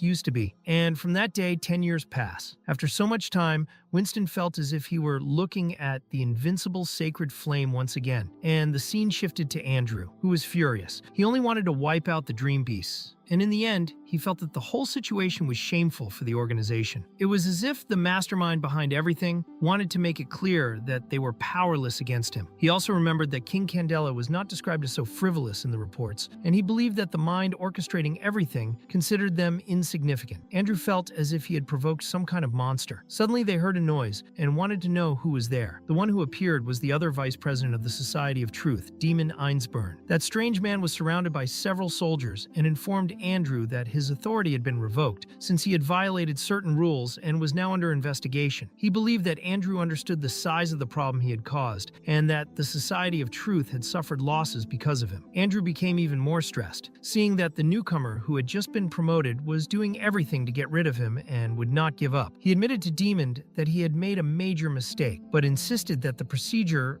of his decision was not wrong, even though he had misjudged the enemy's strength. Damon started laughing and warned him that he shouldn't say any of that. The main issue was that, to Damon, Andrew had gone to the Class 1 bookstore and had acted very hostile toward it. Andrew didn't understand what Damon meant, because the ones who summoned the Dream Beast were the White Wolves. He couldn't see what the bookstore had to do with anything. Damon realized Andrew truly didn't know, and explained that the one who summoned Candela was the owner of the bookstore connected to the Tower of the Secret Instrument. That tower had just reported the incident. Because of that, Demon accused Andrew of having caused everything out of selfishness, and due to that, the bookstore owner, who was actually friendly, had decided to intervene. This had caused serious trouble for the Society of Truth. Andrew tried to explain himself, but Demon didn't give him any space, making it clear Andrew should already be thinking about how to deal with all the consequences that would come. Then an alert was issued to the scholars of the Society of Truth, stating that the factory was under attack. Andrew remembered that when a level 1 alert was active, any employee under an investigation remained in their position so everything could function normally, and he wanted to know if Demon was unaware of that. The scene then shifted to Ji Shu, who was walking with her subordinates. She was satisfied that the White Wolves were dead and that her revenge was complete. Now she would take everything they had left behind. She walked down the stairway, which was covered in blood and scattered remains. She smelled something terrible and realized the White Wolves must have been hiding there for a long time. She was now certain they had completely lost their sanity. She then found something she believed to be the incubator for the magic mirror egg. Max appeared suddenly and apologized to his madam for making her wait, but explained that he had completed the task she she gave him. The problem was that he had lost an arm, and she was shocked by that, although Max didn't care. He made it clear that his master had ordered him to do anything to help his daughter, and he had succeeded. He brought a box and explained that inside it was the original formula of the cursed blood of the Silent Court wolves. Gigi Shu immediately told Max that he had done an excellent job and that she wanted him to rest, because she would take over from there. She quickly tried to open the box, which held an extremely powerful energy. It contained the secret runic art of the white mages. Max wanted to know if Gigi Chu wanted Haywood to take a look at it, because perhaps he could find a solution, and Gigi Chu hesitated for a moment. Since Haywood was her father's honored guest, she should consider him first. However, Ryan had already shown her that the loyalty of white mages was not guaranteed, and if a secret like this formula were leaked, the consequences would be disastrous. She believed they should return first and think about everything carefully, because it was dangerous. Max understood his lady. Then something caught Gigi Chu's attention. She felt the presence of someone classified as destructive nearby, and wanted to know who it was. Burton appeared, impressed that she had detected his presence, even though he had hidden his killing intent. He expressed that it was a pleasure to meet her, and assured her he was not an enemy. He only wanted to know what kind of person the promising young huntress was, the one who had eliminated the white wolves. He found it surprising how Jishu had sharp eyes and calm breathing, like a lone wolf watching its prey with patience. Burton believed she was an experienced hunter on the verge of reaching the destructive classification, and he considered her future extremely bright. This was unlike Helix, who only knew how to manipulate others. Now Burton understood why the bookstore owner was willing to help her. Jijishu was startled, and when she was about to question what Burton meant, Rosatiro and Virgil arrived. They explained that they had joined forces to look for survivors of the spider group and had been helped by a veteran hunter, Burton, which reduced the complications significantly. Seeing him there, Burton was glad the two had survived. The two subordinates could hardly believe he was really there, and they told their chief that it was Burton who had saved them. Jijishu thanked him for protecting her men, and Burton introduced himself as the Pale Night Watcher. He told her she didn't need to thank him because he was only doing his duty, but he was curious about the power Lingi had given her. Jijichu explained that the bookstore owner had given her the ability to control the cursed blood, and because of that, the future of the hunters would now be in Lingi's hands. Burton realized that this new path was not meant only for him, but for all hunters. Now hunters had a chance to avoid falling into madness. He wanted nothing more than to praise the bookstore owner at that moment. His parents, teachers, and friends had died because of the cursed blood, and he had witnessed everything, but now hunters would no longer suffer that fate. Tears filled his eyes, and he could not control his emotions. Jijishu saw that everything would be all right, because the bookstore owner would give hunters a new gospel. They shook hands, agreeing that what the bookstore owner had said was true. In that moment, they became soul brothers. Virgil informed his chief that he had found a map, and Jijishu became enthusiastic when she saw it was an underground passage of Nuoken. The White Wolves had been able to move easily because of that network of tunnels. Now the spider group would have more influence. Jijishu wanted them to take everything they could use and prepare the Dream Beast explosives, because they were going to make the magic mirror egg disappear once and for all. Burton told Jijishu that he had done everything the bookstore owner wanted, and now he would leave the rest to her. He said that when the time came, he would become a strength for her, and he was looking forward to the cooperation they would have in the future. Jijishu made it clear that this day was not far away, and she said she already had an important matter where she would need his help. Burton saw no problem in helping her, and he thought she also needed to act quickly. He reminded her that, as clients of the bookstore, they should always remember their position and complete the missions the bookstore owner wanted. Burton tried to make her understand that they could never disappoint the bookstore owner. After everything that happened, he was practically worshipping Lingi. Jijishu simply understood the hunter's mindset and told her subordinates not to loot anything in that place. She explained that all they needed to do was evacuate after preparing the explosives because they were going to completely destroy the remaining parts of the mirror egg. Her subordinates followed her orders, and Max mentioned something he did not understand. He explained to Madame Jichu that before Burton left, he gave them an obvious warning, but Max did not feel any killing intent behind it. Jijishu explained to her subordinate that they had formed a relationship with Burton, and it was exactly like Burton himself said earlier. They were clients of the bookstore. At that moment, the Will of Steel sent her a warning that there were not just one, but two destructive class presences nearby. This shocked Max, and Jijishu explained that even though Burton could not find their exact location, he was aware of their presence and had come specifically to protect them. The explosion happened while they were running, and Burton's words became proof of his decision. Jijishu now felt that she owed him two favors. Her biggest concern was leaving the place alive, and she believed she would need Lingia's help regarding the original formula. formula. Then the scene shifted to Frank Wilde, who found it impressive that they managed to detect his presence, even though he had hidden his transcendent aura. He realized the world had changed because hunters who had once been useless to him now possessed exceptional talents. Frank believed this was exactly what Lingi wanted to observe. He was also surprised that Burton never lowered his guard while talking to Jijishu, and even released killing intent toward him before leaving. In the end, Frank admitted he was scared of Burton, and the old man also knew Burton had accepted a mission to hunt him. This would become a problem if Burton had not dropped the mission yet. Wilde also thought the bookstore owner was impressive because Lingi had managed to awaken excellent talents inside those pawns and completely changed the situation. He felt lucky to have received Lingi's attention and even to have received gifts from him. He wanted to repay all these gifts, so he rushed to complete his mission and took Helix's body. He thought that his teachings and guidance had not been wasted and that this was the perfect material. He also believed Lingi was right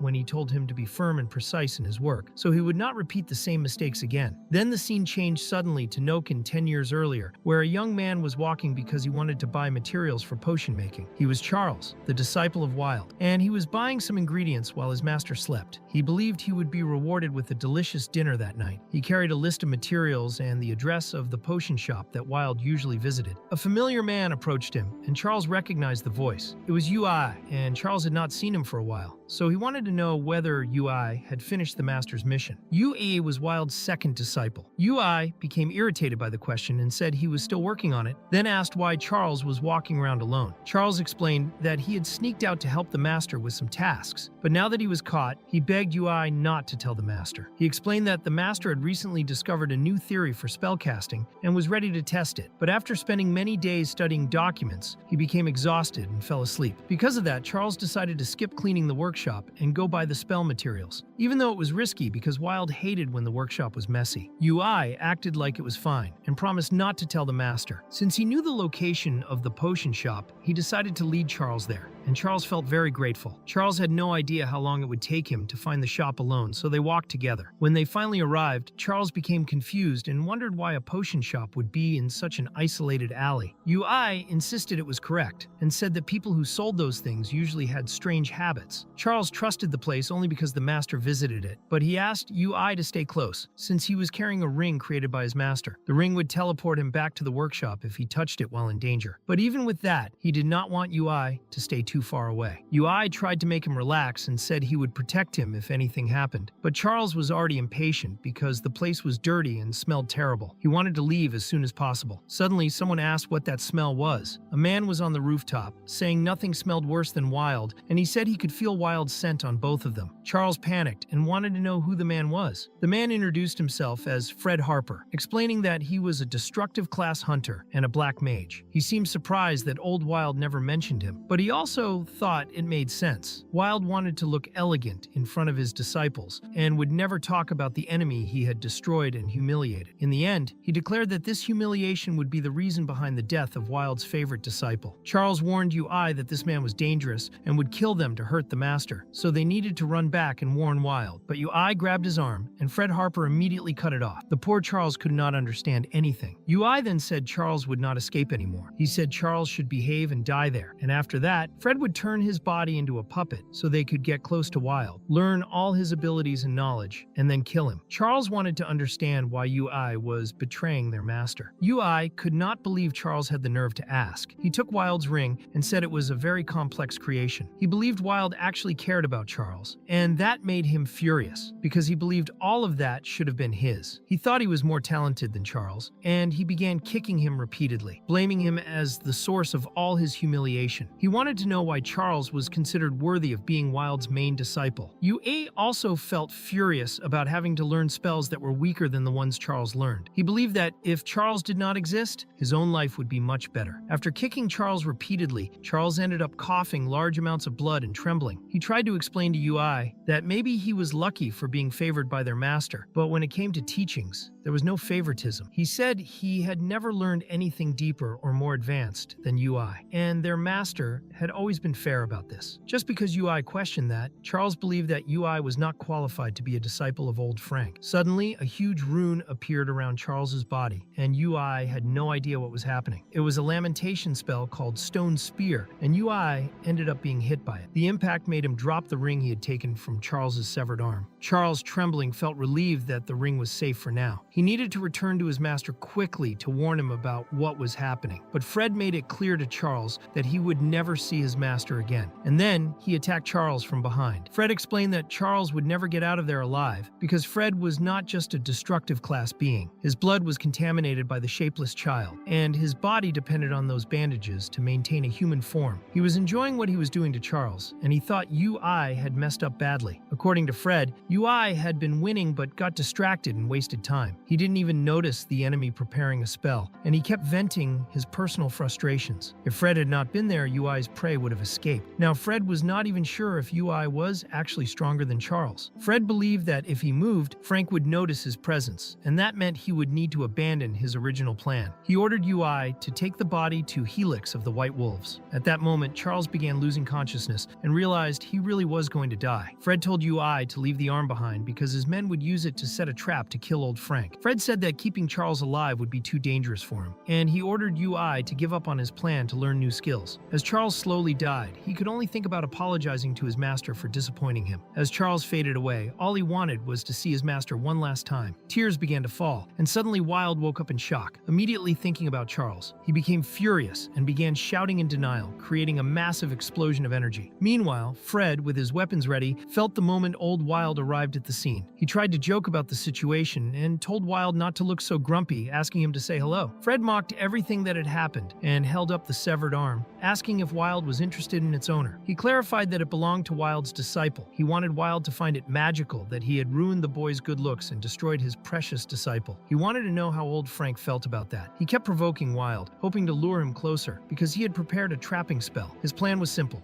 Once he caught Wild, his hidden men would attack and take down the enemy. Even though Frank Wild was one of the strongest destructive class beings, the trap would make him no better than a rat caught in a mousetrap. Fred continued provoking him to push the plan forward, but he didn't understand why Old Frank remained silent. He wondered whether he had hurt Wild's feelings. He also told Wild that his disciple had been tougher than his own master, because when his heart was pierced, he never begged for mercy. Fred wanted to know whether Old Wild felt anger or regret. If he did, he should kill the person responsible and avenge his disciple with his own hands. And that was exactly what Old Wild did, but in a way completely different from what Fred imagined. Wild shattered the spell as if it were nothing. Fred could not believe that his destructive class magic circle had been broken so easily. To make things worse, his underlings thought Wild had stepped into the magic circle and rushed toward him, saying they would tear him into pieces. But Fred tried to warn his men that something was wrong, and that they all needed to retreat immediately. Wild, filled with rage, saw them only as walking corpses. With a single movement, he sliced many of Fred's subordinates in half, and his aura moved like countless serpents. Fred had never imagined that his enemy had become so strong. He began trembling and realized he needed to flee, but his body simply would not move. He wanted to understand if Old Frank's power of words had affected him, because he felt himself slowly turning into a corpse. Then he understood. His enemy was far beyond the destructive class level. Fred fell into despair and screamed for Wild not to come closer. He begged for forgiveness and said he wanted to talk, promising he would do anything as long as Wild spared his life. He tried to convince him by saying he would return the disciple's belongings and would never appear in front of him again. But seeing Wild approaching step by step, Fred threatened to crush the ring, the only thing left from Wild's disciple. Wild remembered that he once told Charles he should never cling to the belongings of the dead. He summoned a dark energy and said that memories were the only things that truly mattered. Then a snake-shaped force tore off Fred's arm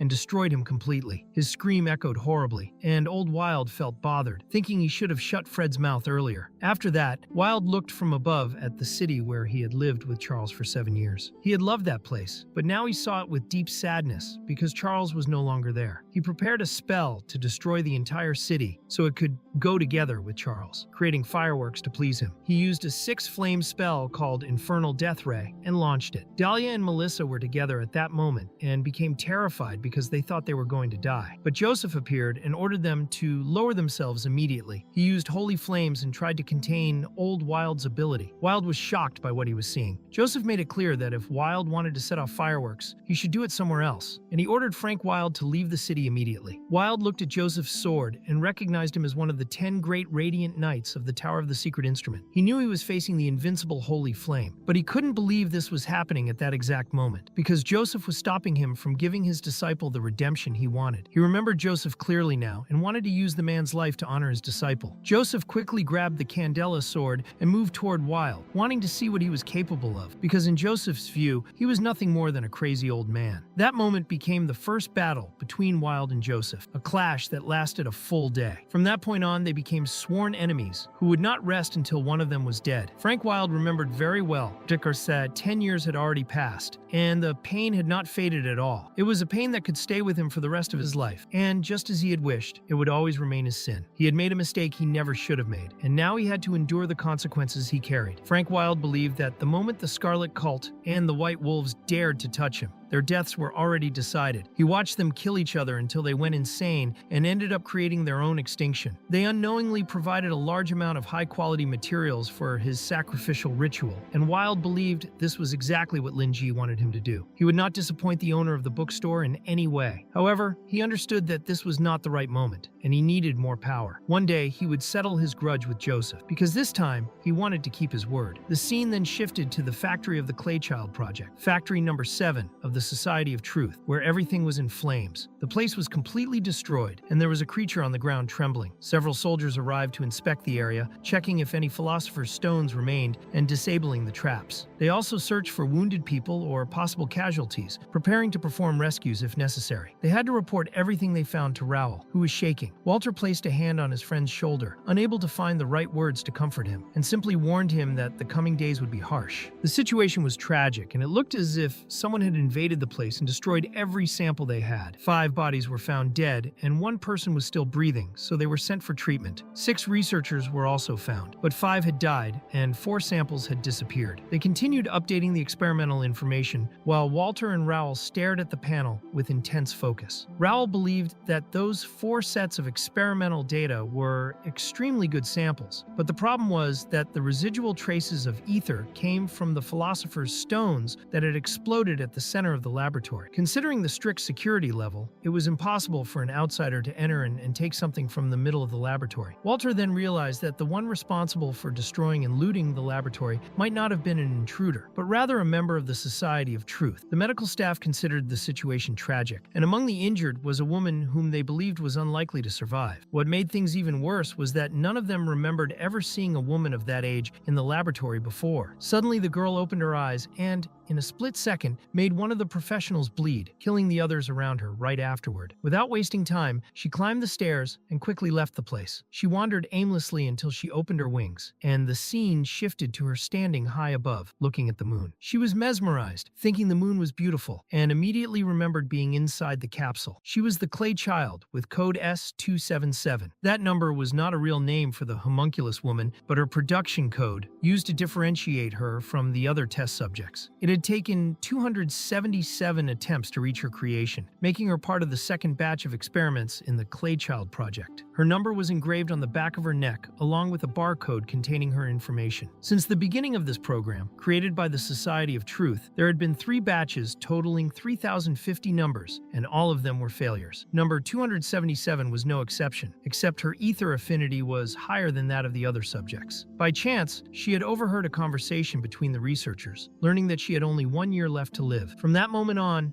277 began to wait for the night, noticing details she had never seen before and experiencing brief thoughts she had never had. She possessed extraordinary vision and hearing and could gather all the information she needed in an instant. She knew the shift changes and the entire routine of the laboratory. She also knew what was happening in the other laboratories and factories because of the employees' conversations, and she understood the full structure of the mechanical reincarnation area. She even knew that someone would act that night. When one of the unstable Philosopher's Stones fell into a capsule, an explosion finally occurred. A man grabbed a homunculus and left, and among the ruins lay S277, who slowly stood up with difficulty breathing. She touched the raised imprint of her identification number and felt a deep surge of anger. She tore off her number and barcode, then found a lab worker and took his clothes, throwing the man's body into the fire to erase all traces. She quickly lay down on the ground wearing the worker's clothes, and soon other workers arrived. They already knew the culprit had escaped because no ether had been detected. They found her and immediately warned that they had discovered a survivor and needed a stretcher. Now she looked up at the moon with trembling hands, thinking the world felt too hot. But she had finally escaped that place. Her biggest problem was that S277 had no idea where she was supposed to go. She decided she needed to leave before anyone could find her because she refused to be captured again. She wanted to find a place to hide before dawn. She tried to jump, but felt something wrong inside her body and realized she needed nutrients injected to stay stable. She could adapt, but it would take time, and she could not believe she had escaped only to die like her friends. Then a being called her child and asked her to open her eyes. S277 had no idea who was talking to her. The being clarified that S277 did not know who she was or even her name, and explained that she was the bearer of day and night, also known as the messenger of twilight. The sun and the moon were her eldest children, and the stars and lakes once sang for her. She blessed everything under the sky and made pacts with those who possessed magic. Anyone who called upon the sun would be loved by her, and those who swore to the moon would become her favorites. Everything she loved would be unharmed by darkness and chaos. 727 thought the messenger of twilight was incredible and did not understand why she had her attention. The messenger explained that she liked children who wanted to be free, then noticed the mark on the back of S277's neck and touched it, making S277 feel very embarrassed. The messenger of twilight stopped teasing her and revealed the real reason for her attention. She explained that everything happened because S277 had been looking at the true moon the entire time, and that simple gaze, free of thoughts, had drawn her in. S277 had never been contaminated by worldly definitions, nor deceived by the fake glory of false gods. The messenger felt her gaze, and even though S277 was not the one she had been waiting for, she decided she would protect that precious purity. S277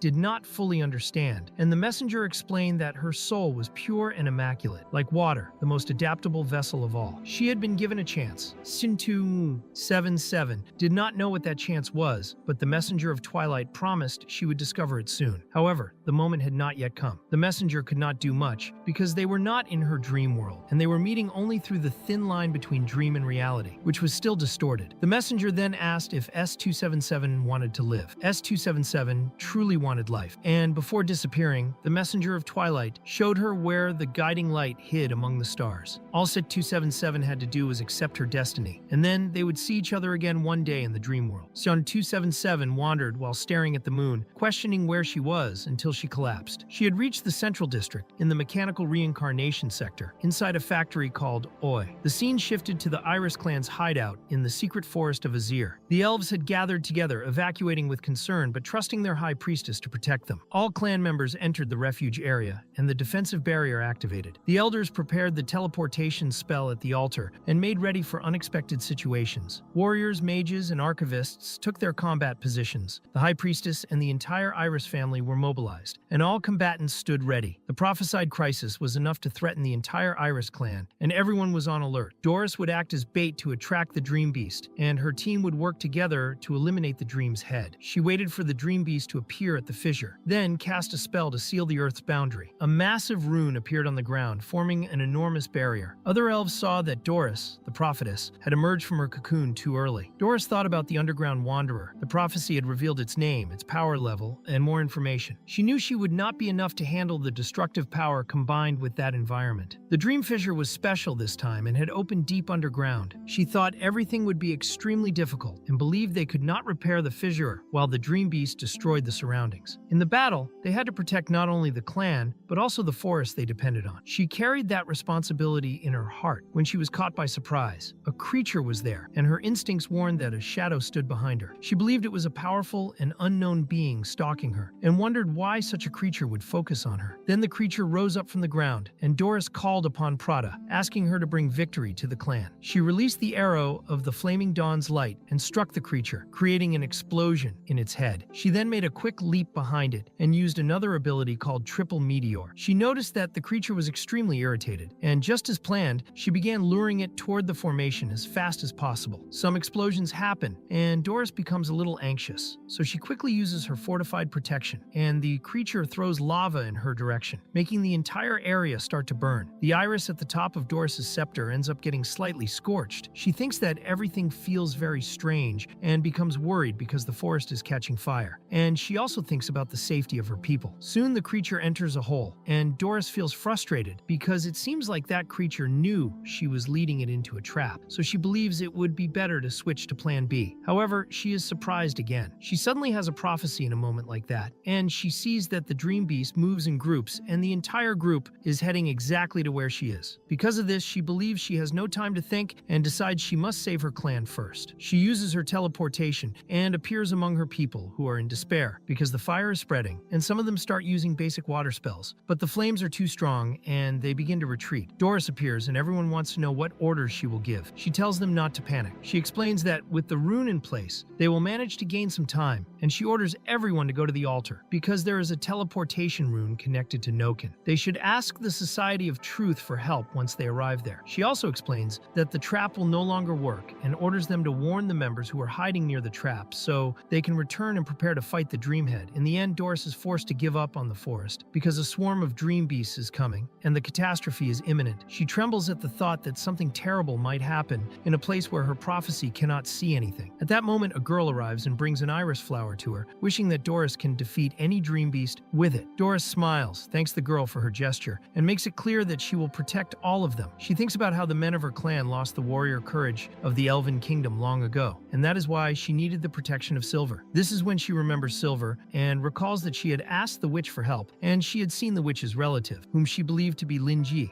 in the bookstore. She remembers every event, since the clan members ended up reading what Lingi had said, and she believed he was some kind of messenger of Silver. She also remembers that the book she took several copies of from the librarian's hands had a rune containing powerful spells, but these spells required a large learning curve. Now Doris thinks she had been looking at everything the wrong way. Maybe she did not need everyone to learn the rune. Maybe she only needed the rune to be used at a critical moment like this. So she believes the bookstore owner had foreseen this situation. She thinks that this is the answer and wants every member of her clan to hear it. She explains that she brought a gift from Silver's relative for them, saying that Silver had given them the key to dealing with this crisis. Those who learn the rune called the ancient seal of the book should draw the symbol on themselves and on others as fast as possible. Everyone starts doing what she ordered, but the big problem is that the massive creature breaks their barrier and all the elves panic and begin to run. A woman is with her daughter and does not want her daughter to lose her life. Then she realizes that the creature has not attacked her, and everyone notices that the creature has stopped moving. At that moment, Doris calls the elements of Earth and asks them to obey her command. She uses an ability called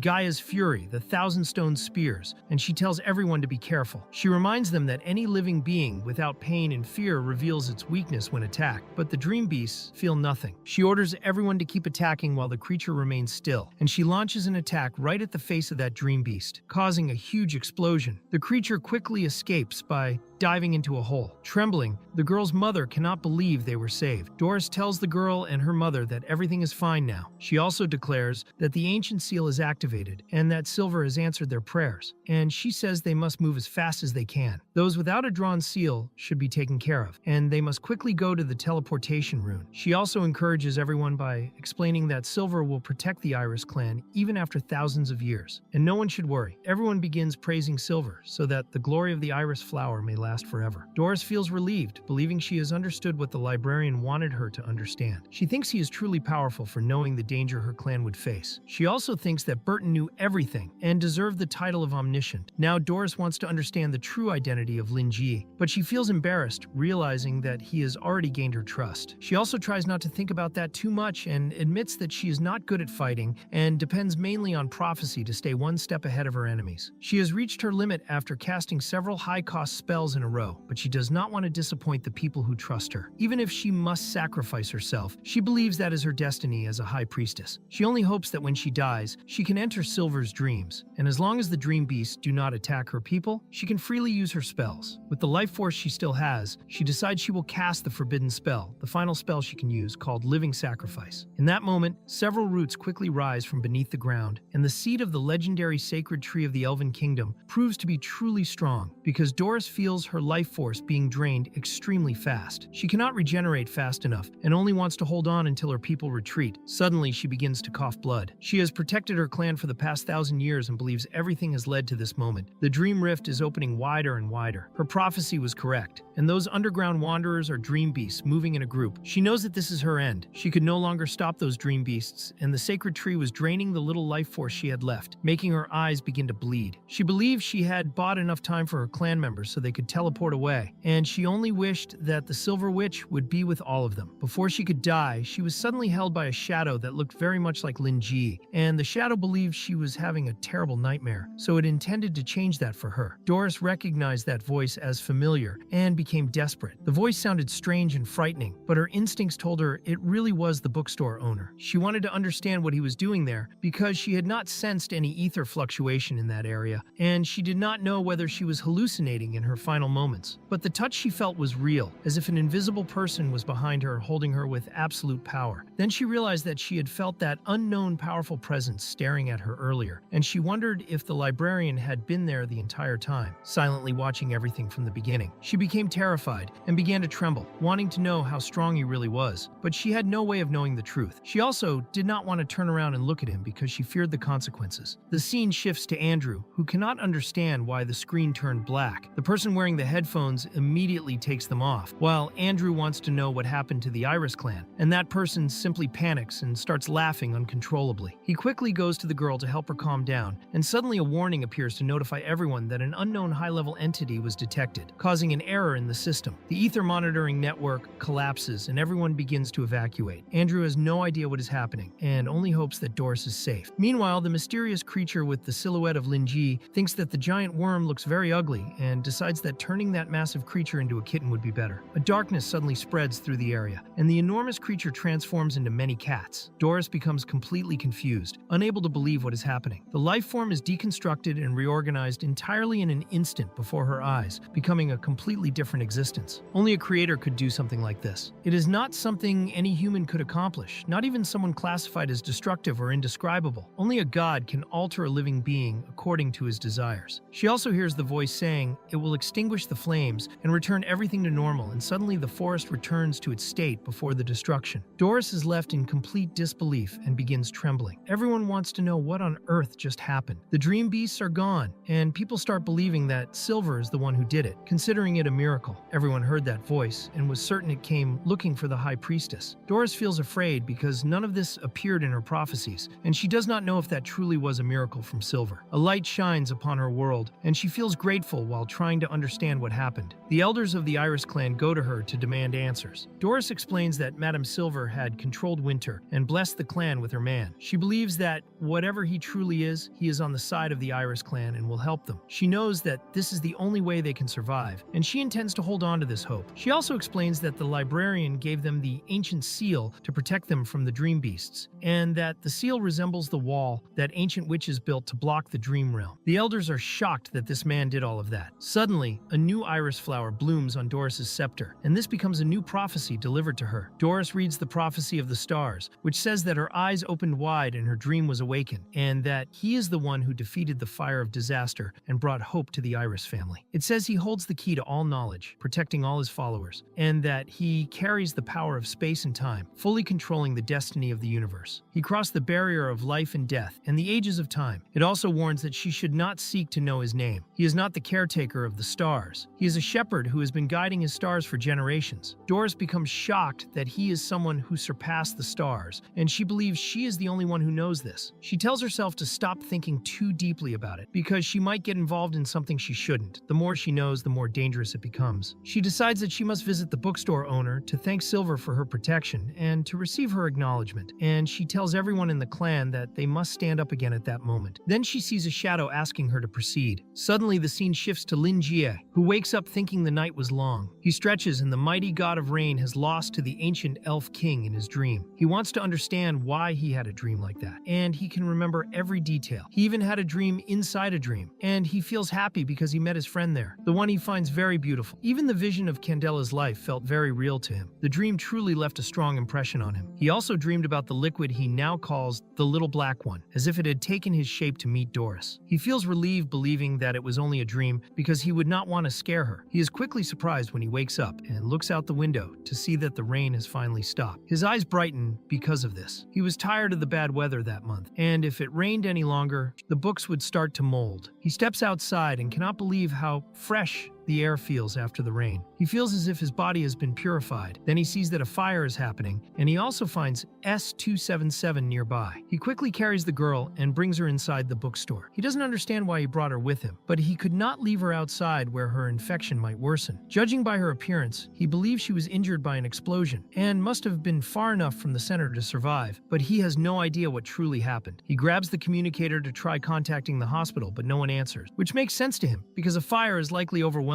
the hospital. Then he notices the ID card from the man whose clothes she stole. He had seen that logo before, and soon he noticed she was not wearing her own clothes. The tears on her clothing did not match her wounds, and he realized she had put those clothes on after getting injured. He had no idea why someone would do that, but he preferred to think that the lab coat had been put on her by the man whose ID card he found, imagining that this person saw her in that state and tried to help somehow. Still, he could not stop thinking about how complicated the situation seemed. Then S277 woke up and he wanted to know if she was okay. He also told her not to move and to stay lying down. S277, who had not detected any ether in him, believed he was just a normal guy, someone she could easily gain the trust of. Lingi explained that she had serious injuries and he was trying to contact the hospital, but she immediately asked him not to call them, explaining that they were the ones trying to kill her and she had escaped from them. She begged him to save her, and Lingi could not believe that things were even worse than he imagined. He then realized that the fire might have been caused by a dangerous and secret research project gone wrong, which made everything suddenly make sense to him. He began thinking of a story in his head, imagining that a researcher who knew some secret information had been threatened by an evil organization that kidnapped his beloved to force him into unethical work, and that the researcher,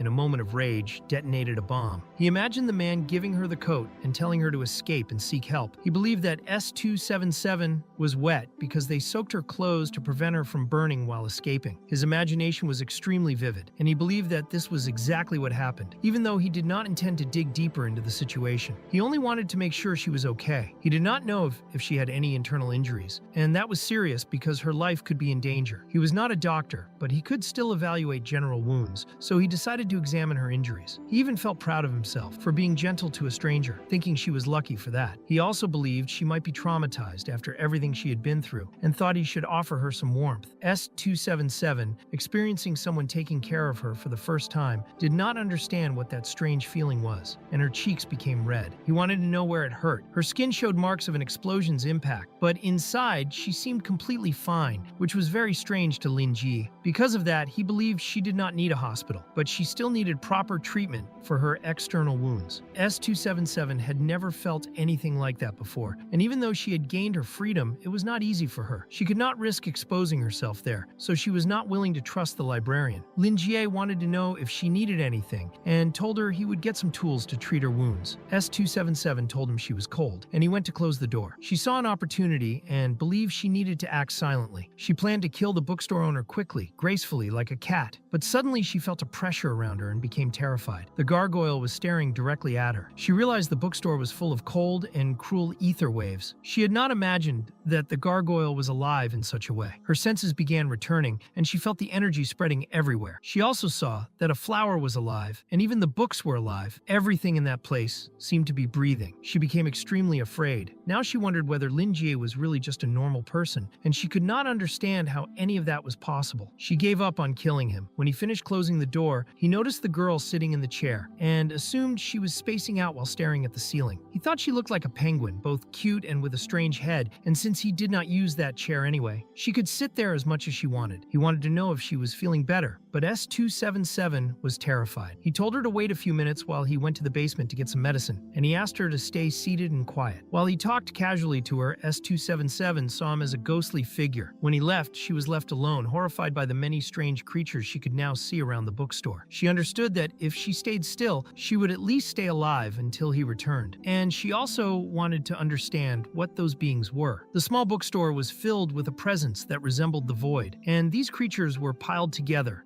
twisting, breathing, and walking around. She also felt as if an invisible presence had been staring at her the whole time, but Lingi acted as if nothing was happening around him. She found it extremely bizarre that he smiled and acted kindly, believing that his kindness was something frightening and unsettling. She also thought that she was not lucky for being saved by him. Then Lingi returned and apologized for taking too long. He said he would disinfect the box first, but he noticed she was nervous and did not understand why. Then he remembered that young people hated medicine, so he tried to calm her down, telling her she did not have to act like that because he would help her. Seeing her so scared, he wondered if something had happened and reassured her that everything was fine and she did not need to be afraid. He even joked that it was not like he was a monster that ate humans. She became even more terrified and believed she finally understood the truth. She thought that this was the real reason why he brought her there, and because he locked the doors, she would need to think of another way out. She knew she had asked him to save her, so she believed she was the one at fault. She wanted to understand what she had done wrong. For her, it felt like the end of the line. Since she believed she would not leave that place alive, she offered part of her body for him to eat, hoping it would not hurt too much. But Lingi had no idea what she was talking about. In the end, he tried to explain that everything he said was only a joke. She still looked a little suspicious, but the librarian finally cleared up the misunderstanding. He then thought that maybe he should just stick to telling stories because most people seem to take his jokes seriously. S277 realizes that maybe she had misunderstood the situation and that the man might not actually be a bad person. But then she sees a huge monster standing right in front of the librarian. At that moment, she decides that it does not matter whether she understood him wrong or not, because he is clearly someone dangerous, even if he is the one taking care of her wounds. She is sweating a lot while he treats her, and he tries to reassure her by telling her not to worry, explaining that the pain will stop once she gets used to it. Then he suddenly notices that he never introduced himself, so he tells her his name, explaining that he is the owner of that bookstore and that he would like to know her name as well. S277 explains that she does not have a name because the only thing she remembers clearly is the code they gave her, but she never considered that code to be her real identity. Lingi finds this extremely strange and starts wondering if she is trying to forget a painful past or simply refusing to reveal who she really is. He begins to think that she is like a frightened cat that just ran away from its owner's house, and he wonders if those wounds on her body are connected to her trauma. He finds S277 pitiful but strong and impressive at the same time, so he gently touches her head and tells her that everything that hurt her is in the past and she should try to forget the things that happened before. She feels good receiving that kind of warmth from him because his tone and his words feel strangely comforting. Then Lingi starts treating the wounds on her back, asking her to remove the coat she was wearing. When she shows her back, Lingi opens his eyes wide after seeing the strange mark she has on the back of her neck. He warns her that treating that area might hurt a little and that she needs to endure it. After finishing the bandages, he tells her that her wounds are not infected and she will recover after some rest. He also wants to know what kind of life she wants to have and whether she has any plans for the future, but she has no idea and has nowhere to go. Lingi sees that her eyes are full of confusion and uncertainty and begins to believe that she went through something that completely changed her life, leaving her lost. But he decides that this is the moment to use his social skills, so he explains that she needs a new identity and that he also needs an assistant for the shop. If she is willing, he can offer her safety for now, and she can leave whenever she finally discovers what she wants to do. In truth, Lingi simply wants someone to handle the chores so he can spend his days reading his endless supply of books. He explains that all she needs to do is organize the shelves and help keep the book records updated every day, which seems simple to him. But S277 starts trembling, feeling insecure as she thinks about it. Even just lying there, she can already sense that terrifying unknown presence in the bookstore. And Lingi still thinks the job is easy, even though she feels that presence even with her eyes closed. That chilling feeling intensifies quickly, and what she sees in the darkness before her no longer resembles the old dim bookstore. It becomes hard for her to imagine where that place even came from, and she does not want to stay there even a second longer than necessary. But she believes that if she refuses him, she will continue being hunted by the Sociedade da Verdade, and she knows nothing about the outside world. Even so, she doubts she would survive out there. To make things worse, she is not even sure if she would be allowed to leave through the bookstore door if she refused the librarian's offer. The danger feels like it is coming from both sides, and she thinks so much much that her mind feels like it is melting. Meanwhile, Lingi has no idea what is happening, and he simply assumes that she likes overthinking things, but does not seem very smart. He makes it clear that he will not force her if she does not want to stay, and that he will also respect it if she has her own plans. Then he tells her not to be nervous and explains that she should focus on recovering first, promising that he will take care of her until she heals. After that, she will be free to decide whether she wants to stay or leave, and in his mind, she will obviously compare the options and find it much better to stay with him. That way, he can give her a new identity and offer her shelter in exchange for her taking care of the bookstore. But he also needs to be careful because he cannot touch her wounds again. He also explains that he does not have a spare room, so she will stay in his bed while he sleeps in a chair, and he plans to buy another bed later.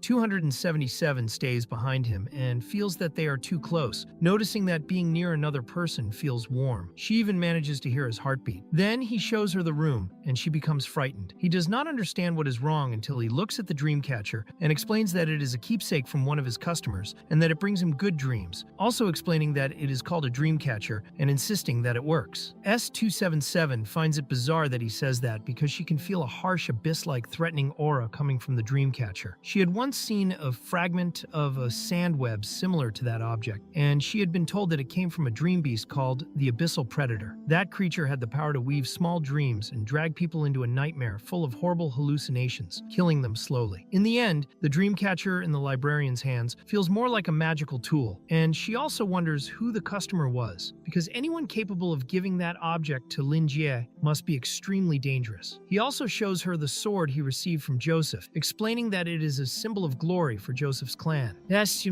277 senses ether energy around the sword, different from the Dreamcatcher, and she feels that the blade is possessed by the spirit of a legendary knight. She does not like the idea of staying in that room at all, and even thinks that the whole situation feels like a warning from Lingi. He places her on the bed and notices that she is even more nervous after hearing what those items are, so he tries to calm her again, assuring her that no one will hurt her here and that she can call him if anything happens. He also offers her his spare clothes, and she quickly puts them on while he looks away toward the other side of the room. Then she calls him human, wanting to know if all humans are warm. Lingi tries to check Lua's temperature and realizes that she is actually the one who feels cold, thinking that maybe she lost too much blood. He reminds her to use the blanket when she sleeps and explains that he only has a few personal items in the room, so she will need to deal with them for now. He also says that he has an idea for a name for her and can suggest one if she wants. The girl simply accepts. Lingi looks at the moon and asks what she thinks about being called Lua, and she becomes impressed by that choice and accepts the name gladly. After that, he leaves the room believing that the girl had not left any traces behind. Now he needs to figure out a way to arrange a fake identity for her. He actually has some experience with that and even owns one himself. He is willing to ask one of his customers for help in forging a new identity for Lua. He remembers receiving the communicator from his first customer when he opened the shop, and he has been using it ever since to manage the bookstore. That communicator had been a reward for recommending a book, and he also remembers that because of his advice, the customer started treating him like a kind of savior or something like that, which he always found completely absurd. He had also received her number, and she told him she would always be available, and that he only needed to call if he needed help. Since he never had any problems during all those years, he never contacted her, but now he plans to ask for help with the issue of forging an identity, since he wants his new employee to live there without worries. So he uses the communicator. The scene shifts to a maid who is writing when her communicator starts vibrating on her cushions. She is immediately surprised to see who is calling and answers quickly, but Lingi finds it strange because the voice does not belong to his client Cherry. It sounds more like a slim and elegant woman, and after a moment, he remembers where he heard that voice. He asks if she is the maid who once came to pick up Cherry, and the woman confirms it, introducing herself as Bella. She says she is honored that he remembered her because she always thought she was not important enough for someone like him to remember. Nervous, Lingi explains that he does remember her and that 3 years have passed since then, and he did not expect his call to be answered so quickly. He could never forget something so significant. Bella explains that she has simply been following her mistress's orders and has been carrying that communicator with her all this time. She asks if he wants her to wake her mistress, but Lingi says it is not necessary and that Cherry can keep sleeping. Meanwhile, he continues cleaning the bloodstains, which he finds very difficult to wash away. Bella says she will notify her mistress once she wakes up and assures him that they will do anything for him. Lingi explains that he only needs help. He saved a girl who has no records or background and wants someone to investigate the fire on 20th Street up to 50th Street because he wants to give the girl a new identity. Bella understands but thinks the request is a bit complicated. Still, she says they will send a specialist to work with him and ensure her that everything is perfect. Lingi feels grateful, and even after 3 years, hearing Bella's voice makes him think that nothing has changed. Bella clarifies that maybe nothing changed for him, but many things changed for them during those 3 years. The only thing that has not changed is the gratitude and admiration they feel for him. She also says that her mistress missed him and waited for his call, but since he never contacted her, she did not dare take the initiative. Bella then asks him to visit her mistress. Lingi says he will do that, and that they are also welcome to visit his bookstore. He also says he is looking forward to seeing Cherry again. After turning off the communicator, he feels strangely guilty for talking to Cherry's maid and does not want to bother them. He even wonders if he disappointed them, since no one would be excited to be disturbed like that. But he prefers to set the matter aside and believes they act this way because they are merchants, trying to fulfill promises and show gratitude. They were exaggerated 3 years ago and seem even more exaggerated now. Time passes quickly, and dawn is near. He decides he should buy a bed so he can get some sleep. The morning news begins, announcing that a few streets are closed because of gas explosions, and the businesses in those areas apologize. Lingi goes out walking and starts thinking that his first customer greatly overestimated him. It is not good to treat someone like a god when they are still young and impressionable. He plans to talk to her about that when she visits. But for now, he must work with what he has. So he picks up a chainsaw and some other tools. Darkness begins to spread through the area, and the chubby landlord who rents the bookstore space to Lingi trembles with fear because of that darkness. The man is tired of being oppressed by that feeling, and things get worse when he hears the sound of the chainsaw. He becomes anxious, thinking it is all in his head. He imagines Lingi using the chainsaw and blood spraying everywhere, and he sees Colin there, promising that he will kill him, because Colin discovered that he was not human, and death would be the only way for Colin to escape the librarian's wrath. In this nightmare,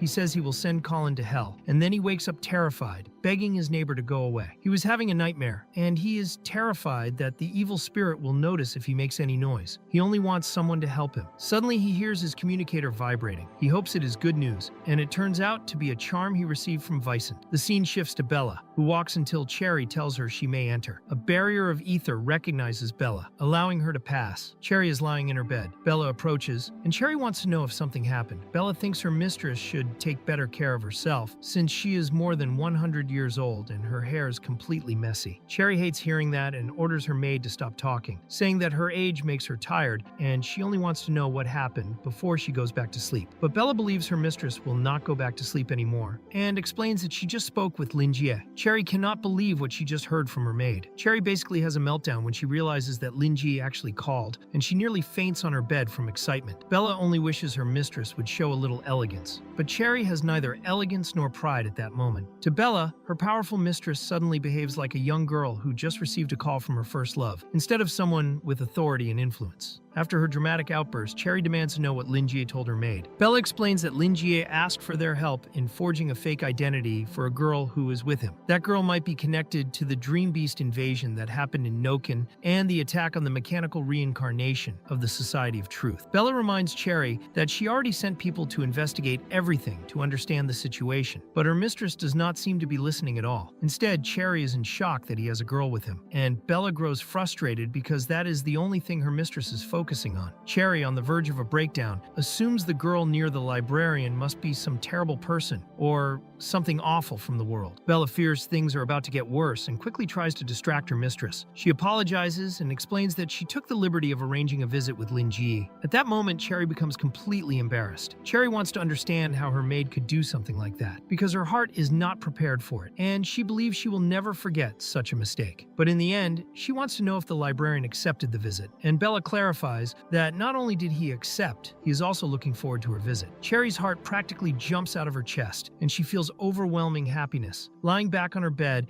and telling Bella that his request must be completed properly. She wants her maid to gather every detail about what happened in Noken, so she can look over it herself. She plans to make time to visit the librarian once the auction and the chamber's business matters are finished. Meanwhile, the Congreve family has been getting too close to the White Mage recently, and Bella says she will send someone to investigate. She does not think they will be able to retaliate because Cherry holds a position as one of the 3 presidents of the Ash Chamber of Commerce. Their cheap tricks will not threaten her successor status at all. The Chapman family trusts nature deeply, is one of the oldest druidic families, and is the largest shareholder of the Ash Chamber. And now, the most influential heir of that ancient family is a mixed-blood woman, human, druid, and dark elf. No one knows how she went from being an illegitimate mixed blood to a dominant figure with countless supporters. Rumors say she can control anyone's soul with her voice. Because of fear and fascination, people call her the Chapman Witch. Everything changed on that day 3 years ago. Bella never understood why her mistress looked at that man with shining eyes. But now, with her current understanding, looking back, Bella is shocked by the power and terror that surrounded the man Cherry met that day. The more she thinks about it, the more her soul trembles. Cherry remembers perfectly when Lingi told her to be careful and that she would go far. She treated his teaching with great affection and is willing to resolve anything for him with perfection. She has been waiting 3 years for this day. Bella finds it amazing that Lingi can make her normally uninterested mistress behave that way, proving that he must be truly special. She feels certain that Lingi must be doing something important at that moment. The scene shifts to Lingi, who feels relieved to finally be done. He created something in the middle of the night and thinks it is impressive. He has built a functional bed, but now he needs to clean up the mess. Lua appears and asks if he needs help, but Lingi wants to know if she is sure about that because her body is still injured. Even if he wants help, she has not recovered yet. He is worried she might bump into something and get hurt even more. Suddenly, Lua tries to show strength to him. Lingi notices she is trying to prove she has energy,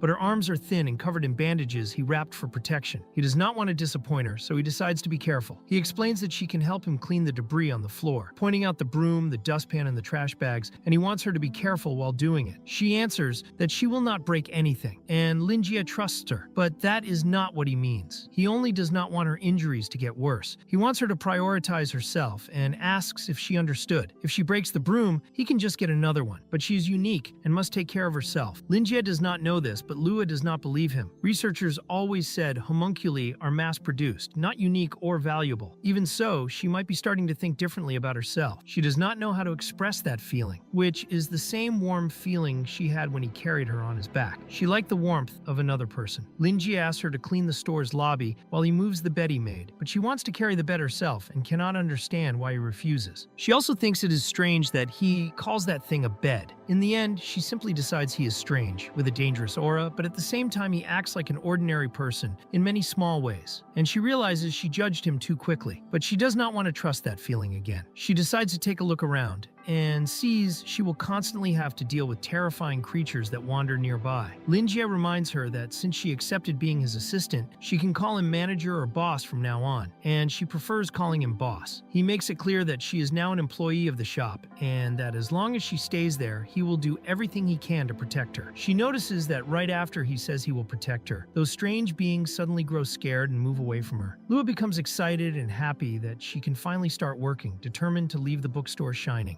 Lingi places the bed in the clean spot and believes they will get along well because Lua seems like a good girl. Together, they finish the tasks in the bookstore and he finally opens the shop. He was asking the girl to get ready to welcome their customers, and then the scene shifted to 3 in the afternoon. At that moment, he was drinking tea and believing they would not have any customers that day. But he wanted Lua not to worry because that kind of situation was more common than she imagined. He also showed her the register book where they recorded details about their customers, and she would write things down whenever someone borrowed a book. He thought it would be better for her to take a look and get familiar with it, so she checked the book and immediately became frustrated. He did not understand why and made it clear that she could ask him anything if she had doubts. At that moment, Lingi was about to teach Lua, but he still had not realized the size of the problem. Much later, he would want to understand how everything had ended up in that state, because it was going to be a huge issue. He eventually realized that the girl had never received any formal education, and had learned everything just by observing others, so she unfortunately could not read. However, she understood advanced concepts of philosophy and mathematics, which made him worry about the kind of environment she had lived in before. He had no idea where he should start in order to teach her, and in the end, Lua warned her boss that she could learn. Lingi believed she was starting to feel insecure and preferred to comfort her, so he asked her not to worry because she would get the hang of it quickly. She did not need to rush, and he believed that by the time she learned everything, her injuries would be healed. He also had 2 perfect books for her, but Lua sensed a strange aura coming from the librarian when he recommended a children's encyclopedia. She was supposed to read it to complement what she had previously learned. He also reminded her that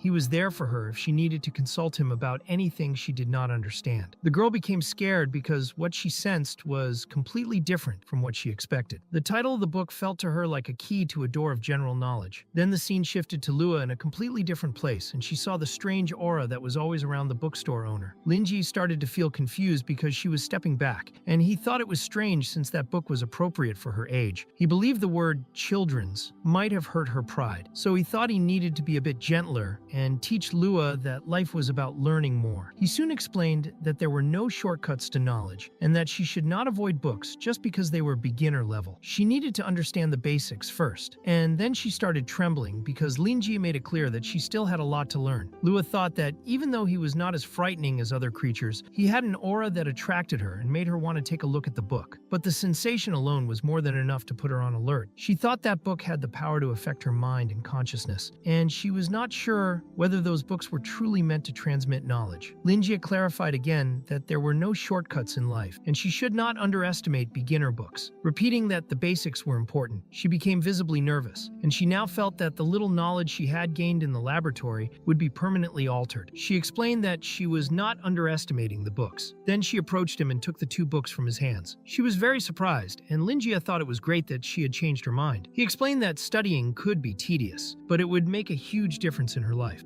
The ladder of progress was infinite and always within everyone's reach, so she should not look at that ladder with arrogance. A house made only of a roof was useless. She also needed a solid foundation of bricks for each layer of wall. Only then would the house be firm and complete. And from that moment on, the difficulties she would face in that house would be what would strengthen her. The librarian made it clear that when she achieved all of that, he would stand by her side and become her greatest shield. Only wisdom would give her confidence when she reached the top. He wanted her to remember that everything was obtained through hard work and always became priceless. She would do all of this to have a better future, and then she would have more choices, which would become her true strength. He remembered well that he did not normally give advice like that, and everything he knew had been learned through personal experience. He believed it would be very hard for anyone to understand the life he had lived since the day he arrived there. But he had overcome every challenge and was now happy with his bookstore. Knowledge really could change someone's life, and Lua understood that. So she promised she would study a lot, and Lingi thought that was a good start. He also did not want her to worry about whether she could handle it or not. He also told her that some time ago, a child approximately her age had come to his bookstore, fallen in love with studying, and bought some books, which were even more advanced than Lua's books. He was referring to Melissa, who at that moment was completely exhausted from studying so much. Then Lingi explained that since Lua was his assistant, she could read all the books there for free. That was a unique opportunity for her to expand her knowledge. He wanted to know if the girl had truly understood everything, and Lua made it clear that she did. He was absolutely right. She said she would study immediately so she could help him as soon as possible, but her mind was boiling from stress. Since Lingi liked seeing his employee inspired, he did not plan to correct her. Since there might be no customers for the next few days, she could learn the basics for now, and Lingi planned to check her progress. So Lua began her studies. 3 days passed, and she was even dressing in a completely different way, almost like a gothic girl. She was still willing to start her daily study routine. Then the scene changed to another place that Lua called the Memory Palace of the First Division. She activated it, and that method made her studies easier. It was a memory palace she created inside her mind, and she stored vast amounts of knowledge there in separate categories. Whenever she needed to learn something new, she would go directly to the palace to understand it. She believed her boss was more than right. The book she picked was only the basics, but the knowledge inside covered too many topics. It included cognitive abilities and instincts of all humans and non-humans, animals, plants, and other transcendent beings. She became scared at how intelligent her boss truly was. She thought that if she were not a homunculus, her mind and consciousness might have been crushed by the overwhelming amount of information she absorbed when she drowned herself in those books. That might even have transformed her into a completely different being. And maybe her boss knew that. And she also read the book of Basic Runes, which taught many spells for white mages. Black mages used their language as a source of power, while white mages used words. And if she wanted to extract the full power of a white mage, a single rune would not be enough. She would have to mix several runes, and she believed her boss was focused on that part. He began giving her lessons, and he enjoyed being a teacher again because it had been a long time since he last taught. While he wrote on the blackboard, he wanted to know which word that was, and she answered confidently. Lingi expected her not to understand it and became confused by how quickly her chi had increased, because in only 3 days, she had risen from fundamental level 1 to fundamental level 2. So he asked her several questions, and she managed to answer all of them. In that way, he realized it was enough, and there was nothing else he could teach her. With tears in his eyes, he told her she had done a good job and had completely mastered the knowledge from that book, so he granted her the title of bookstore assistant. That was when she understood why her boss wanted her to study. She believed that Lingi had seen she was afraid of books and bookshelves, and then she would not be able to serve customers if that did not change. So that was why he trained her, and she felt improved, unable to believe how he had even thought of that. She thought her boss was truly insane. The scene shifted to Lingi remembering his time as a teacher, when he called someone to solve a question. His students were amazing and charming, and Lingi was only 21 years old and had already published 5 books and dozens of articles. One of the girls showed an article that revealed more about the professor, and it was an interview the journalism department had done with him. Lingi remembered his teaching days and never considered himself a genius. He could not compare himself with wise scholars who ignored common sense, so he did not think he was particularly intelligent. All he had was a memory and a level of comprehension far superior to that of a normal person. With that, he managed to receive a few small honors at a young age. The poor psychology professor, in his memory, wanted to know what kind of geniuses the bookstore owner had met in his life. Suddenly he woke up. Once again, Yanminji, he had been dreaming because of the dream catcher. Then Lua went to his room to warn him that breakfast was ready. He thanked her and kept thinking about the fact that he had dreamed of his past, even though he could not remember what he had said. But now, after spending time with his assistant, he could conclude that she was a genius from head to toe. She had prepared a real feast for him,